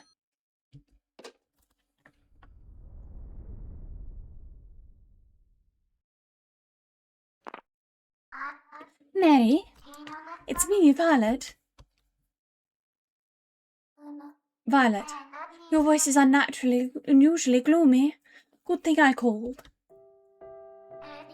I get the scent you're in poor spirits. Cheer up, won't you? Your trusty ally has given you a call. Don't speak as if it's the end of the world. Wait, hasn't the world ended already? Right, never mind. I remember, Mary. Just remember, Mary. Life is full of joys and sorrows for everyone. So you must keep on living, okay? Oh, but wait. Aren't we all about to die? Regardless, never mind the details. Just speak to me, Mary. Anything is fine. I see. Should I tell her about these scary memories? Talk about it. This memory, this horrible memory, that even I can't make sense of. It was so scary it left me speechless. What should I talk to her about? The burning room. I don't think that's right. Maybe I can bring up a less scary topic. Plushie. About the plushie. I had one in my room. Back when I was little, I had a plushie who lived in my room. That plushie, she meant the world to me. The hell are you standing around for? Get out now. But my plushie. Who cares about a damn plushie? I can't leave her here. The fire's in the way. I can't reach. Mary, your plushie, the one you treasured. It reminds me of something. Do you like plushies, Violet? I'm quite partial to them, yes. Speaking of, perhaps you've heard of Philip Schrödinger, the renowned plushie toy designer. Philip who? I don't. Oh well, he was quite famous in our circles. His creations are very well received also. They were the subject of fierce debate. Can you guess what that was? Debate? I'm not sure. You see, his plushies actually... Actually what? They looked both like a cat and a bear. A cat and a bear? At the same time? Yes, and that's what many arguments. That is a cat. No, clearly it's a bear. What did Philip say they were? Neither. When it came to his creations, he refused to clarify. He had a saying, cat or bear, it's in the eye of the beholder. How poetic is that? But would you really mistake the two? That's the thing, Mary. There's a reason people disagreed so much. What was it? The size. His plushies were large, put it lightly, about the size of yes. A table fit for a room. Some claimed only a bear would be this big, while others considered that a cat is a cat no matter its size. That does sound confusing. Doesn't it? What were we discussing? How did your conversation shift to plush toys? I can't remember either. Oh well, no matter. It was interesting, was it not? Yes. Yes, this is the point I was trying to make.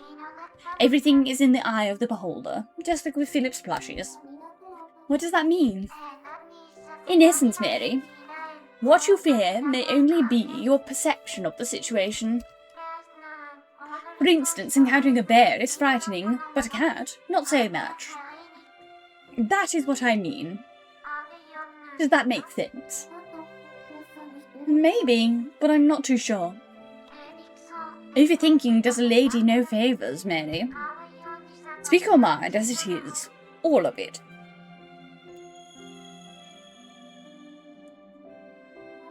Okay, I will.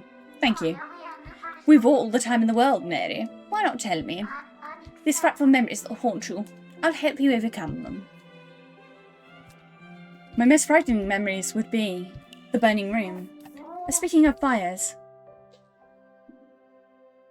I was caught in one before. Violet, do you mind listening? My memory is fuzzy, but I remember. My house caught fire when I was small, and I was stuck inside it. Oh my, you were also in a house fire. I was as well. You were in one too, Violet. Violet, I heard you were caught in a house fire once too.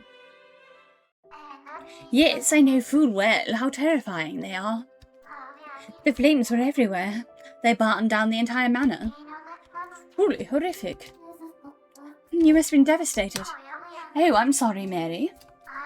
You needn't worry on my behalf. I'm fine now. It was a long, long time ago. Okay. So, Violet, do you remember your own house fire? Of course, to this day and forevermore. I will never forget what I saw.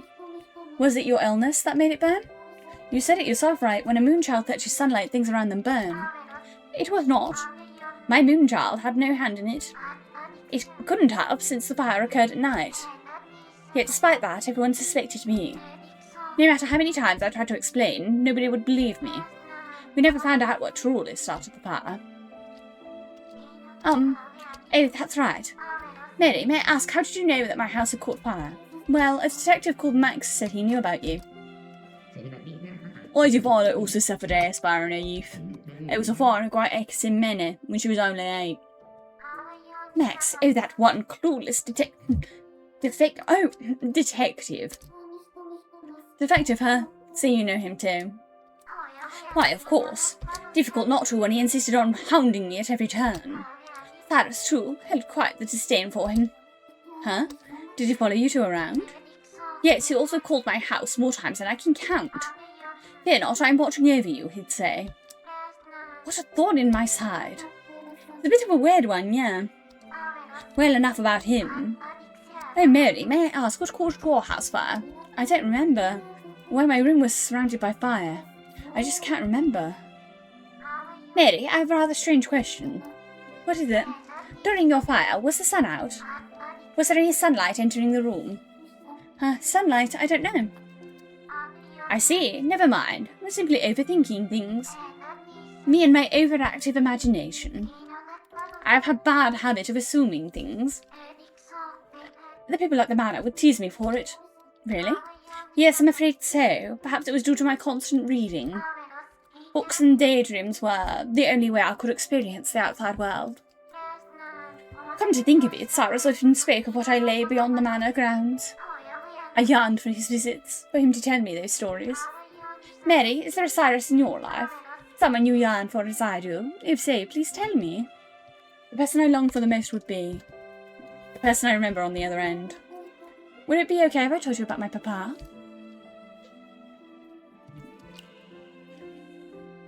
There's something weird with me. What, weird? There was a man in my memories I called Papa, that much I remember. But I'm not sure if he actually was. Are you saying the man you called Papa may not have been your actual father? I mean, he was really scary. Aren't dads supposed to be kind to their children? That's why I'm not sure if that man was my Papa or not. Mary, there are all sorts of fathers out there. Not all of them kind, unfortunately. Oh, hi, raiders! Welcome in. Hi, Hydra. How is stream? If you guys need to raid and run, feel free. I am Pigeon Wishes, your evil pigeon fae from the UK, and we are playing Schrödingers Call, a game about helping people pass on to the after the apocalypse. The moon has fallen, and we are in the 21 nanoseconds before the moon fully impacts the Earth, helping everyone pass on to the afterlife. It's a very, very good game with very good music and art, but also very sad. But yes, I hope everyone has had a good stream. You mean your papa was... Violet, what was your papa like? My father? He believed in lineage above all else. Would do anything to protect the family name. What do you mean? I remember what I said about the house fire. One when you were 8. Yes, everyone immediately suspected me. That the moon child had set it ablaze. But you said the fire happened at night. Yes, it was night at the time.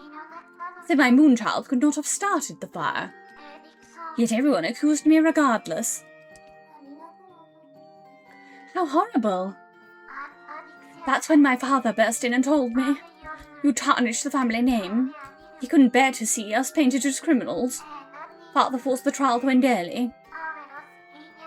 One of our servants was made out to be the culprit, and I was forced to testify.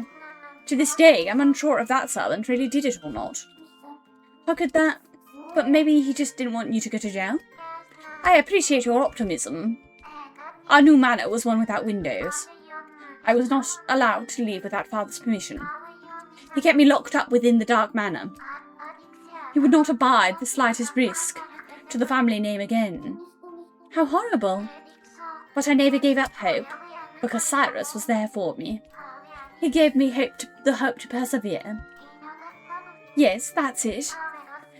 The promise he had given me, gave me hope. A promise? Cyrus scoured the land to find a special medicine just for me. Oh, really? Yes, I remember now, thanks to you. He made a promise to me. What was it? Violet, I'll find a cure for your illness. With it you can leave the manor as you please. You will no longer need to shy away from the sun. Then we shall go see the world. I'll show you everything you've ever wanted to see. I will guide you across the magnificent world that awaits outside these walls. The sparkling sea at midday, rays of sunshine in the morning fog. Vast plains of grass, swaying like waves, basking in the sun's light as far as the eye can see. Gain a light with everything's orange hue. No, grain a light with the evening's orange hue. What the fuck? How did I read that the first time? Books and dreams cannot compare to the real thing. And I want to help you see that with your own eyes. I see. That promise gave me hope, a reason to live. Cyrus made that promise so that he would find the medicine. Because of that, I could still be happy living in darkness, knowing one day I would be healthy enough to see the world, regardless of Father's wants. I wanted to forget my lineage, forget everything, and see the world with Cyrus. That was what kept me going every day. Thank you for helping me remember, Mary. Speaking of fires, Mary, in your case, were you able to escape safely? Did I escape the fire unscathed? Bottle. I think I got away, but I don't remember how. Back then I finally found the bottle in the room, but it didn't have any water. What were you trying to do with the water? What was I trying to do? Calm down, Mary. It should be somewhere with a bottle filled with water. Find that first. Once you find it, pour every last drop over yourself. I looked everywhere for that bottle, but I didn't find anything. Mary, are you sure the memory is true? True. Is it not? Well, you're truly searching for a bottle filled with water. Probably. I think I was going to pour it over myself so I wouldn't get burned. I see. In that case, Mary. What did that bottle look like? Was there a lapis rose on the label by any chance? A lapis rose? I don't remember. Why are you so focused on the bottle, anyway? Because she has figured out what I figured out a minute ago. Because she figured out what I thought was possibly the thing. The dad set the fire in the room. The bottle was supposed to be filled with kerosene. He was trying to get her to set herself on fire.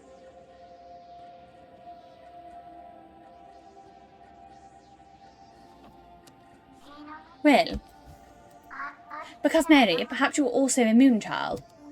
Huh? What makes you say that? Isn't it really rare? Ah, I'm sorry, the thought crossed my mind is all. There's no way that it could be the case. Again, I'm sorry, I should know better than to make strange assumptions. In truth, Mary, when you spoke of the fire, you mentioned searching for a bottle of water, no?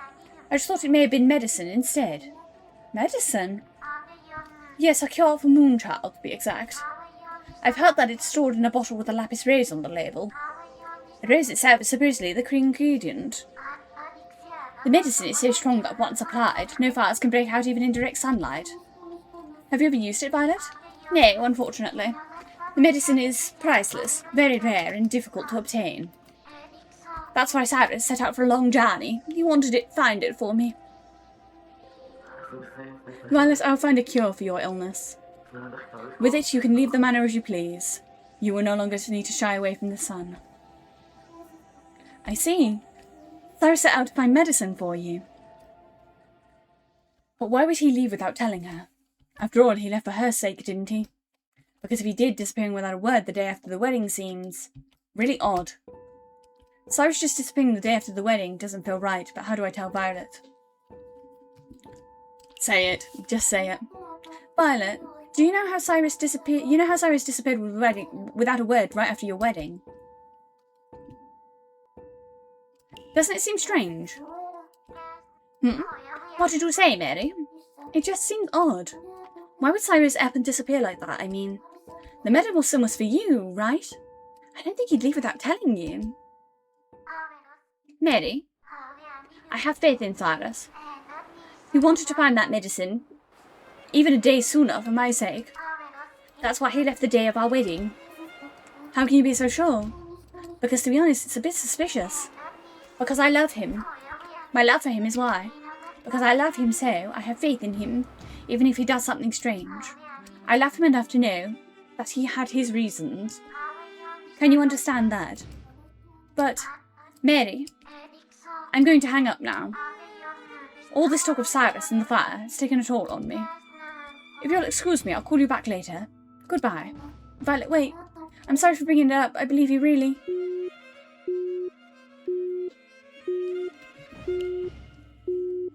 I don't believe her.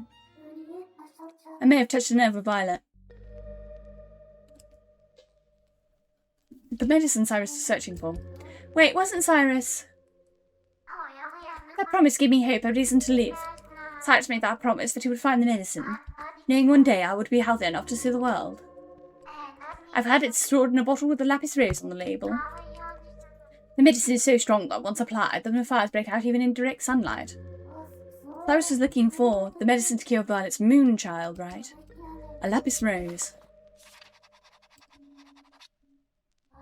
And the name paints such a pretty picture. I still don't understand why Cyrus left Violet without saying a word. Maybe I will if I look into what Cyrus was up to after he disappeared. Violet has faith in Cyrus. How can you be so sure? Because to be honest, it's a bit suspicious. Because I love him. My love for him is why. Because I love him so, something unusual won't shake my faith. She has faith because she loves him. I definitely crossed the line back there. Come to think of it, Violet said something similar in the first time we spoke. Hold on to your faith and never let go. You can do it, Mary. I know you can. You are searching for true love. With love comes faith. With faith, anything is possible. Please don't give up on love or faith. Love and faith. My true love. I don't understand, Violet. I just don't think I can yet. I should look into Cyrus. Maybe Violet will forgive me if I tell her about him.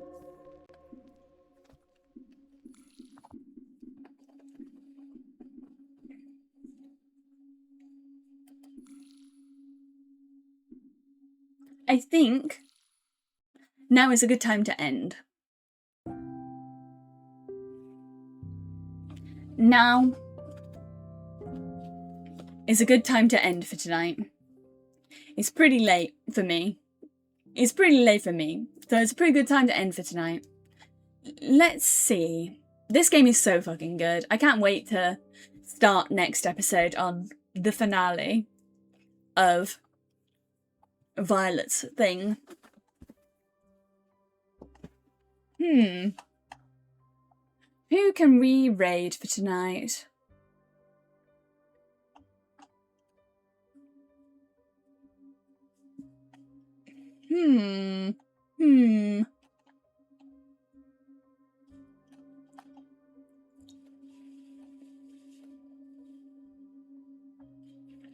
Let's raid Reva. Oh, she just ended right as I went to go raid. Damn.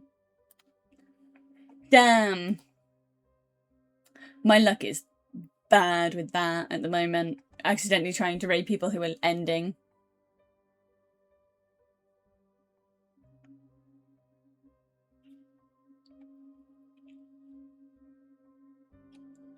Hoopst is still streaming. There's not a lot of people at the moment.